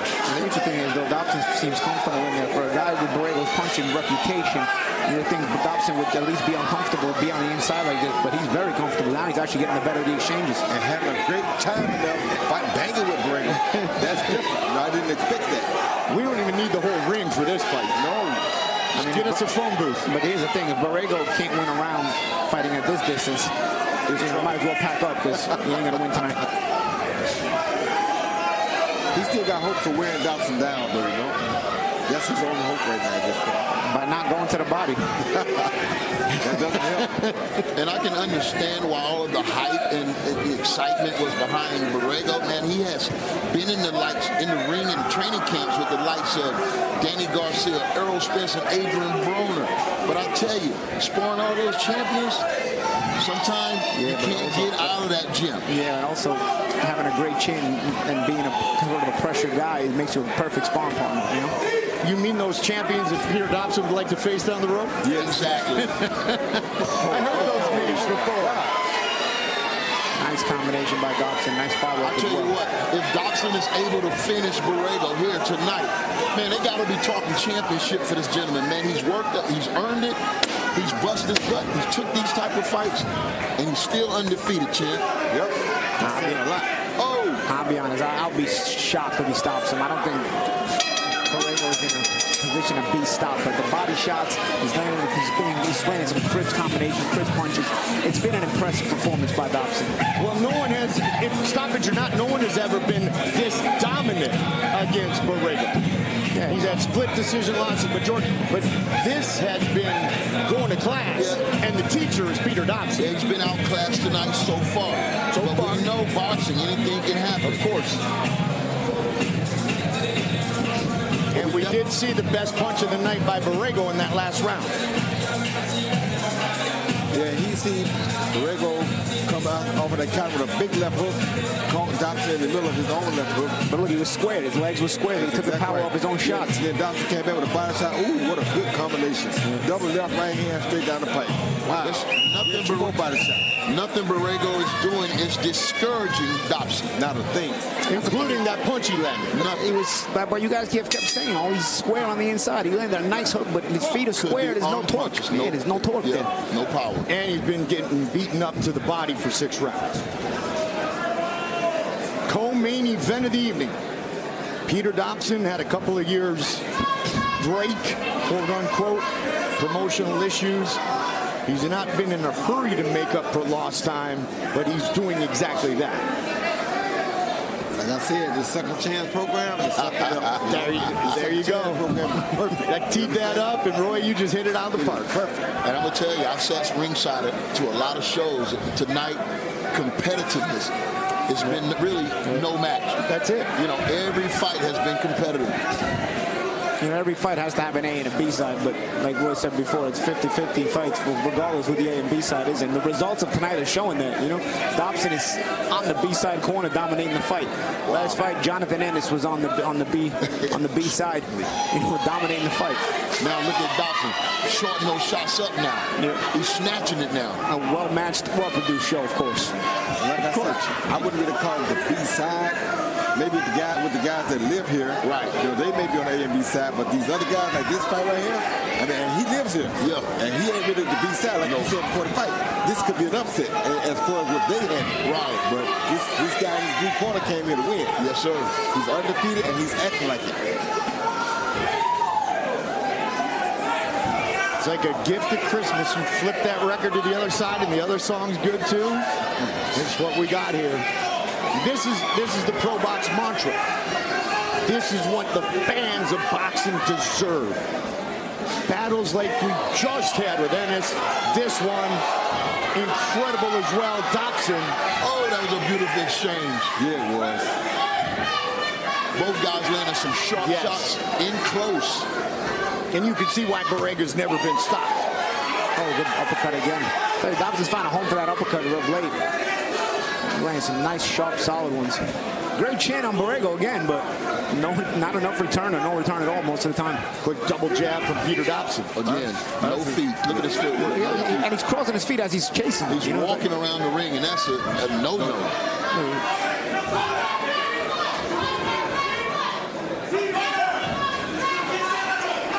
And Dixon honestly has showed a great chin too, because although Borrego has hit him with some big shots, we haven't even seen his legs buckle.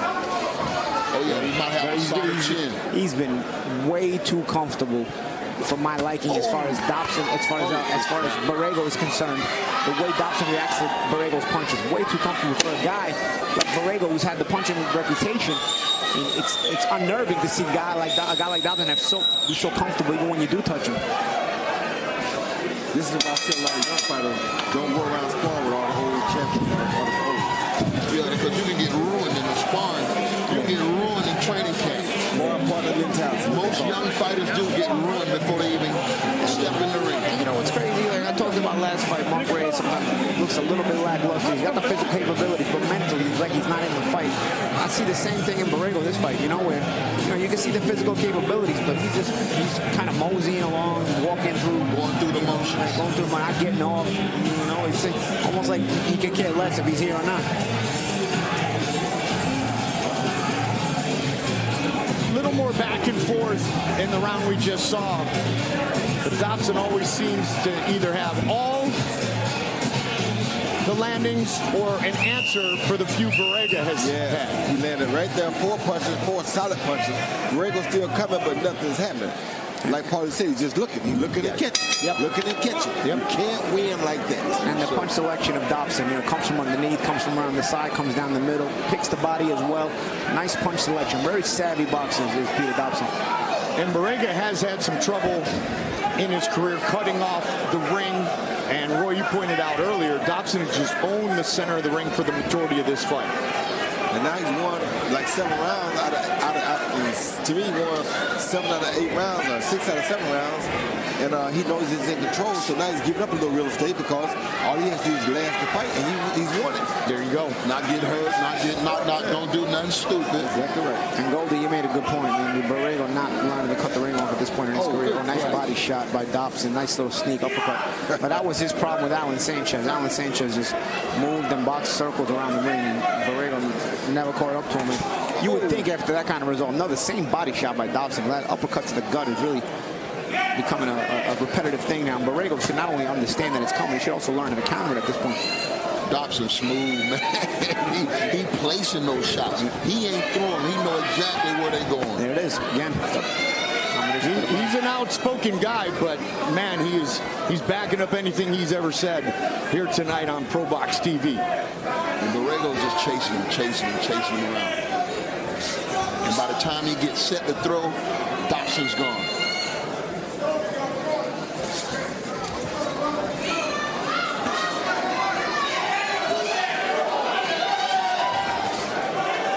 First one was on the chin, second one off the fist and the glove, and a good answer by Peter Dixon. And the fourth one got counted. Nice uppercut. And again. Oh.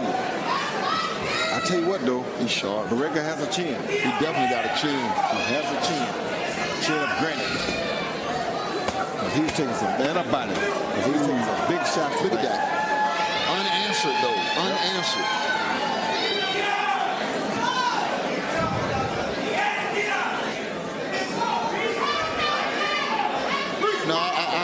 suggest throwing in a towel right now, or even at this point. He's not cut. He's really not busted up, bleeding or anything. So and he's still pressing. He's still coming forward. Right, right. Never been knocked down, including tonight.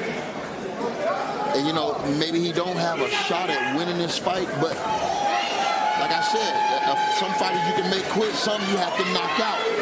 And even in defeat, you have to save something, you know? And in Borrego's case, he just beat him on points, so he's never been stopped.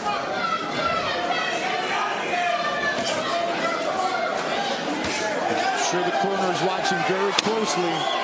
When you throw punches like that, that's why you don't stop it. Yeah. Because you don't just do a ball in that could have ended the fight. Yeah, I don't believe in stopping a fighter that's coming forward. And it won't box him up.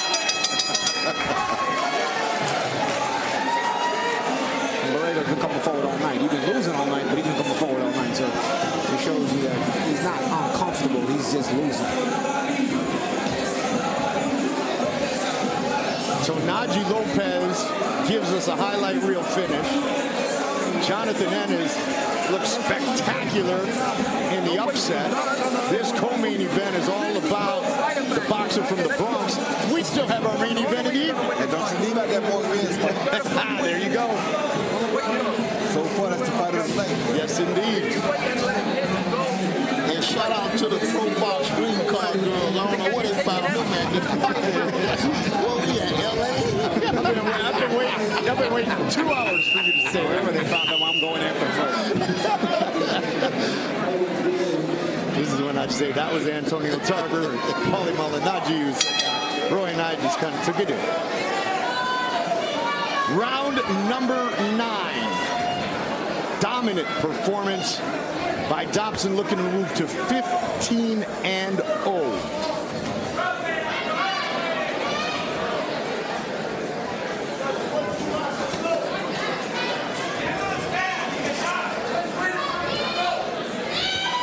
First career 10-round fight for Dobson.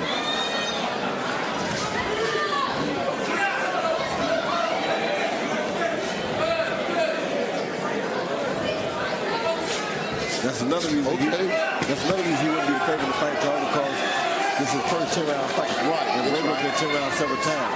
That's the other reason they probably made him the other. Exactly.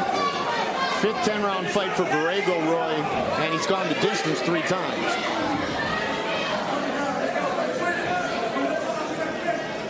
I was always taught that if you're a fighter, you have to get set to punch.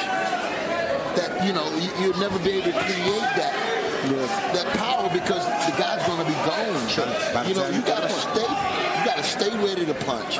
If you have to get ready to punch, he's going to be gone. And that's the thing, when you're crossing your feet, getting to your opponent, it only takes you an extra half second to set the punch. When you've been crossing your feet, you're not moving in a stance where you can sit and punch right off the movement. You know, you got to literally set yourself first. You got to lose a half a second. Right. And against a fighter with the legs of Dobson, he's gone in that half a second. Yep. He's changing range on you.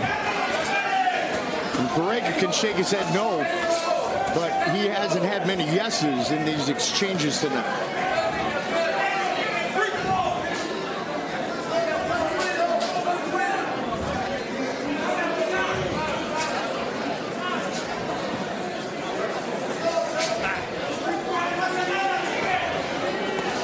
For a stalking power puncher, man, the steam has been taken fully away from Jose Miguel Borrego.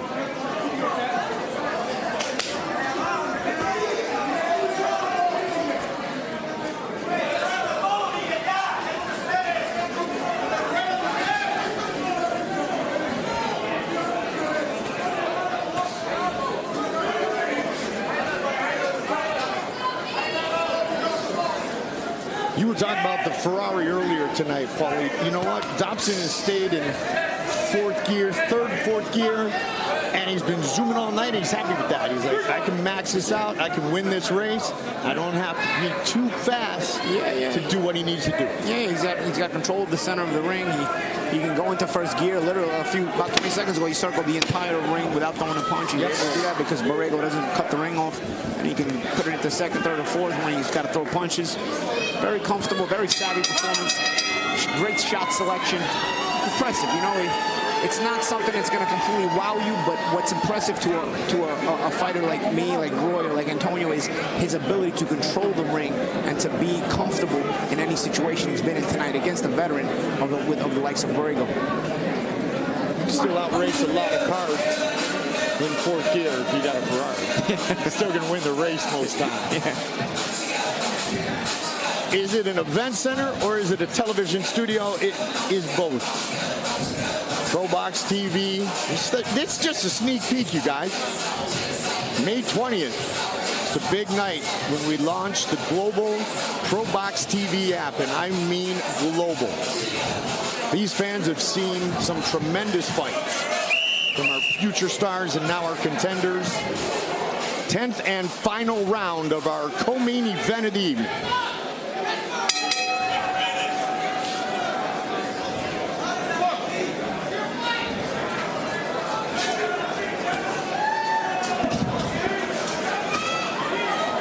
Dobson's still throwing here in the 10th.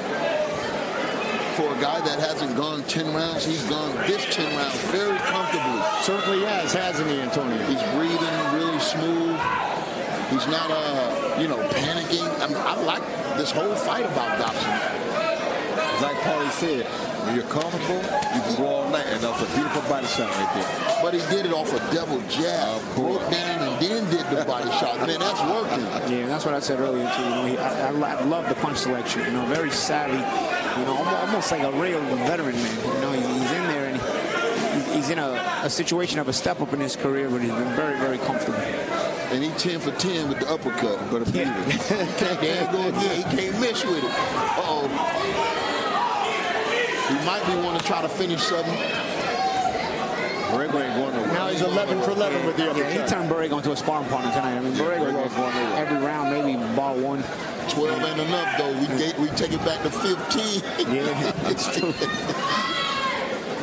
I still don't know how they did that. I'll tell you, man. A lot of it has been the economy of movement, the economy of motion, though. Dobson his form is so beautiful, he doesn't waste any of his cardio. Nope. He's very economical up there. Smart car. Smart legs. Oh, yeah. Smart punches. We're in a smart generation. Right? He's his own smart. He's his own version of a smart device. Yeah, we have smartphones that's going to have the coolest app, Probox TV. Well, it's going to take a hell of a fighter to beat Dobson. I'm putting it out there. I want to see who that is. And Dobson has said he wants the big names in the near future. It's a performance like this against this caliber of fighter that shows that even this level, what he's just stepped up to, is not enough. He's ready to step up even more, and he'll be fighting those guys soon. And I brought that up early in the fight, Paulie, and you said he's got to do some proving, and he's done that in the inside. Absolutely. That's why you fight these fights inside the ring, so you get your chance to do that proving. And tonight, he's had himself a very impressive performance.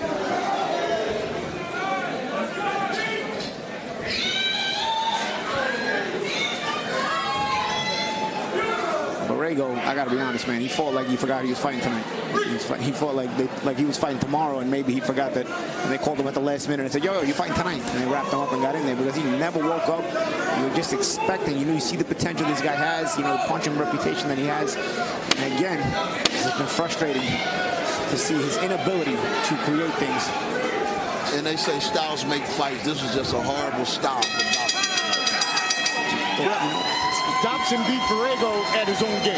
Yeah. Or Dobson and Borrego have the same game. He beat Borrego at his game. Yeah. But even when he was in the pocket, even in the moments when he was in the pocket, it was Dobson getting off better punches, selecting better punches, and angling and choosing the better shots, balancing better. And Borrego would get where he wanted to be, and then he'd be squared up. Where even if he was landing something, it wouldn't be anything on it. So he bested at every part of the game. Every part. Levels. Yep.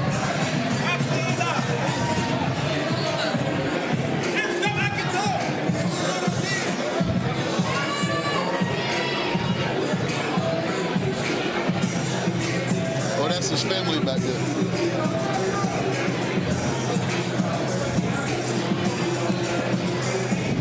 Oh, Yeah, we was just speaking on that. We was trying to see some of the names would go good with a Dobson. I mean, like we spoke of Ennis, because he brings the poise, you know, in that ring. You know, Ennis like to fight fast. The guy from the last fight, Jonathan Ennis. Right, not Jerron. Jerron. Oh, Jerron. Oh, Jerron. This guy can give Jerron. Man, that's a big step up. You want him to go from this. I mean, he's just stepped up here. I would say to get him to a Jerron, get him another couple of 10-rounders. I would say. You know, Jerron is on the verge of a title shot. He's on the verge of getting his world title shot right now.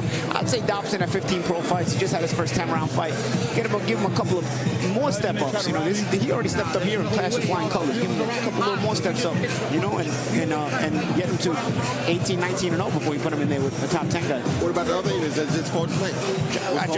I don't know. I don't think that's a bad one at all. I mean, we were just talking about it during the fight. Listen, Jonathan. Both of them. That'll be a good fight. We know Jonathan Ennis stays in the gym. I don't think so. Obviously, good thing. You can bring him right back. Yeah.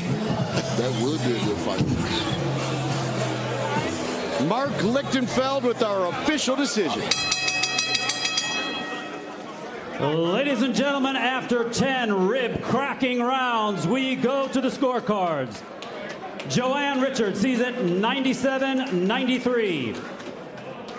Braden Jackson sees it 98-92. And Shami Shipman scores it 100-90 for your winner by unanimous decision. And still undefeated, Peter Richardson had a mask on over there. Might have been covering her eyes too, because she found a way to give 3 rounds to Miguel Borrego. Maybe that mask is a bit too high and was covering her eyes, man. I don't know how I maybe warned to Borrego. You can't even excuse more than that. Peter Dobson with his son, 4-year-old Eli, enjoying the moment. You see Dobson showing all night long, beating his body. A lot of great body work. Hit the head in, bang, bang to the body, back up to the head. Nice combination. Yes, it was. And right off of that, right back 2 body shots. All night long. Every time he finishes or he got close, that same 2 body shot drill he did all night. Right there, then you come back, and before he goes, good headshot. Then what?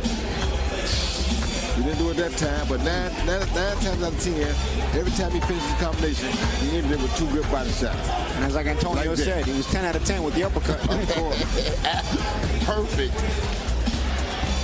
There go the body shots again. And the uppercut. Beautiful performance by Dobson. And his son Eli's loving it. Peter Dobson remains undefeated. And man, did he put on a show tonight.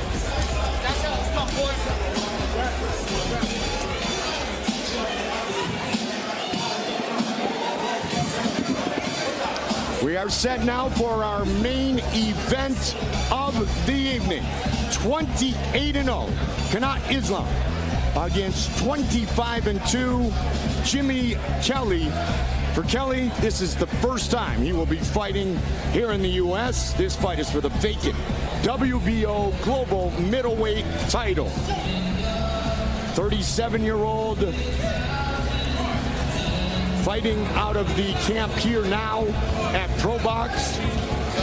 Born in China, lived in California. And Jimmy Kelly, born in Manchester, England, still lives in the UK. And he's got that scrappy British attitude. And he is ready to bring it to our main event of the evening. There is Jimmy Kelly. Kill Ring. He had 1 fight in Australia. All the others coming into tonight. We're at home in the UK. This the first time in the US, and a big opportunity in our main event of the evening for Jimmy Kill Rain Kelly.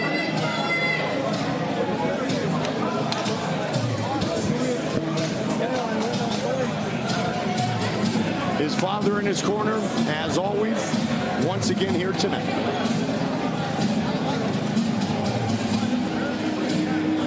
Here is his opponent, 28-0, 37-year-old Canat Islam. Both men veterans. They've been professional for over a decade. We are set for our main event of the evening.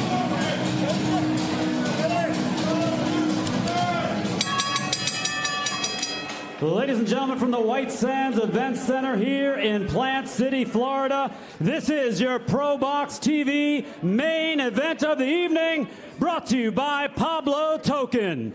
We're scheduled for 10 rounds for the vacant WBO Global Middleweight Championship. Your WBO representative at ringside is Michael Pernick. Your judges for this championship contest, Brian Gary, Joanne Richard, and Mike Ross. And your referee in charge is Christopher Young.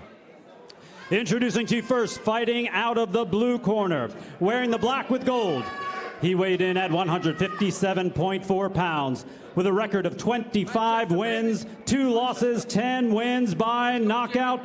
The former world title challenger from Manchester, England. Welcome, Jimmy Kilrain Kelly! And fighting out of the red corner, wearing the white trunks, he weighed in at 158.8 pounds. He is undefeated, 28 wins, no losses, with 22 wins by knockout. The 2-time Olympian and 2008 Olympic bronze medalist, currently ranked number 5 in the world by the WBO, from Oxnard, California, by way of Kazakhstan. He is Canat Kazakh Islam.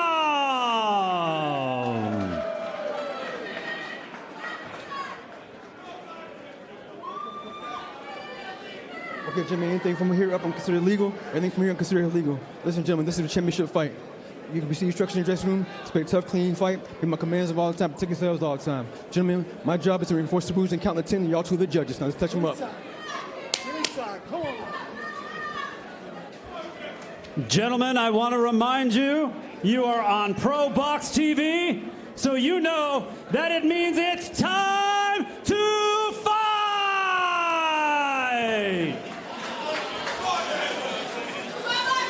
The vacant WBO Global Middleweight title on the line, Jimmy Kelly and Canat Islam. Kelly, a former world title challenger. Lost to Liam Smith back in 2015. His only other loss was to Dennis Hogan in 2018. Both very competitive fights. Kelly in the black trunks, white gloves, white and white for Islam. 28-0, 22 knockouts. And Hogan himself could have also become a world champion. He had a controversial decision, lost to Munguia. So in reality, Kelly could have 2 losses to ex-world champions. Yep. In that fight against Liam Smith, he had damaged his left elbow as well. Required some surgery, but that is all behind him. The only thing in front of him tonight is the 28-0, number 5 ranked middleweight in the WBO, who has never been knocked down. Both fighters never been knocked down in Canat Islam. 37 years old, never had a shot. Undefeated, 28-0. Just, this is the perfect opportunity right here at Probox TV. You get a second chance to prove that you can be something. I mean, 37 years old, never had a chance. And 37, you know, he probably feeling like the clock is ticking right now. Feeling like the clock is ticking. Yeah, he definitely. The clock doesn't tick. Exactly, the clock is ticking. But excellent Olympic pedigree as well, so you know he's had 2 times. Yeah. 2 times. Bronze medalist in 08 in Beijing. But you know, Kelly's been real busy with the jab this first round thus far. I'm surprised. Yeah, Kelly is fighting a fight that he needs to fight in order to negate. Could not, you know, because this guy is a monster when it comes to punching power. Yeah, and that's the thing. You want to keep him off balance, keep that puncher from setting. And right now, that's what Kelly's been working on here in the first round. But let's see, it could be a slow start for Islam. You know, a lot of times, punchers have to work their way into the fight. And Islam has a habit, Paulie, of starting slowly. But when he turns it on, it's fun to watch, unless you are rooting for his opponent. Yeah. But here at Fight TV, we ain't really rooting for nobody. Right. We're rooting for good fights. Exactly.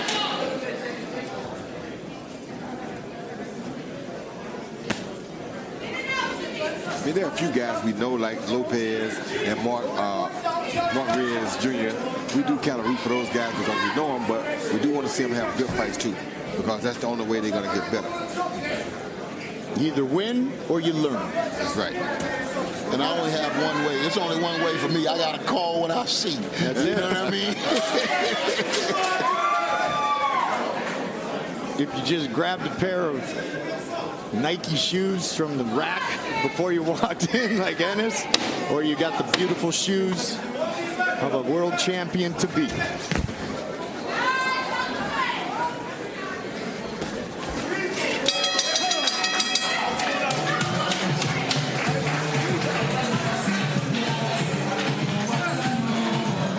Sort of a good feel out round there. Felt like Kelly was busier with the jab. Islam sort of a feel out round, sort of trying to work his way into the fight.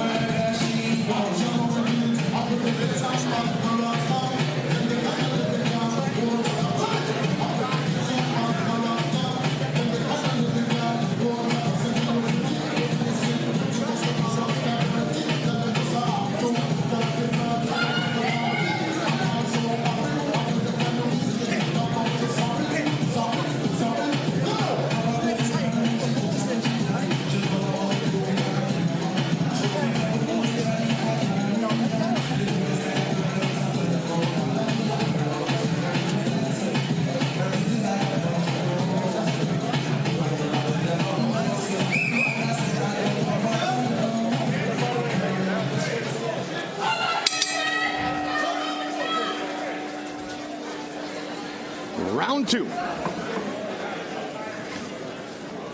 The good thing for Kelly is being in that long time with Jaime Munguia showed him how to battle and survive against a big puncher. So I'm sure that is helping him survive in this fight, because Munguia is a big puncher at any weight class, and so is Canat.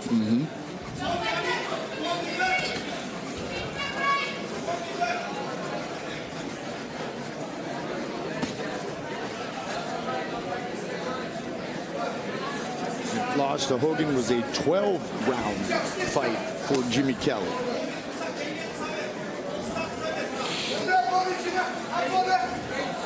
Both men with something to prove, and this is a great place to do it in our main event of the evening.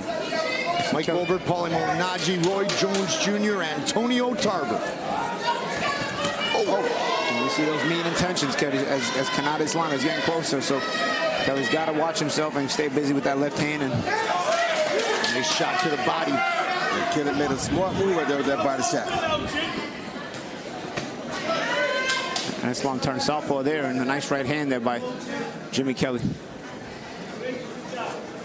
I'll tell you, Islam has a sort of a flowing style. He's not busy, but then he'll go from 0 to 100 real quick and throwing a bunch of power punches when he finds his range. Well, he's a knockout puncher. He ain't trying to go the distance.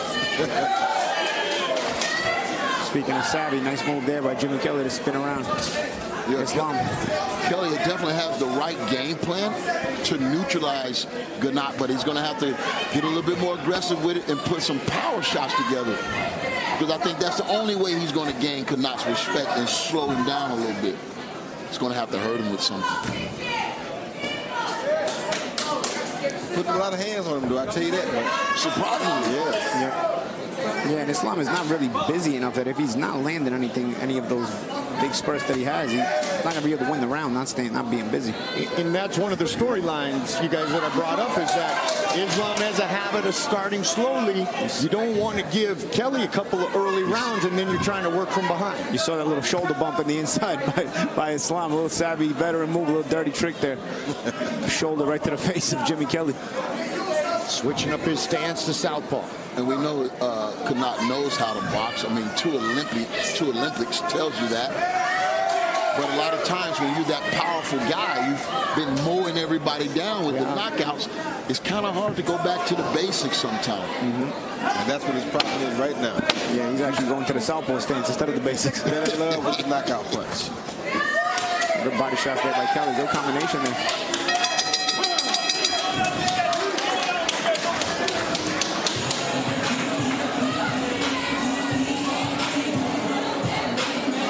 Kelly up 2 rounds.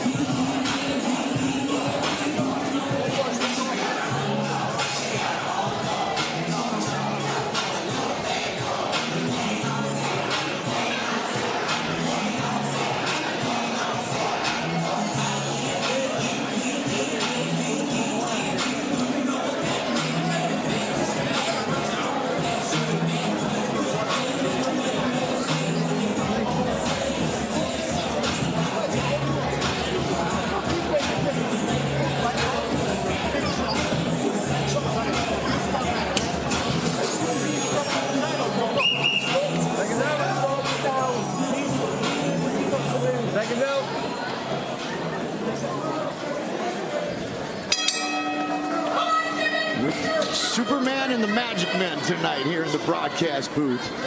Islam and Kelly in our main event of the evening. Canat in that southpaw stance again.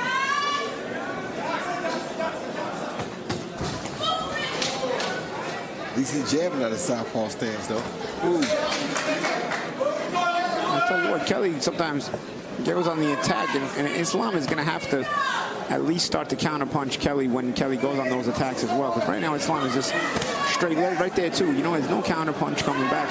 Islam is literally just relying on exploding for big punches and hoping that something lands. He's not setting it up off the defense, and he's not setting it up off anything else. He's trying to rely on.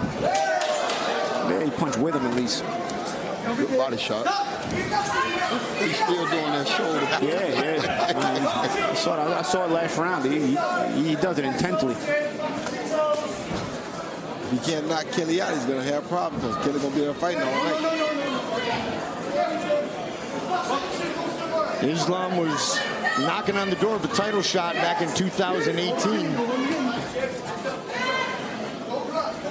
Now he wants to slam through the door and get what he probably feels is long overdue.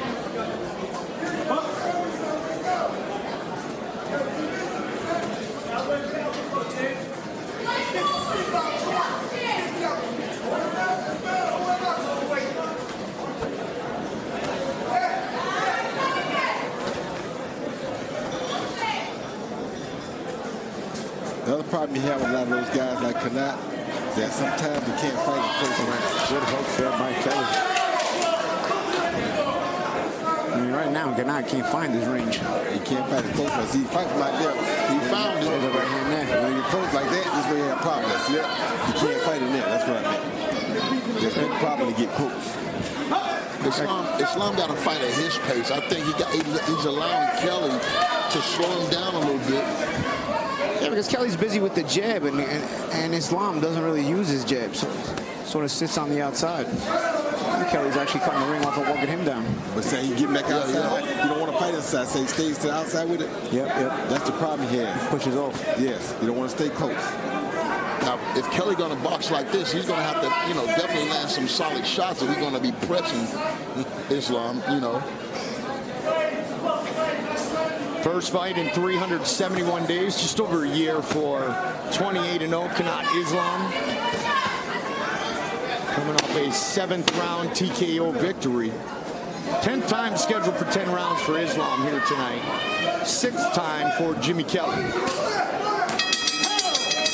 I don't know, man. I just don't think Canat Islam is busy enough. And he's not landing anything that's taking the round away. If he's not going to be busy, you got to at least land something impressive. And I don't think he's done that either, man. It's hard to give him a round.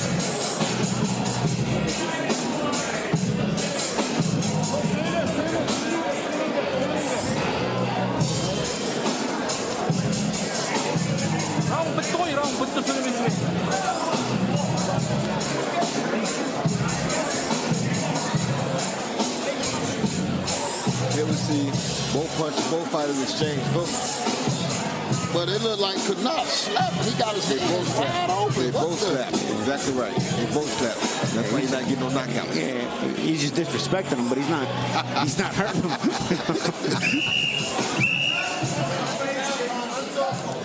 You would think I would call him Nick or Nate Diaz with that Stockton slap, right, Paulie? Well, you know what? He is not from far off. He's the same state. He's an Oxnard. So. There you go. There you go. Thank you for the assist, brother. A good apple there. Round 4, our main event of the evening. WBO Global Middleweight title belt to the winner. Roy Jones Jr., Antonio Tarver, Paulie Malignaggi. Just honored to be here with these 3 greats. Had one of our producers say this is like a Marvel movie, and Juan Manuel Marquez on our Spanish broadcast. And I said, well, if this is a Marvel movie, and I'm with Paulie and Roy and Antonio, then I'm Ant-Man. I'm a Marvel, but I'm just Ant-Man. Look at the battle of the feet there with Canat as a southpaw. They're stepping on each other's feet for a little bit. Check that out as well. And it's again with Kelly stepping on the feet of Islam. A little bit of a battle of the feet going on there when they switch stances like this when Canat is in the southpaw stance. Which is always the case. That's the old adage. Who gets that outside foot, right, Paul? Yeah. Although sometimes it's on purpose, you know? Right. You guys step on each other's foot on purpose.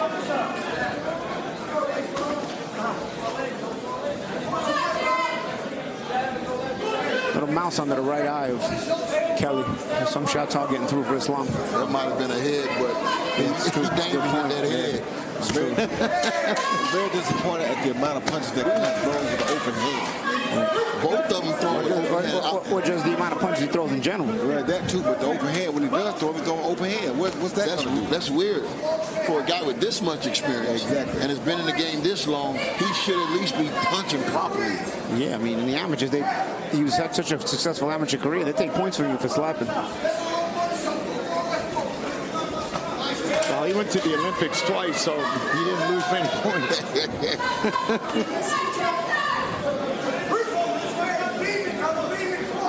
This is the theme that I mentioned to you guys early. Is you're Canat and you're known for slow starts.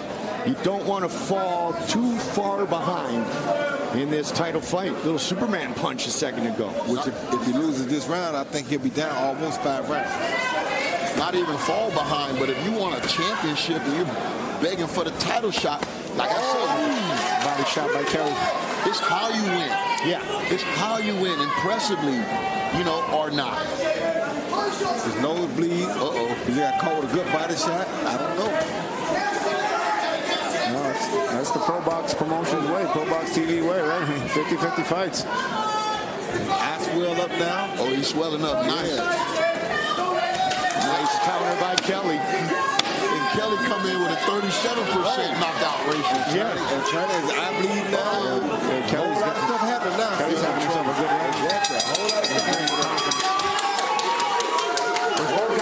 Both guys on top of his head. This must have been a clash of heads. Like it always is. Yeah. Southpaw right-hander and very unorthodox moves. I watched Canat tapes and man, that was every time headbutt. I tell you, both of these guys' cuts might have been from the clash. That's why I think Jimmy's cut right on top of on the scalp.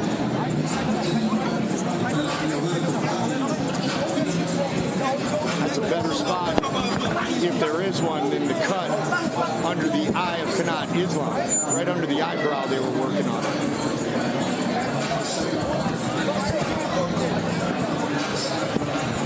There's a action from that read. There's that battle of foot stomping, and this may be where Islam gets cut.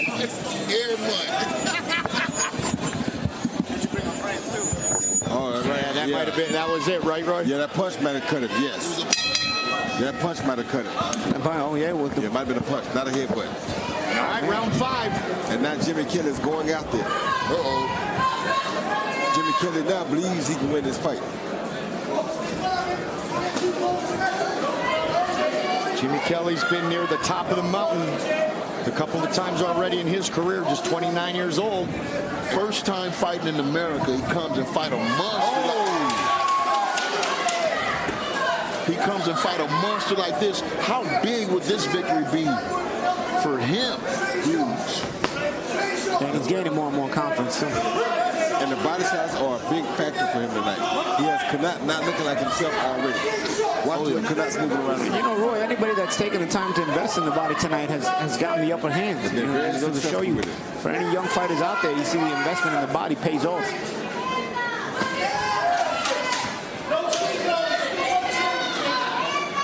Kelly got supreme confidence now. Yeah, absolutely. You can see just the way he's bouncing around. Little love to his mom on the back of his shorts.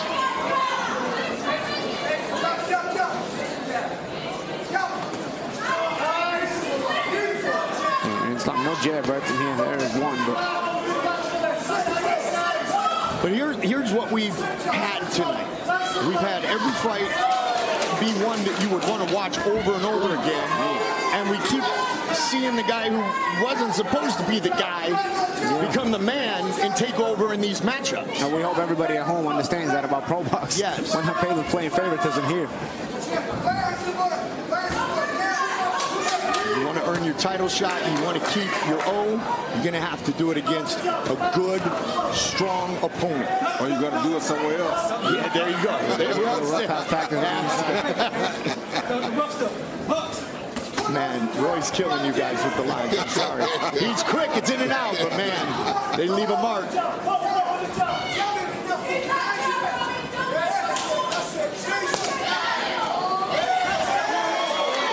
Canat's starting to get busted up. Yeah, he is.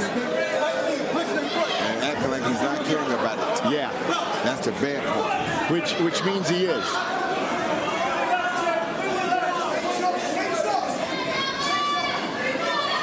He's trying everything.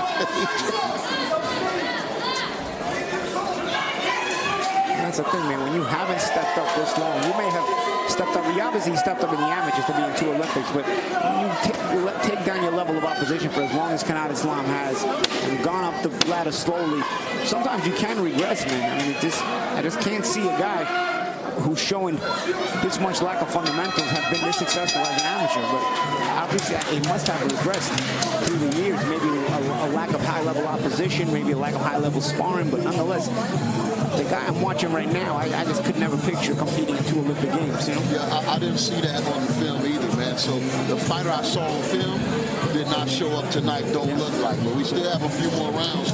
He could turn around, but he's going to have to dig deep. He is, and we're at the halfway point, so we're about to go into the second half of the fight now.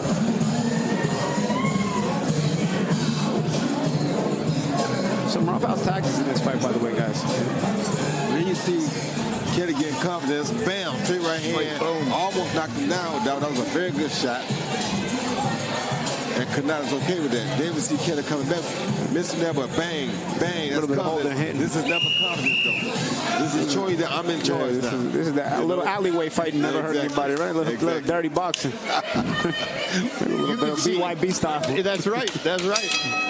A little clinch work. You can see fights like that every night outside of the pub in Manchester, England. I can imagine Islam is thinking this fight is slipping away from me. His whole career right now is running through his mind, you know. How can I turn this fight around? The pressure is on him now. Yeah, well, he didn't come in with the right mindset, because if you come in with the mindset of my second chance, then I should be desperate from the get-go. My last chance. Right. You feel me? This is my last chance. I'm supposed to be desperate from round 1. I can't start slow tonight like I normally do, because this is my last chance. There's Canat now. He finally threw a combination. I was just going to say that. The way his footing is, it prevents him from putting punches together. He finally was able to throw a combination there, but it was nothing on it, really. The Peter Dobson fight could have been contested in the Trigon, Paulie. Yeah, sure could have. I'm sure Borrego would have liked it. He would have found it easier to track down. That's true. Now he's trying to put punches together like he should have been doing. But see, now he's trying southpaw. Why? You were doing good right-handed. Why you change? Confusion. He's being a little confused with how tough Kelly has been in this fight. And that's Kelly's MO. Super aggressive middleweight. Kelly gives the business on the inside. He doesn't want to do none of that holding stuff. He wants to keep working and work his way out of those punches. Kelly fighting a real disciplined fight. Paulie, if you were doing your scorecard, 5 rounds, now we're in round 6, how would it cite? I mean, I've got Kelly winning most of these rounds so far. I think he's in control of the fight. Islam is just not busy enough, and if you're not going to be busy enough, as I said earlier, you've got to at least land the heavier punches in rounds where you're not as busy, and neither of the two has happened. Roy Kelly taking over. Islam's giving too many away, isn't he? Kelly is the vision fighter, and he's doing what Paulie said. He's landing the more chilling shots. So he's winning both facets of the game. Yep. And I just don't see the urgency in Islam very much. You know, so even when he's walking down Kelly, he's not doing it behind punches. He just kind of presented himself there, wide shots like that. Yep. Matter of fact, they're so wide that when they land, they smacks anywhere. He's just going for the knockout. Against a guy who's never even been knocked out. And scorecard-wise, he may have put himself in that position. The body shot by Kelly in there. Yeah, I think you heard him with that body shot again. Oh, yeah. I know Islam grimace a little bit. See? Somebody else saw it too. A little different facial expression than we saw a moment ago. Yeah, now he's going for that rest, too. And Kelly, look at him, just bouncing, feeling comfortable, fighting his fight, and having a ton of success. You have to be winning the round, not getting knocked out.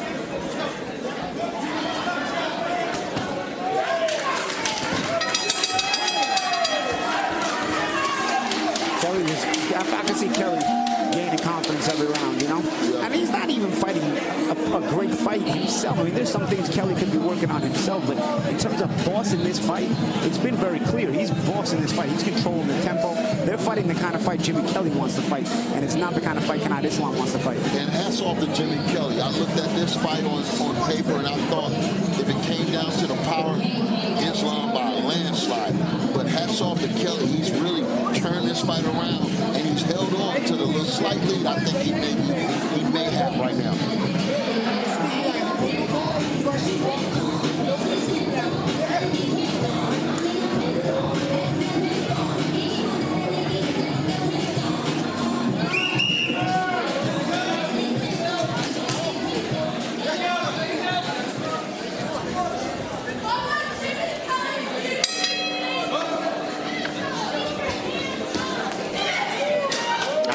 To look back to that Liam Smith fight, because that was a 7th round TKO victory for Liam Smith in Manchester when he did defeat Jimmy Kelly. So he has been stopped once. Let me say this. He got stopped by Liam Smith. I can promise you Liam Smith kept pressure on him from before the weigh-in started to after he got him out of there. You know what I'm saying? That's how Liam Smith fights. When Liam Smith come at you, he coming at you. He's not giving you no breaks like Canat giving him tonight. And you know what? That's exactly what happened. And that was a Liverpool versus Manchester fight too, man. That was a local rivalry. Yep. That's Kelly being from Manchester and Smith being from Liverpool. It's hard for me to picture who Canat thought was going to show up tonight, because he didn't prepare for Kelly. Nah. He just didn't. Or did Canat just not show up thus far, Antonio? Well, I'm just saying, I don't know. He didn't expect this Kelly. Yeah. It don't seem like he did no homework or anything. Or he underestimated this man. They're going to answer right there. Yeah, he underestimated this man. Yeah, and has he stepped up to this level? Has he, you know, as a pro? I mean, it's an ex-world title challenger. You know, I feel like when you fight in 2 Olympic Games, your level of opposition in the amateurs has to be pretty high. But, you know, it takes you all these years to step up. His best shot landed, but the laces hit the man. It's a slap. Open hands. And that's sort of the point I was making. I feel like he's regressed since turning pro. If this was a guy who was in 2 Olympic Games, this is a guy who's regressed. Yeah. That or a guy who waited too long and his time window has closed. That could be the case. He is 37 years old. I think the time window has closed on him. A guy that can't seem to pull the trigger. Yeah. A guy that can't seem to time the shots right. A guy that has no real output as far as punches go. The window has closed on him. And no sense of urgency. And this is his only his 6th fight since February 2017. So that leads to your point. Yeah, absolutely.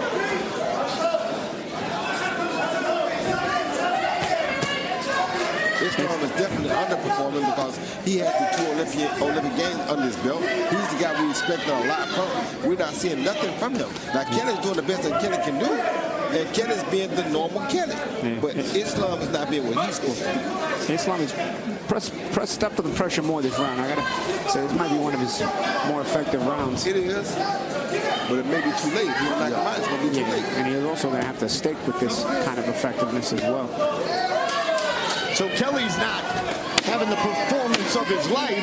He's fighting like he always does, and Canat's just not equaling. That's exactly what's happening.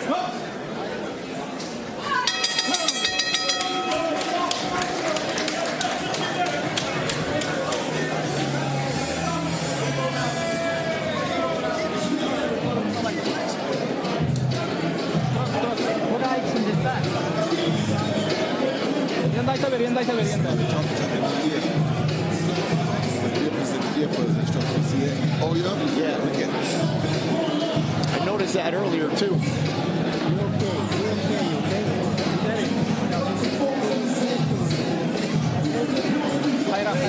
BC Islam, I think, going to let a big left hook finally. boom, right there. But his hand's open. And with that, that's a slap. Every time. So we can call it the best punch, but it's not really a punch, it's a slap. And that's the problem we got. Those kind of punches are used to knock people out if you land with the knuckles. He's not landing with the knuckles. He's hitting with the open hand or the laces. It's just not going to work. And he has 22 knockouts. But not throwing those type of punches tonight. I saw Canat Islam on YouTube, and the man went viral a couple times with these devastating knockouts. But I can't fathom how he got that power with open hand fist. I don't get it, open-handed. That may be the only way he can win this fight at this point. Is by knockout. Yep. They start shortening up those shots and turning them over.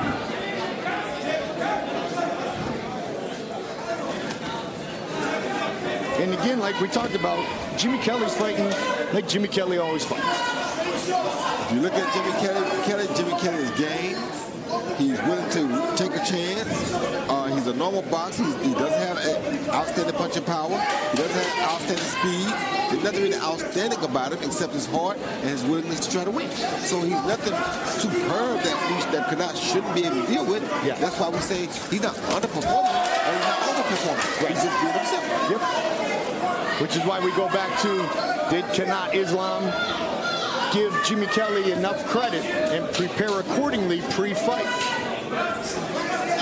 One thing about a fighter coming from the UK, he's going to fight. Oh, yeah. Yep. So that was the first thing I thought when I saw it. Exactly. Especially first time here in the U.S., Roy. He's going to fight. Because that's one of their pet peeves is, if you can't win in the U.S., you're not a real fighter. There you go. So when he comes to the U.S., he has to be willing to die, or he can't go back home and be respected. The sport is too big over there. It's one of the most popular sports. They demand performance. A lot of time you see these guys with a lot of knockouts, but it might be their opposition more so than their power. And that's what it's starting to look like. That's what it's starting to look like. Good hook. Our main event of the evening. I believe Canat was a good puncher. I just think that door is closed on him. Because he never got the opportunity to do it. It's closed. If he was a good puncher, it looks like they declawed him. That's exactly right. Paulie cutting into your lead there, Roy. There you go.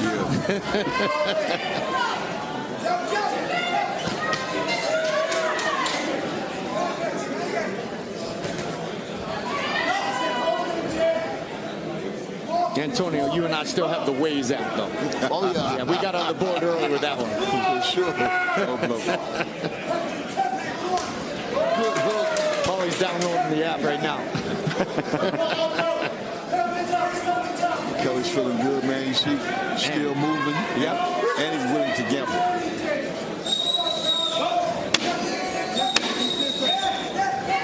Islam has done nothing to slow Kelly down, to break him down, to challenge him. That's why Jimmy Kelly's just having a lot of fun now.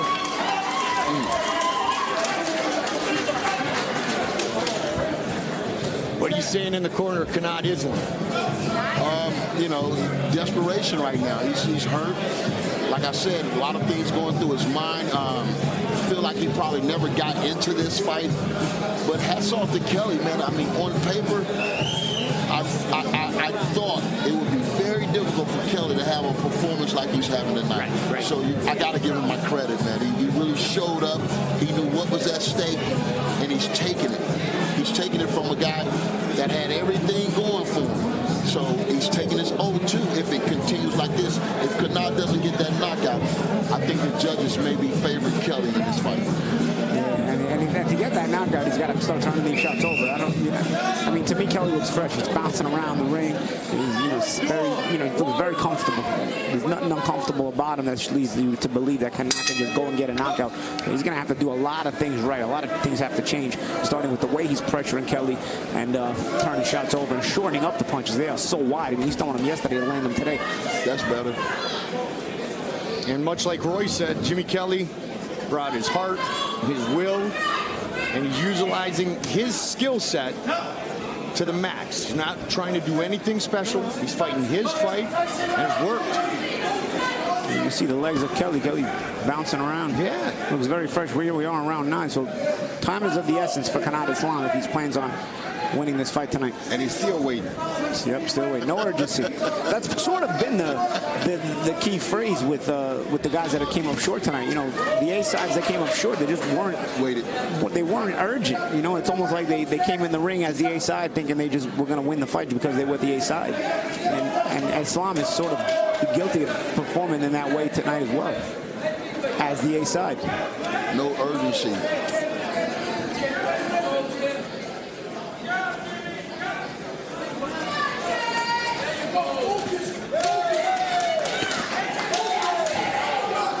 In and out right there, we're going to show you how much legs Kelly still has. This little slip in and out and come in with a sharp right hand. And a guy that was noted for his power, punching prowess, he just didn't land enough shots tonight. I mean, the power shots were just absent from this fight. Yeah. And not just that, the lack of creativity is setting up the power. It's almost like he's just kind of throwing it when he's there. He's throwing it wide, he's slapping it, but no sense of understanding how to set that power up, how to set a trap for Jimmy Kelly, you know? Stalk and wean. So, yeah, it's almost like he's been fighting a level of opposition where when he just throws the power, he lands it. Jimmy Kelly's just been brilliant at the basics, plain and simple.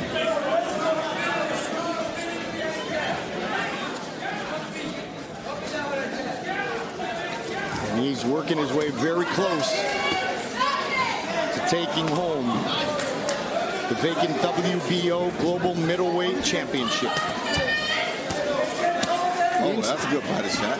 In spots, Islam steps up. He's having some success here, but you wonder where was this earlier? Be careful, though. And that fight against Liam Smith was the one where Kelly's left elbow was damaged as well. Yes, he was stopped. Yes, he was stopped by Liam Smith. We don't know the extent of the injury, and I'm sure Jimmy Kelly wouldn't make any excuses, but it is worthy of note. So you're saying Islam needs to injure Kelly somehow right now? Maybe. Not exactly, but I guess they kind of did, didn't they? Maybe. Superman missed. Oh! Good chest shot by Kelly.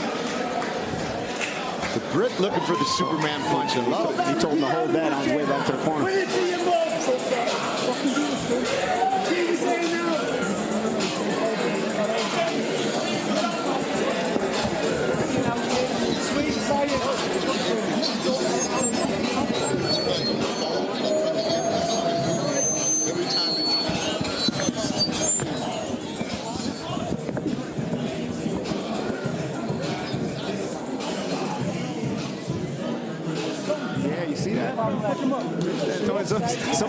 Somebody called on the phone for Canat Islam, and they're putting the earpiece in his ear, the Bluetooth. That's a good observation, Antonio. That's crazy. They've been doing it between every round. I said that 4 rounds ago. They've been doing it every round. That's why I said 4 rounds ago. Oh, man.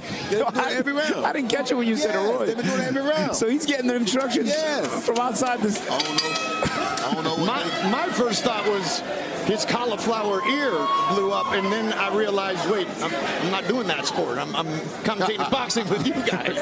Well, whatever he tells him, he don't need to listen to him. That's right. Turn your Bluetooth off. Or maybe he hasn't been listening, and now he's getting yelled at. And see, the same coach, he let whoever it is watch it. So they watch it from his phone. Yeah, that's true. Yeah. And then he putting it on the earpiece in so he can see it. He got his man on FaceTime. Exactly. A lot of battery. They hope they got to charge him over there. Gotta have a good digital roaming plan. They got a smartphone, just the instructions ain't too smart. Either that or he's not listening. I mean, at this point, he's got to leave it all in there, man. He ain't even trying to do that right now. He knows the outcome is 2 minutes away now. Not the night that Canat Islam had planned on. Nope. Look like a fighter that, like I said, missed the window.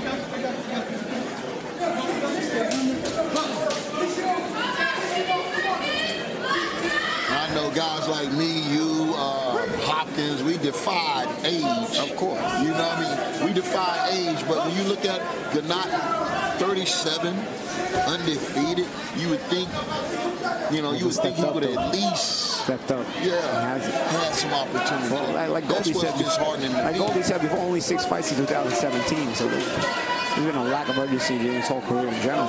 Promoter issue, manager issue, and we know that can destroy a kid. Yep. That's why we got the second chance, though.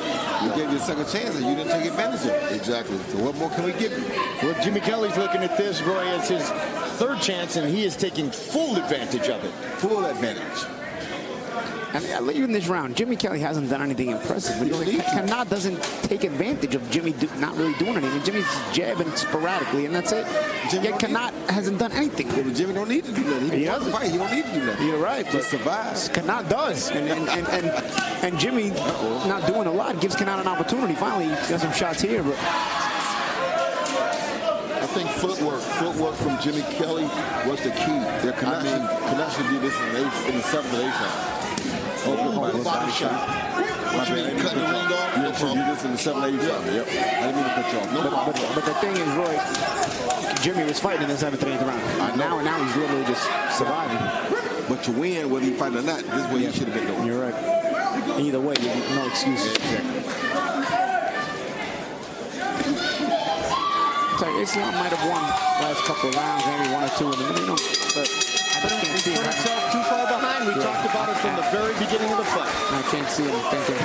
And look at the emotions of Jimmy Kelly. You love to see that. You love to see that. Yeah. That's what makes boxing so great. That's the epitome of what you said about the Brit fighting on U.S. soil, Roy.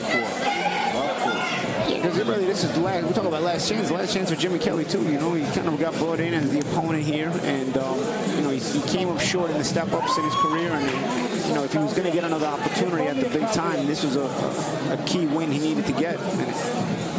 I will say this: he had a great answer when he was asked, "What is his reach? Like, what's your reach?" He said, "I am global." Yeah, I am global. Well, you know what? He's about to be the WBO Global Middleweight Champion. I am global. That's a long reach. It's a big win for him. Big win. Huge.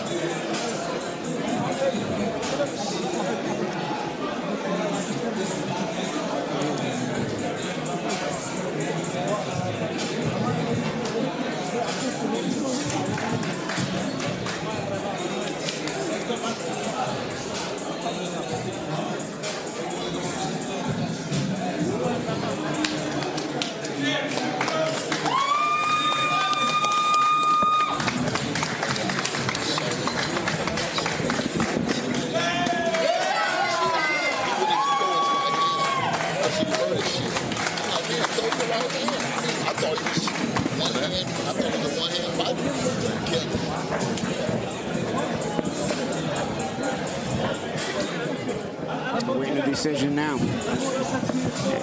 Adding up the scorecards. Jimmy Kill Rain Kelly.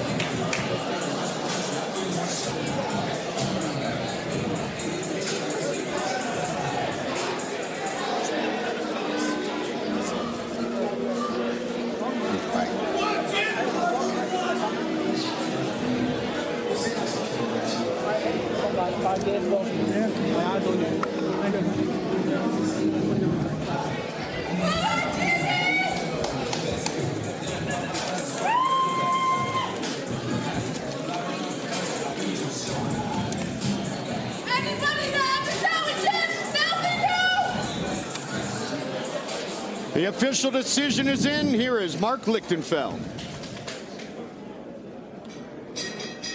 Ladies and gentlemen, after 10 championship rounds, we go to the scorecards. Michael Ross scores the bout 95-95, even. Joanne Richards scores the bout 96-94, and Brian Gary sees it 97-93 for your winner by majority decision, and now the WBO Global Middleweight Champion, Jimmy Kilrain Kelly!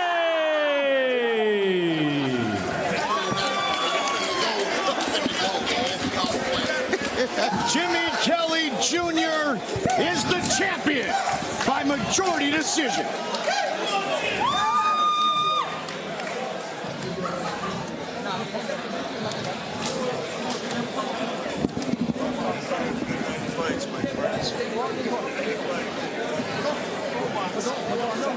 Here we see all night long. We see Canat coming in, but he couldn't land in there. Right there, straight punches. Jimmy Kelly landed a great shot. Oh, good work right to the face. These are big shots by Jimmy Kelly. 10th round. Oh, good straight right hand by Jimmy Kelly. That's the kind of shots that kept Canat off balance all night long. Then the last round, he kind of just moved around, used the jab, allowed Canat to attack a little bit more, but the jab kind of won the round for him, I think, in the last round, and that was the deciding thing.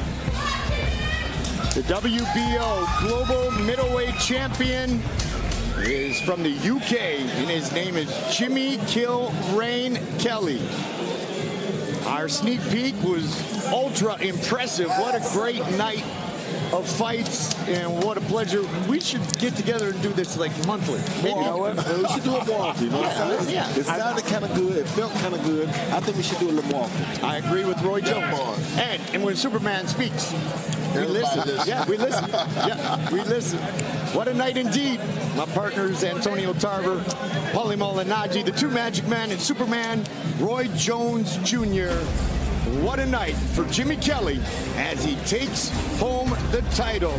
Our Contender Series was something else. Started with young Najee Lopez with an impressive finish. Winner by TKO early. Then the southpaw, the Argentinian Jonathan Ennis, facing Mark Reyes Jr. That early knockdown dictated the rest of the fight. And on just 4 days' notice, Ennis reigned supreme.